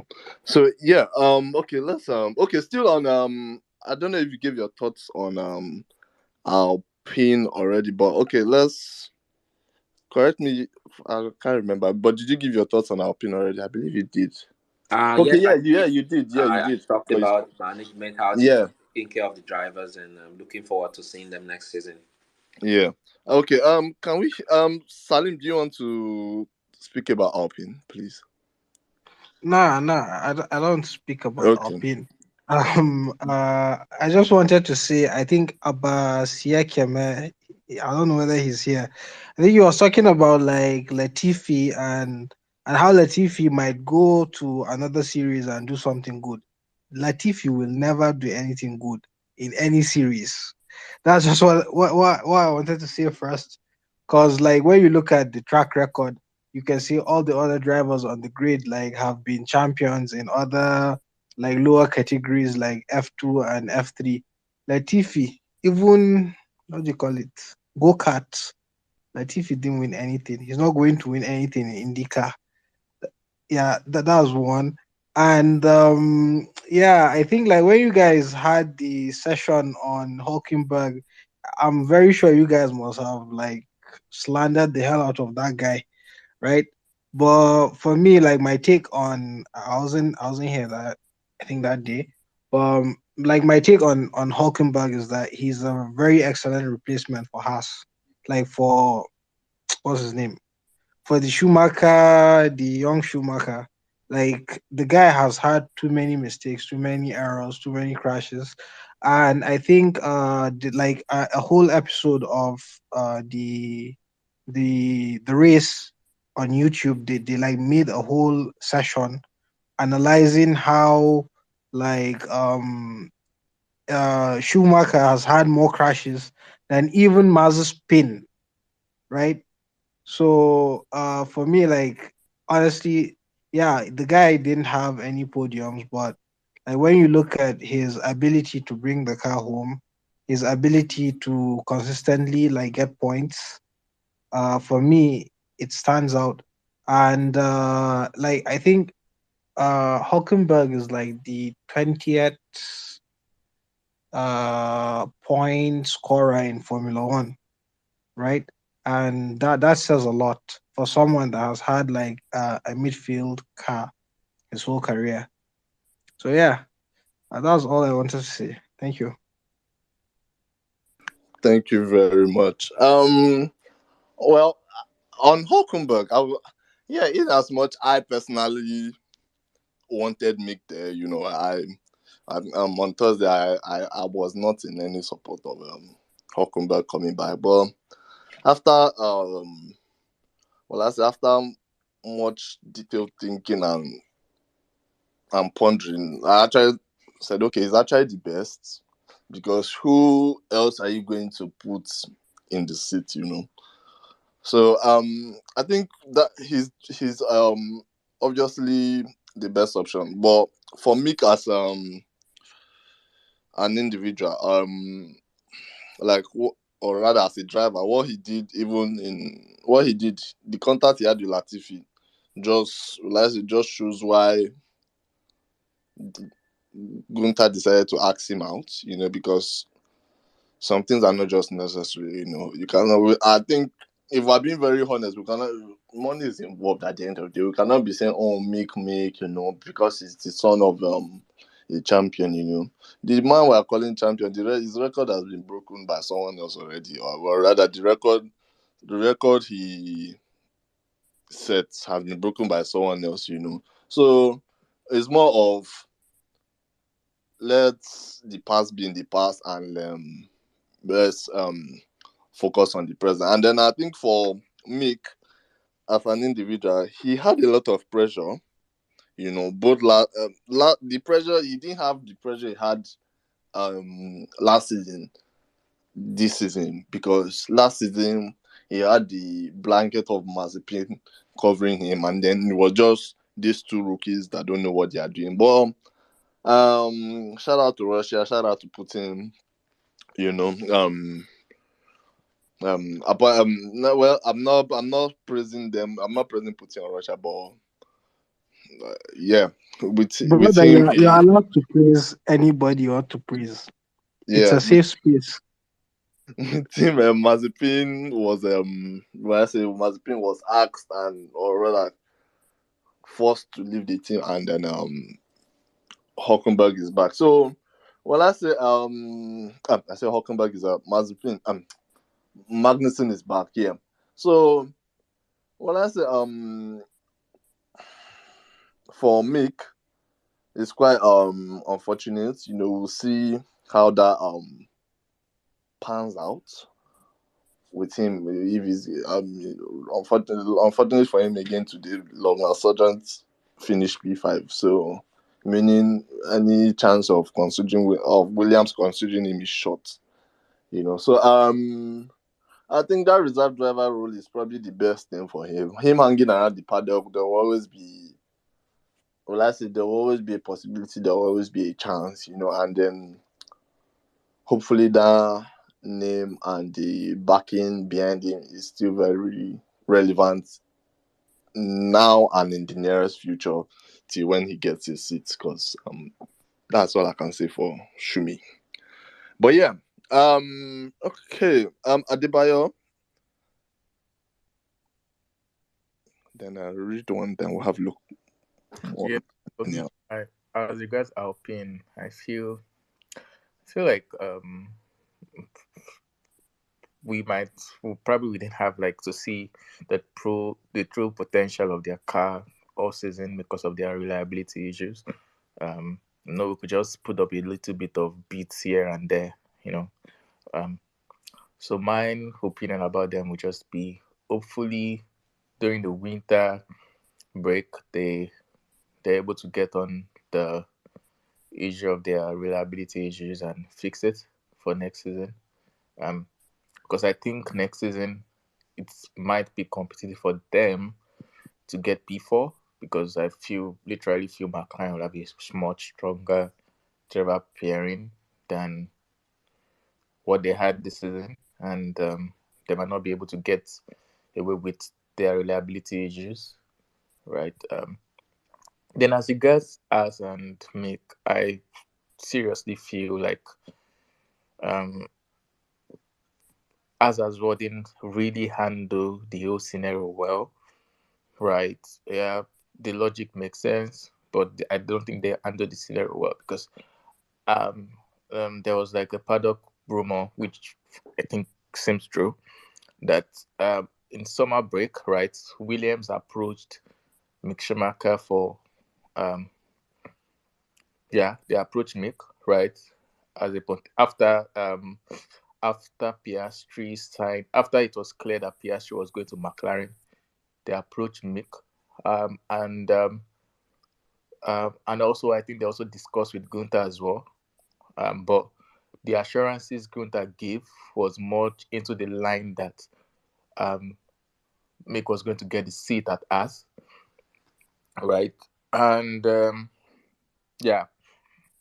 then Williams went for their reserve driver Logo Sanjet and the rest, right, and things turned apart, you got a new endorsement deal or sponsorship deal, you got extra funding from MoneyGram, and you just serve the guy breakfast on Wednesday, and on Thursday you announced a new driver, right?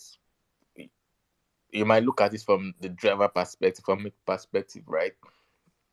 That doesn't probably that might really not be good from his own perspective, but from the team perspective, right? From us perspective, right? You could say it's good, right? Yeah, they went for the saver option, they went for a driver that will bring the car home and the rest, right? And that is why I respect what Piastri did. It still boils down to what I was saying about Piastri then. Piastri did the right thing, right? It's better off, especially when it comes to employer-employee kind of thing, right? It's better if you have one bed in your hand, even though you have collected word of promises from another person, but the bed you already have in your hand is more secured than words of mouth. McLaren has already offered him, right? He collected it, right?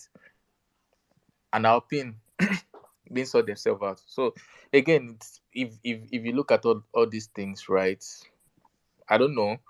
Right? For Mick, right? I really just hope he gets the he gets like a reserve role at Mercedes, right? At least it should be probably better for him to just be around the paddock, you know. And for me, I think as well, two things it could improve on as a driver. The first one is definitely his crashes, and also the second one is his quality pace, right? Mick has a very fantastic race pace, right? In fact, over the season, he has like a better race pace than Magnussen. But when you keep putting yourself in scenarios to start, and I think I've been saying that as well, P15, P16, P17, P18, and be competing with the likes of Latifi, right? Your race will be compromised, right? And your teammate is starting P12, P11, P10, P9, P7, some even started P1 in a race, right? That might not really speak too well for you as a and it even makes the team to prioritize your teammate above you, even though the data shows you have a faster race pace. But again, your teammate is like 9 places ahead of you on the grid. They'll definitely prioritize that guy more than you. So if there are two things he could work on whilst being like a reserve driver with Mercedes, right? You know, no, I no. If there's one thing he could work on, is his quality pace. But I think, right, race pace can continually fine tune that, and hopefully, let's see. Because I personally believe that next season there will be a lot of drivers on fraud watch, right? I have some of them in my mind, my list. I won't say it yet, and there could be a lot of opportunities that could open for him next season, and he could just pick on them. Yeah.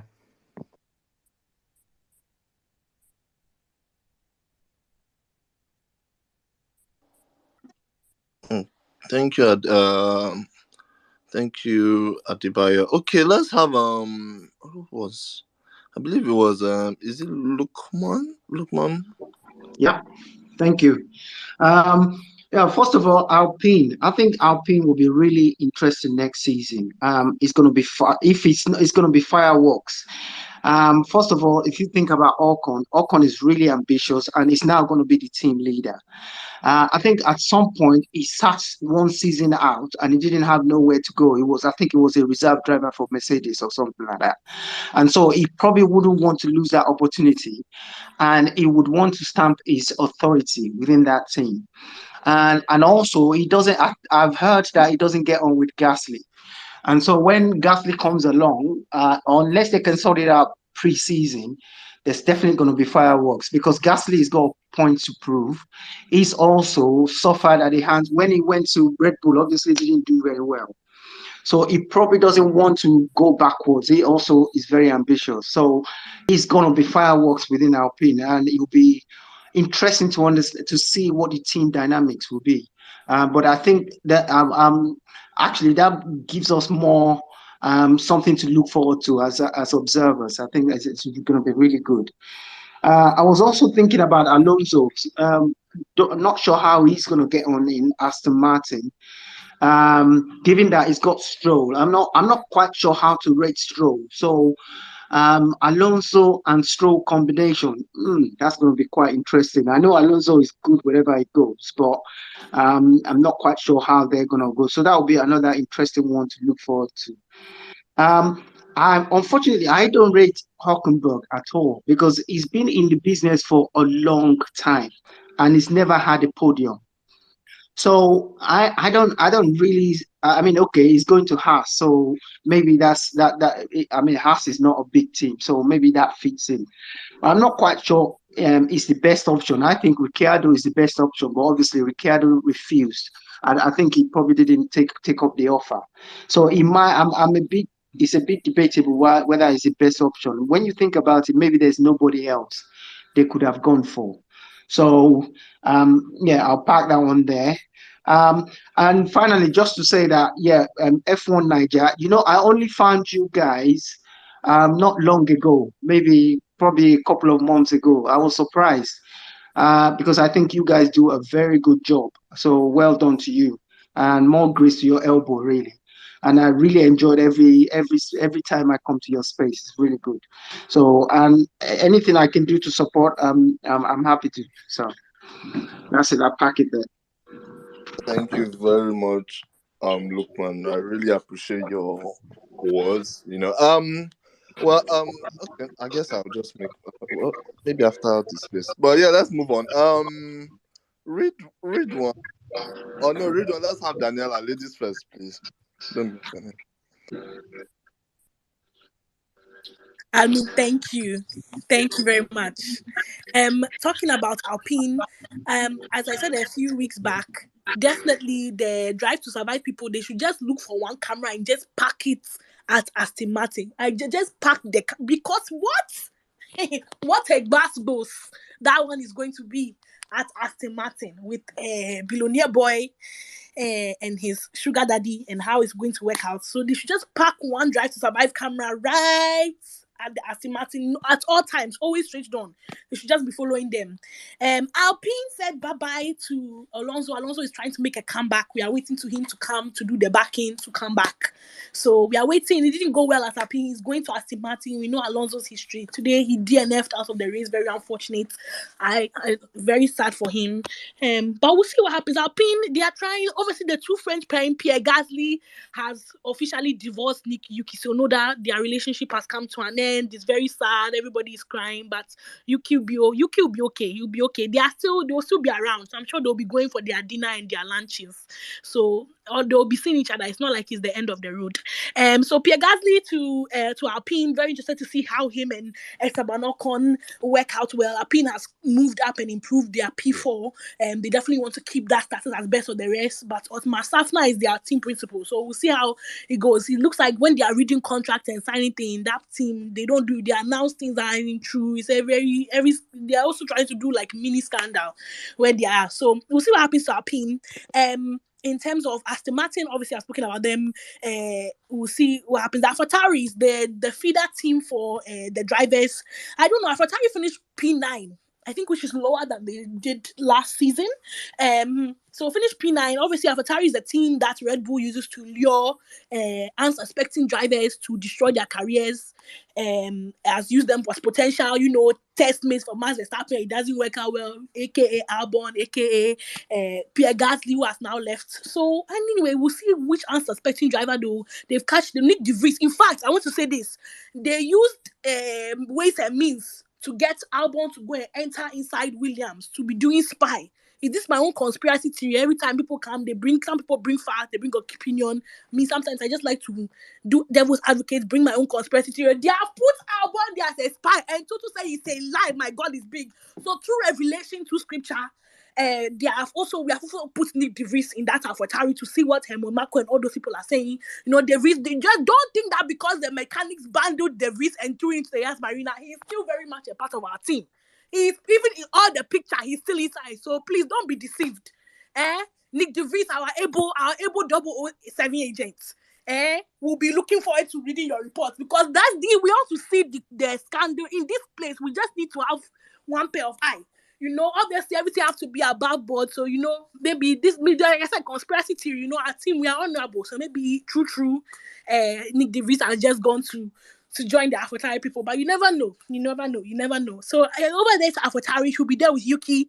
Hopefully, Yuki definitely has come a long way since his first coming into Formula One. They are trying to get him to improve, but I hope that we get to see Yuki move forward, see more of his. There's definitely a long way to go and growing in Formula One. So maybe he has an extra year or two in AlphaTauri. A very pleasant, nice driver. Him there, what is on his mind, he says it straight away, no filter. I think a lot of the fans have enjoyed having Yuki on the grid in that manner. Sebastian Vettel leaving Aston Martin, leaving the sport, very, very sad. I think a lot of people are hopeful that he will make a comeback or return should the opportunity perceive itself, but he wants to go and be a family man. So we wish him all the best. Danke, Seb. Everybody's saying thank you, Seb. So from F1 Niger, I'm sure that we all agree that he has been an excellent driver, and obviously he has very, very passionate fans here. Stroll, I don't know. Stroll should be ready for Alonso. Stroll, because I think we've talked about what Alonso will have an effect on the team, but Stroll should also be shining his eyes open because Alonso is not going to make it easy at all. Because I think I don't know, in that team, it seems like Vettel was meant to be the number one driver, but if we look at today's strategy, I don't know how it ended up that he ended up getting the better two-stop and a four-time world champion like Vettel. They gave him one basketball strategy. So you, Alonso, you are even coming with, you only have 2 championships. Look at what they do to somebody that have 4. And your own will be worse times 2. So Stroll. Anyway, as for Stroll, I don't know if Stroll will ever lose his seat. That's another thing. Because he does well. He kind of coasts by. So we don't know. We'll see what Daddy says in the future. Who else is left? Magnussen, our pole-sitter. Our pole-sitter. Haas. Oh, Kevin Magnussen coming back. When you were with Grosjean, we used to call you a crasher. Now you are a pole-sitter. See how the story has turned around. Well done to Kevin Magnussen. He has tried. He has brought team points for Haas. Schumacher. Oh, Michael Schumacher. We all have a soft spot. Most people have a soft spot for Mick Schumacher because of Michael Schumacher. Hopefully he'll come back, look for some reserve driver, learn more, minimize the crashes. I don't think it's the end of the road for him yet. Definitely. And Seb has a lot of knowledge. Seb is like a father to him, so please he should just look for one notebook and pen. And just be taking notes. Be looking for where he can get wisdom and improvement from Seb.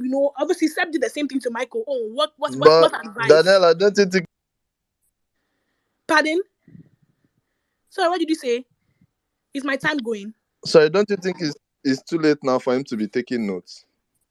Oh no, you can always improve. You can always improve. Now, he's still young. He's still young. So he has obviously come. He was rushing into Formula One. These young people like ourselves, our generation, we want everything now. No, sometimes take notes. Seb is not distracted. He's not doing. You're not competing. So you should just use it as just say, I'm visiting you, and you should also carry his Formula One textbook. The one I recommended, Maturity in F1. You should carry that one as well. To go to Seb's house and just be. And also, Daniela, Mick is an F3 and F2 champion, unlike Latifi. So, I agree. Yes, so there's hope. There's hope, and thank you, Engineer Salim. Engineer Salim.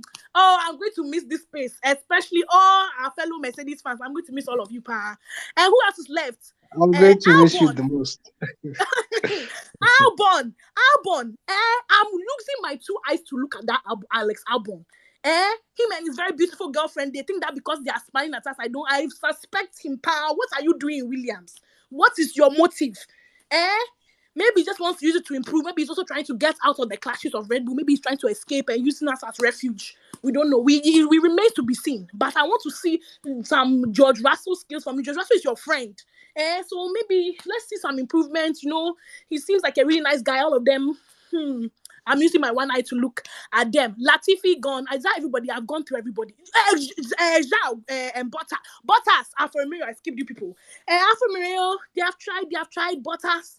Bottas is now, I think in the team, it looks like he's the number 1 driver for now. I think for next season, Bottas needs to cement that he can lead the team, because if he gives Jogan the chance, he will just collect everything. So he's rookie of the year. He's the only rookie in Formula One. He has managed not too many crashes, so definitely well done to them. Waiting to see more. Valtteri Bottas. we like to see every once in a while we see you in qualifying or we see you in the race and we're like, oh, is that Bottas? Is that you? Is this what you can do? But anyway, hope remains to be seen. Thank you so much. This space, I've honestly enjoyed all the conversations I've joined. Admin, our able admin, controller of conversation, point bringer, in fact, peacemaker in times of confusion. But people come to your space, they are fighting, they are interrupting each other, people are arguing, and you remain ever calm.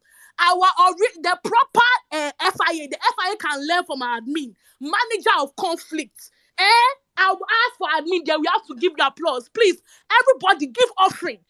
Give admin, I've said it. People say you contribute. Don't come and just be receiving nice space and you give offering. The link is in the bio. Go and give offering and don't be giving offering in naira. You look at your country where you are. Give offering in dollar, in pound. Give offering in your country. I'll ask I'm saying it now, or even go and give offering. So everybody give offering so that the admin and the team can continue to host this space. They also deserve a break now. People are asking about next year. I don't expect anything until January. They have to enjoy Christmas. So please drop something in there. They'll see how far they can do at Christmas. They can bring us content. Everybody, even the Red Bull fans, I will miss you. Can you believe it? Look at the environment our admin has fostered. Even Ridwan and Adekola and all of those people. I will definitely very much miss you until next season. But I just want to say now, Red Bull, if you don't do well next season, please, maybe you, I will definitely laugh at you. I want to say, like, as a good Christian, I'll take it humbly, I'll learn from my lesson. No, I definitely know that pride will take the better of me. I will definitely laugh at you. This laughing emoji that you are seeing people drop, I will drop some too. But to all the fans, thank you for bringing your opinion, for defending your drivers. It's been very, very interesting. We'll see what we can do. And the engineers at Brackley, Mercedes, you better not bring us another W13. Please, I don't want to hear anything. The prayer warriors, just because it's off season. Now is the time. They said 1 month left. The enemy went to sow weed in our. Please, everybody stay alert so that the car that when the W14 arrives, it will be a very proper vehicle.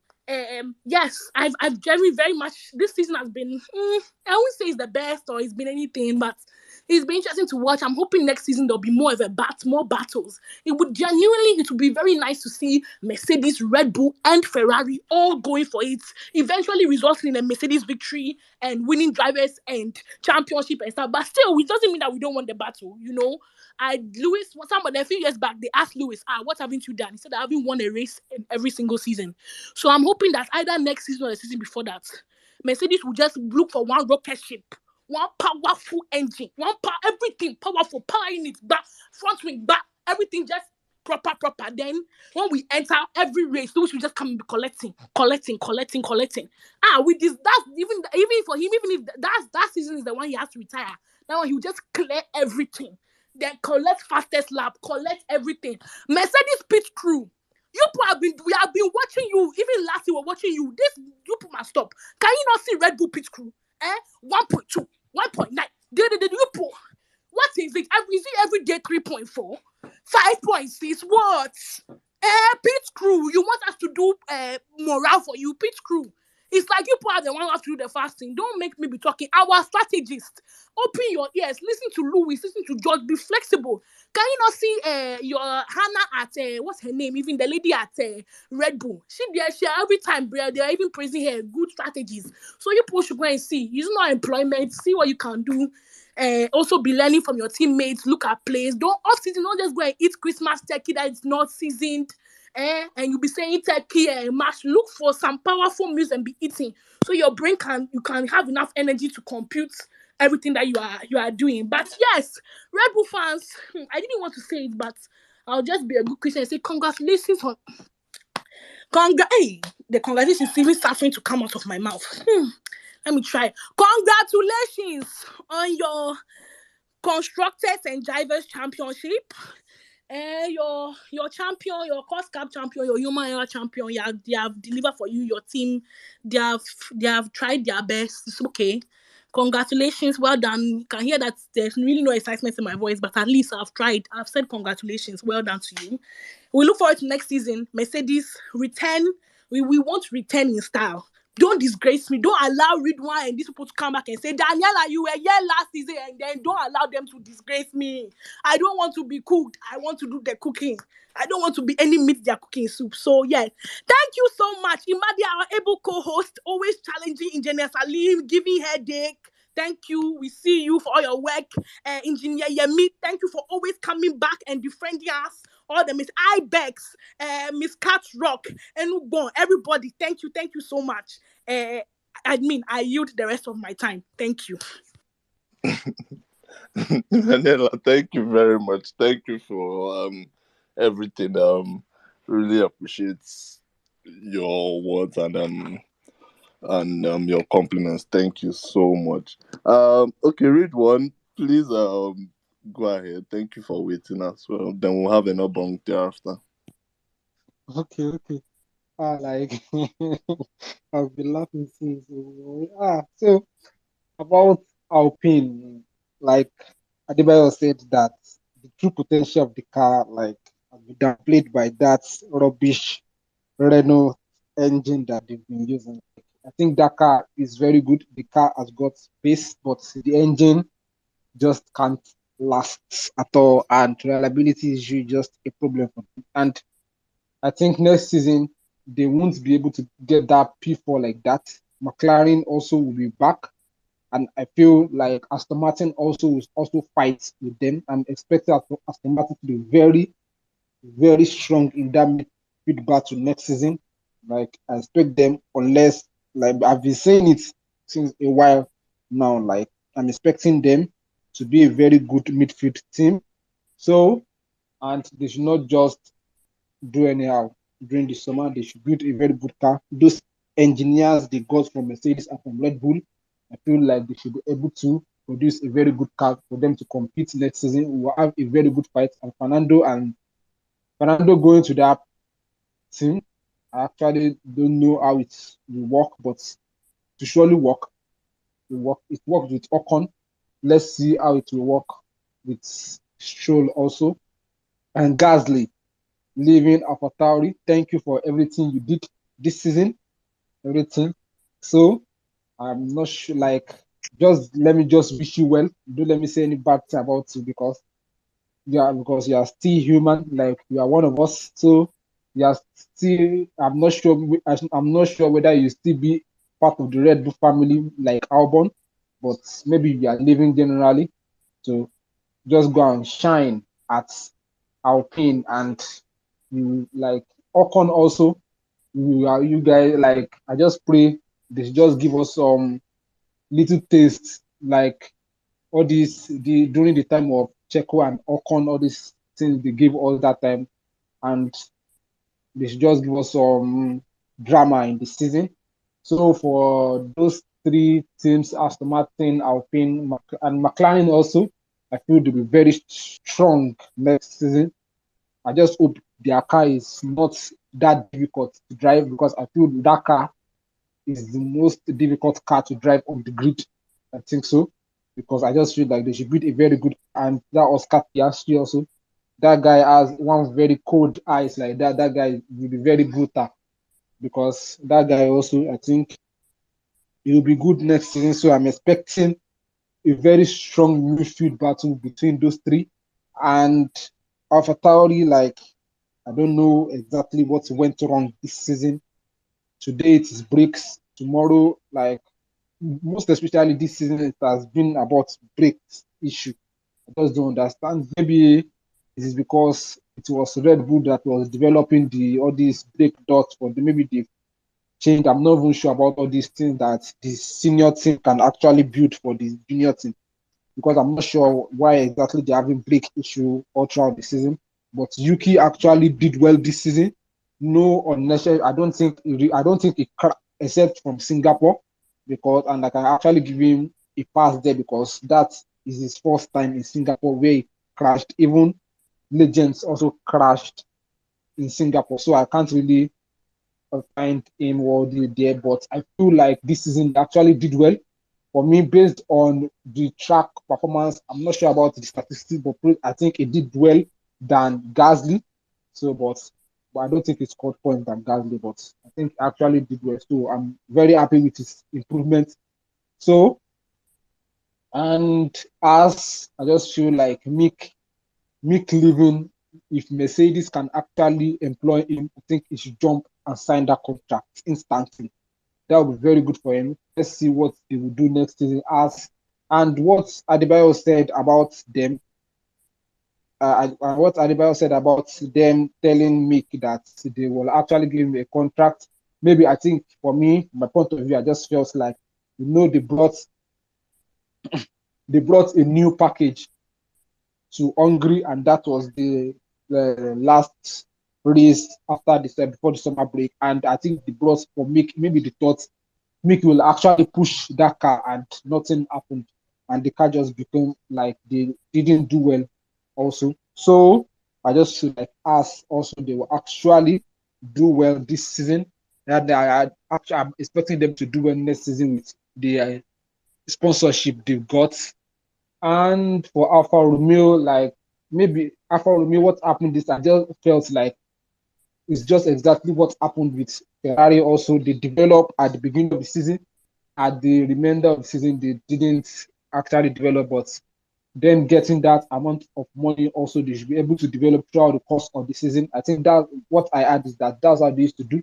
That they would develop at the beginning of the season and they would develop again. So it's not that good, but that driver lineup is good. Bottas needs to look at his shoulder and think about what exactly am I doing, because after the summer break, I felt Joe has actually he did well than Bottas. So Bottas needs to up his own game. And for Williams, let's see what they will do next season. Also, Albon and Sargent. So, and I just feel like to cap it all off this season, I feel like the team that made the most improvements, I feel like we are not giving maybe Aston Martin like the recognition they deserved or the praise they deserve, because I feel this car was the slowest at the start of the season, and this car it's now fighting, I think, in the midfield battle a little bit. Or so I think they actually did well, and I think it's part of those two recruitments they made, those Red Bull and Mercedes engineer. I think that car was very slow, a very slow car at the start of the season. They actually they did well. And I think after testing on Tuesday, I think all Red Bull team with the Qatauri team, they're actually flying to Japan. I think they have one ceremony there. So the engineers will actually work during the winter break to develop another car. Read, are you attending? I'm in Nigeria. I'm not attending. so maybe they just send my own food. Maybe those catering. Maybe they just send my own food. You collect Zoom link. Don't eat. You fast. Don't eat. Budget. Okay. So I look forward to next season with Mercedes, Ferrari, Red Bull, the top three, Aston Martin, McLaren, Alpine, and the rest of the grid. And I wish everyone well on this space. And to our admin, it has been a long and a very wonderful season. Thank you for everyone, and just thank you. So that's it for me for now. Thank you. Thank you very much, Redon. And please, guys, for the many of us that are going to speak, can we just, let's just compress all the other teams the way Redon has spoken. If you just compress them briefly, so that there's no need for us to just delve in or start delving into another team again. Everyone just says what they think about the remaining teams, and then we can all round up gradually from there. So, Enobong, do you want to go ahead? Yeah. Okay, so for me, I was just thinking of all the people I'm looking forward to seeing next season, and top of my list is Norris and Piastri. So I'm very excited to see what goes on with that pairing next season. Particularly because they are both young drivers who are probably. I mean, I know that Norris is probably likely to be the team lead, but bringing a young driver like Piastri, who is hungry to show potential, so I'm very curious to see what that pairing is going to look like next season. And then surprisingly for me, is also Joe. I think that we've not been able to see Joe's true full potential because of all the reliability issues with the Alfa Romeo this season. I think, if he had a good car, I kind of think that Joe will probably be on par with Bottas, right? So I'm looking forward to seeing what that would look like. And it's also because for me as a Mercedes fan, I'm constantly, I think, looking at the grid and thinking, I'm kind of like a mini recruitment Mercedes agent, because I'm looking at the grid and I'm thinking, okay, who is likely to join us in a couple of years? And then, and the people that I think of, right now on the grid in terms of personality wise, I mean, not to start anything, personality wise and, maybe driver ability. I'm constantly reflecting on people like Sainz, Leclerc. And funny enough, this season, I really have, like, personality wise and potential wise, I really have been looking at Joe too. So I'm very curious to see what he does, next season, so that I can pursue my conspiracy theory. So there's that. And then for Alpine, I think that Ocon and Gasly, with Ocon and Gasly, they said, or they seem to have settled their differences according to them. Let's see what happens with that. But I think they have the potential to be one of the strongest pairing, on the grid, if only they can keep their head down and get the job done. So I think, so I'm very curious to also see how that goes. Because I hope the team principals get things right, because they really, I think that if we can, I mean, and someone was saying that we've not had the chance to see the Alpine's full potential because of reliability issues. I think they had a really strong car, aside all the reliability issues they had this season. And I think that if they have a better car next season, I would compare their driver pairing to Sainz and Leclerc, to be honest, right? Not necessarily on the same level, but they have the potential to have a strong team. So let's see what happens with that. Yeah, so I guess that's kind of like the only that's, I mean, aside of course Mercedes, seeing the car and seeing what we come up with in the I promise, if that car fucks up first two races, I'm turning off my F1 TV subscription and just going about my business for the entire season, because they can't do to me what they did to me. Because after 2021, we pacified ourselves by saying, okay, they are working on 2022 car, and now we are here 2022. So if they try me in 2023, I would just cancel. I just go about my business, for the entire season. But let's hope it doesn't come to that. Yeah, because I went through so much anyway, but it's fine. So yeah, I think that's that for me. But ultimately, it's been nice having this space to go back and forth. I think I probably just joined like a few months ago, like maybe a month or two ago or something. But anyway, it's been nice having this space to go back and forth. I normally used to do it like a bunch of my friends, but it's nice, having this space to go back and forth with other teams to kind of like respectfully share our ideas. And I'm looking forward to all the conversations that we would have next season. So yeah, that's all from me. Thank you very much, Enobong. Thank you for joining us. Okay, who do we? Okay, I believe we have Ibex, then Abdul, then Star, then we'll have Jojo finally in that order. So Ibex, please go ahead. All right, thank you. I'm not making much of a statement. This is, I believe, it was Engineer Salim. I think this would have been the quote of the day, just to make sure I quote the right person. And it started by saying, "No matter the machine, Latifi would never do anything good." I'm not sure if you guys remember that. It That seems like a that was. cross. It seems like a cross, though. I'm going to say it seems like a cross. I thought that was like really powerful, and I would say that's like a quote of the day. That's it. Thank you. Ibex, I thought you even want to say that, oh, it's even too much. So you now say it's quote of the day. Oh, I'm not sure how I feel about it, but I'm just going to leave that out there. Okay, thank you very much. Abdul, please go ahead.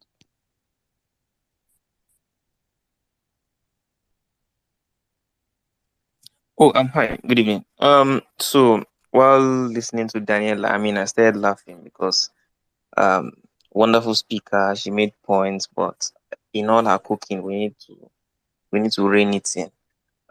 She said something which was very funny. Said uses Atari to lure in unsuspecting drivers, and that is one discussion I always have time for young drivers. I think what Red Bull has done for the sport in terms of young drivers, nobody has come close in recent times to doing it, and it's the legacy of Dietrich Mateschitz, and which is something we all respect Red Bull for. Red Bull have given young drivers a chance to show themselves. I mean, on the grid, 8 drivers. There are currently 8 drivers on this grid who are on the grid up until the end of today that have come through the academy, from Seb to Daneric to Sunoda to Max to Sainz.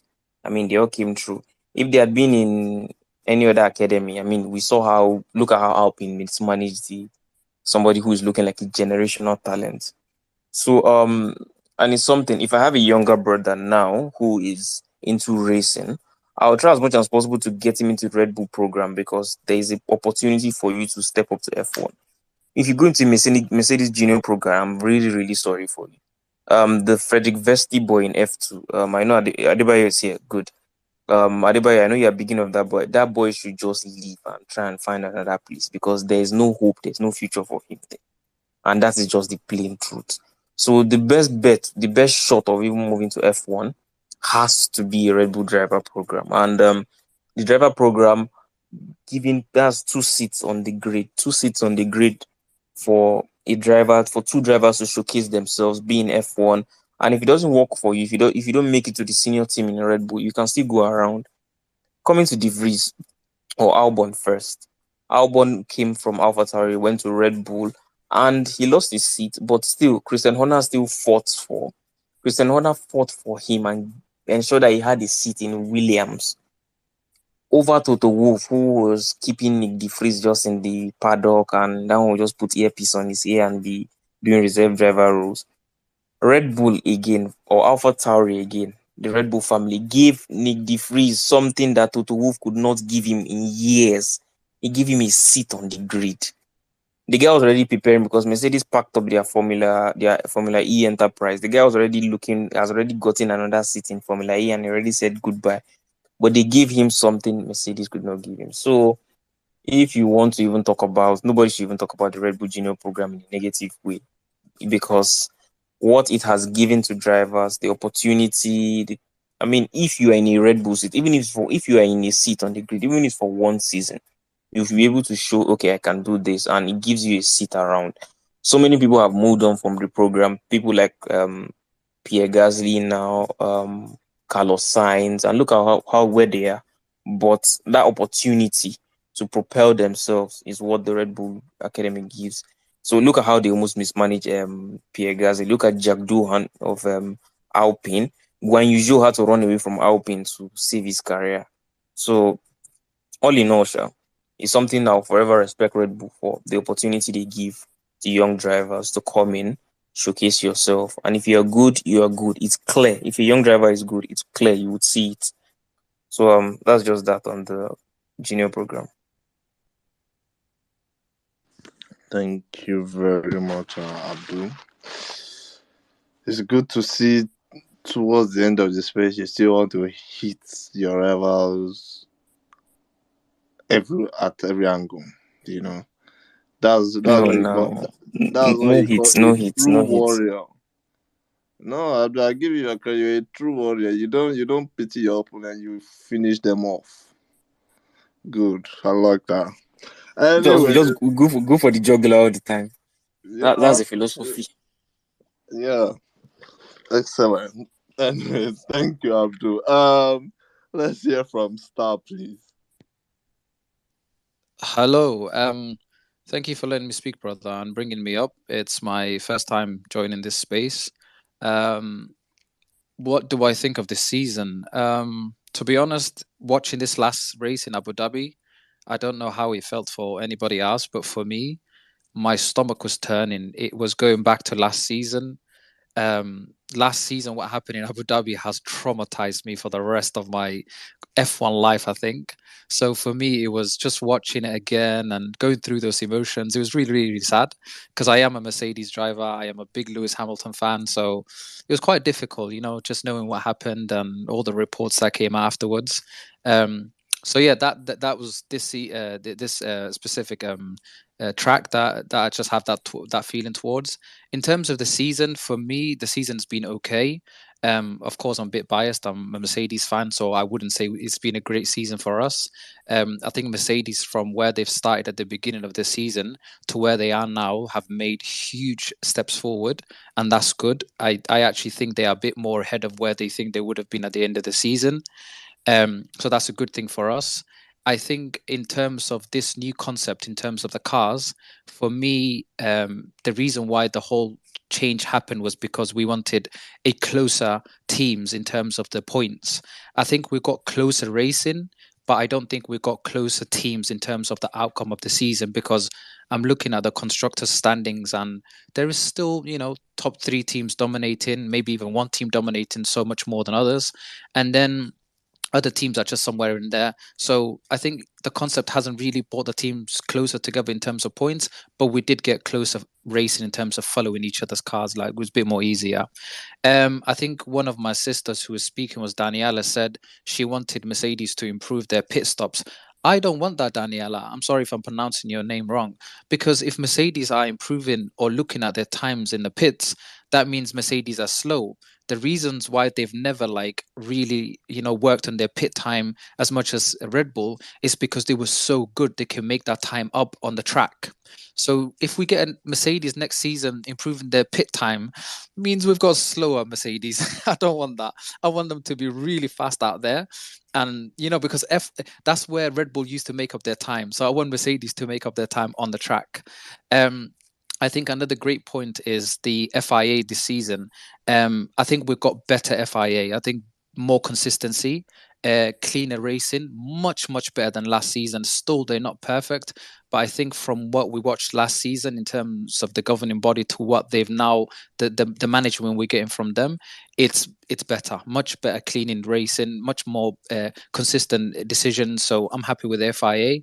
I'm also not ready for, I think, when Lewis Hamilton retires, because just watching this week, Vettel and Ricardo, which I really like, now I think Ricardo will come back, but Vettel retiring made me realize I'm not ready for Lewis Hamilton to retire. I don't even know how that will make me feel, because Vettel made me really emotional. Like when now realizing that he will be, his name won't be on the track, on the next year's calendar. My last point is Red Bull. Congratulations to them. Yes, people are split on, should we be congratulating them? Should we be not be, because of what they did last season, all the cost cap breach and all the rest of it. But congratulations to them. They've been so dominant this season. It'll be interesting to see what they bring next season. But I'm looking most forward to the race between Max and Checo next season, because we are not going to get the Checo and Max friendship or partnership we had last season and this season. That is going to change. The dynamics will be different. Checo will no longer be that second man. So I'm most looking forward to that as well between the Red Bull team. But overall, I'm looking forward to next season and the teams and to see what they bring. And I'm done speaking. Thank you for letting me speak, brother. Thank you so much. Please, what do I call you just for future reference, if you Just don't call mind? Mercedes Star. Okay, Mercedes Star. Okay. Thank you so much, Star. I really appreciate your opinions. Very, very. You for a Mercedes fan, you are very opinionated and very objective. So yeah, thank you very much for that. Okay, let's have Jojo, please. Thank you. And Mercedes Star, thanks for really capturing my thoughts. And looking at this season, it was a very painful one.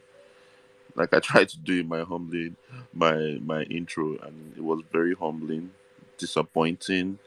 It was a mixed roller coaster for me, coming from how we ended last season. That's a Mercedes fan and a Lewis Hamilton fan as well. Looking at how we ended last season, from how FIA ended the whole thing, and where we ended up today, I think there was a lot of reality check, and I think it's something that we would learn going forward. And quite honestly, Mercedes did a good job trying to at least close that gap to some 5 tenths of a second. But I believe they've also learned their mistake and some of the things that they're going to take out of the concept of this car going to the new season. That said, I'm really looking forward to next season. I know it will be much closer, even though I don't see them closing that gap immediately. Is it Mercedes tradition? They will probably close it by the end of the year, but I expect something much closer at the start of next season, so we could have something much more competitive. And I'm praying that Ferrari can live up to the challenge and not behave the way they behaved this season, just handing Red Bull the championship. It was just too easy for Red Bull this season. And aside that, I'm looking at some of the team dynamics for next season. I'm happy for the new guys coming in, and especially I'm looking forward to how um, Lando is going to work with Piastri. There's so much talk and hype about this Piastri guy. I can't just wait to get a hand on him and see how well he performs in that Formula One car.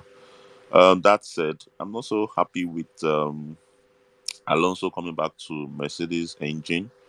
Somehow, I don't really like Alonso, so I don't know if he can't get anything positive from an Ocon. I don't know what he will get with a Stroll, whose father has huge majority shares in Aston Martin. So I don't know where that will lead to, but I'm anxious. I'm curious. Let's see how that goes. Finally, Latifi is out. Praise God. Latifi is out. I can't wait. I've been waiting for a time where Latifi will be booted out, but I think the opportunity had to just come. And I don't think anybody will be looking at Latifi and be praying that he will still be here. And it's a good one. Let other try and chap have the opportunity.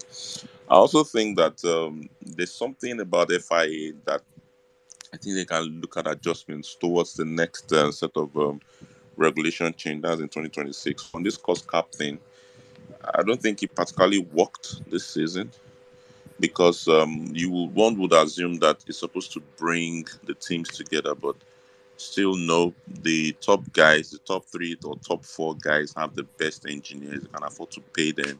They have a whole lot of data they're carrying over to improve their development and things like that.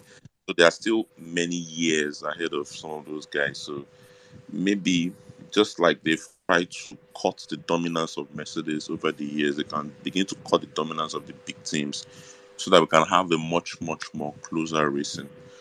Then the other thing is for the teams, I'm not particularly cool with two teams in particular, Red Bull and Ferrari, having a sister company where they use one as a guinea pig to develop their test, and then they say they don't share data, but we all know it's not possible for them not to share data. So I don't think that is fair in the team or in the F1 calendar, because see, Red Bull has, no matter how you want to look at it, Red Bull has a factory, and whatever they do, they will always take some data or they monitor some of the things that they do because they're partly funding them.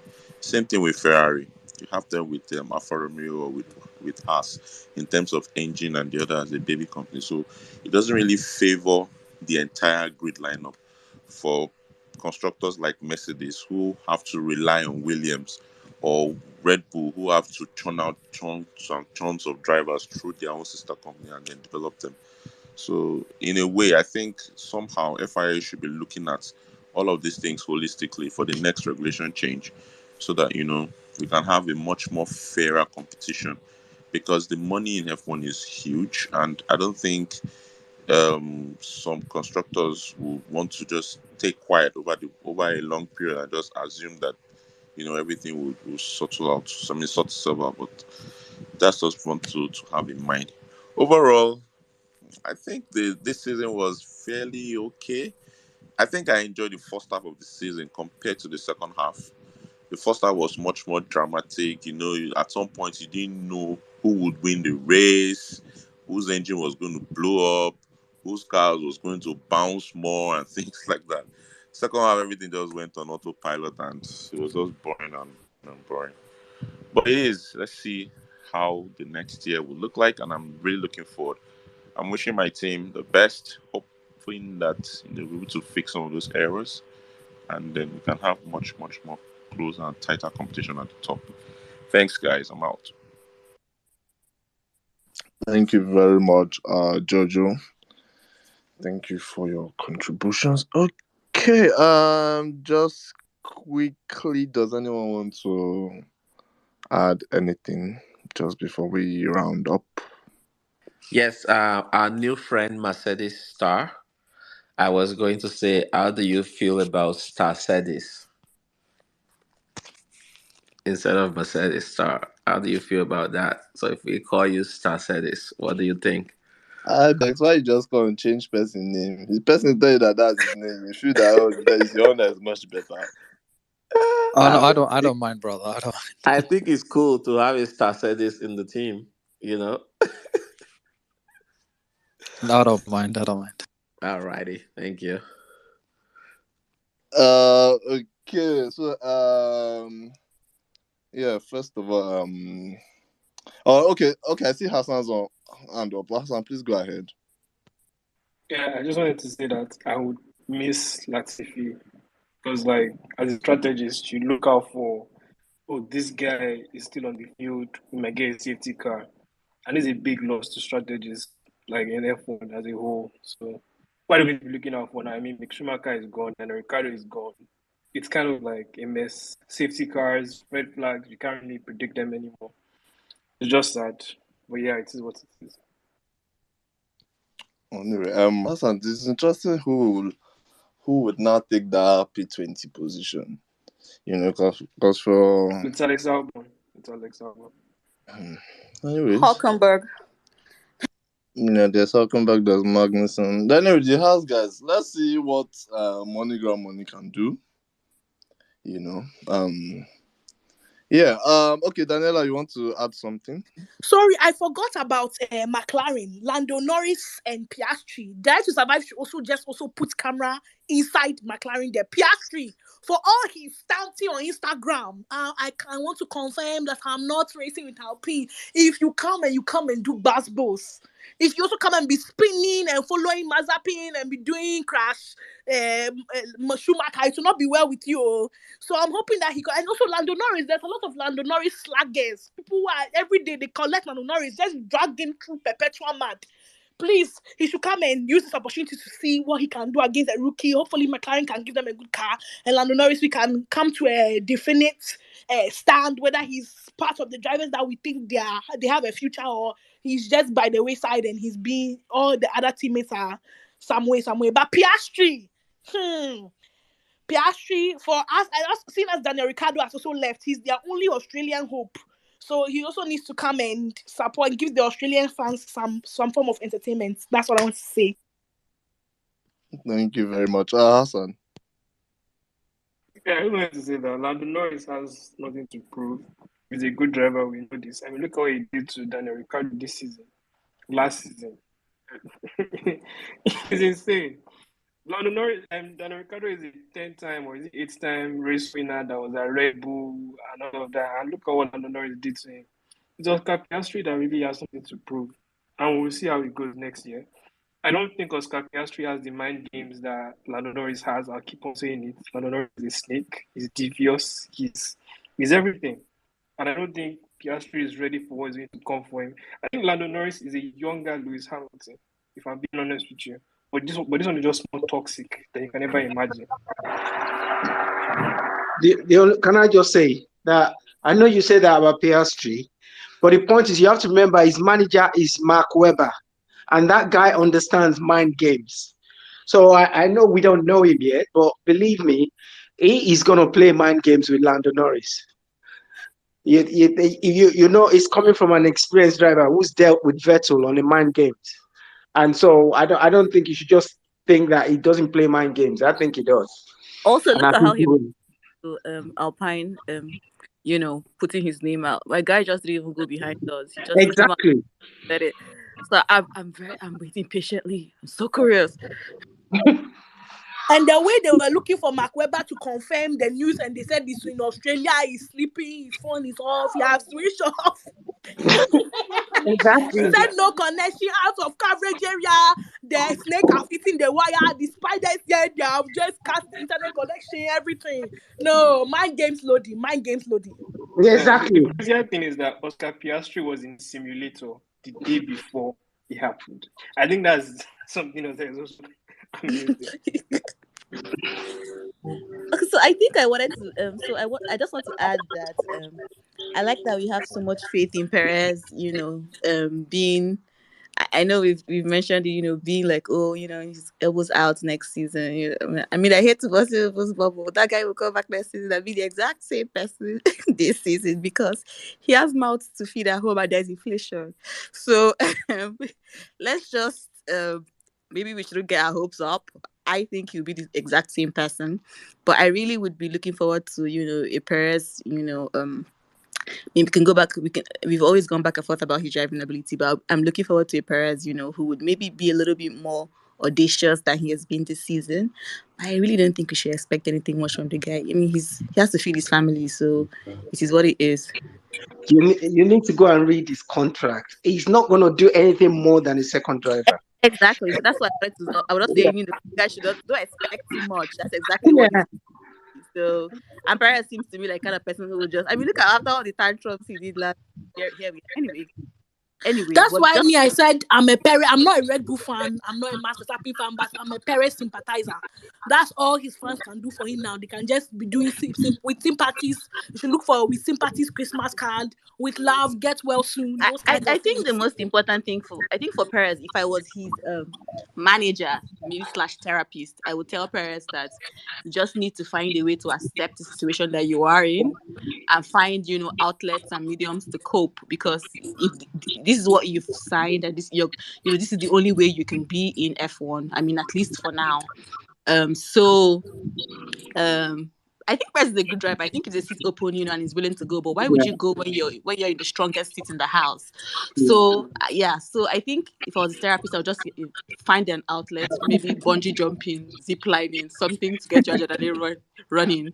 But this is where you are. Accept it. Just drive and move on till you leave the spot. That's what it is, to be honest. He just needs to accept it. Don't come and throw tantrums like you're surprised. Like, accept it and be at peace with it and move on. That's all. I think to be fair to him, he might step up a bit. I think he's going to step up a bit, but I think only step up. There's a limit to how far. There's a ceiling to how far he can go, and that is well set out by Red Bull. There is no question, no question of fighting Max. But I think I suspect that he would step up a bit because I think he probably is a bit hurt by what happened this season, and I think he would use that anger to come forward and step up a bit more. But no way of surpassing Max. There is no chance. I mean, inshallah. Let's hope. And just like Mr. Lukman was saying, it will step up enough not to blow up his contract because Yeah. he's still got kids to feed, and just do enough to keep his seat. Because if he's not also putting in the performance, they can bring in another driver. And the Yeah. truth is, no one is going to pay him what he's making right now at Red Bull anywhere else. That's just the truth. So do just enough to not blow up your contract and enough to keep the seat. That's the Yeah. plan. That's it. Lewis and George would take him surfing. They are learning how to surf, so it will be a very good outlet for him. Though I'll just send quick message to them. They'll just take him surfing. All the bungee jumping that Angela and Lewis have been doing, I'll just tell them to send Checo message and just take him along. Yes. Imadi, please go ahead. Thank you. Yeah, I know we're about to round up and everyone is just catching fun, but just on the slightly serious side of it, and this is more objectively, what do we think the order is going to be next season? Like, what do we think? Forget Drivers' Championship. What do you think the order of the constructors is going to be next season? Yeah, I thank think you. I think we may start out with Red Bull, Mercedes, Ferrari. But I kind of think that things would change within the season. As a Mercedes fan, I want to say that we'll finish with Mercedes on top. But I promise you, after these 2 years, ah, even I am skeptical. But I think that Red Bull will still they'll still be ahead of everyone else when we begin next season. But yeah, I still think that the three teams would be the three teams. But I think that Mercedes may have a stronger car than Ferrari. But than Red Bull, I don't know. I'm seriously hoping that we do, but I can't say for sure. But I think we'll start out with Red Bull on top. Sorry, before anybody goes ahead again, One thing I'm not sure of, is there any major regulation change or tweaks going into next season? I can't think of any, but then is there any that anyone Uh, can remind? I can't remember any at the moment. I don't think there's any I think because if there's any, they would have been clamoring on it for the last 2-3 races. I don't Yeah, there think there's isn't, I any. think. I think they're like 3 or 4, but it's not major lights. But I don't think it's the pecking order. I, I think it's a bold. I think it's a bold thing to that Mercedes into next season. I think it's quite bold. You know, with what I've seen today, with what I saw today, rather, I think it's quite bold. I will still, I, but again, I don't think, I really don't think Rebecca will get the constructors next because I think when it really be Perez next season, it would really goof a lot next season, right? But again, I think I would rather wait to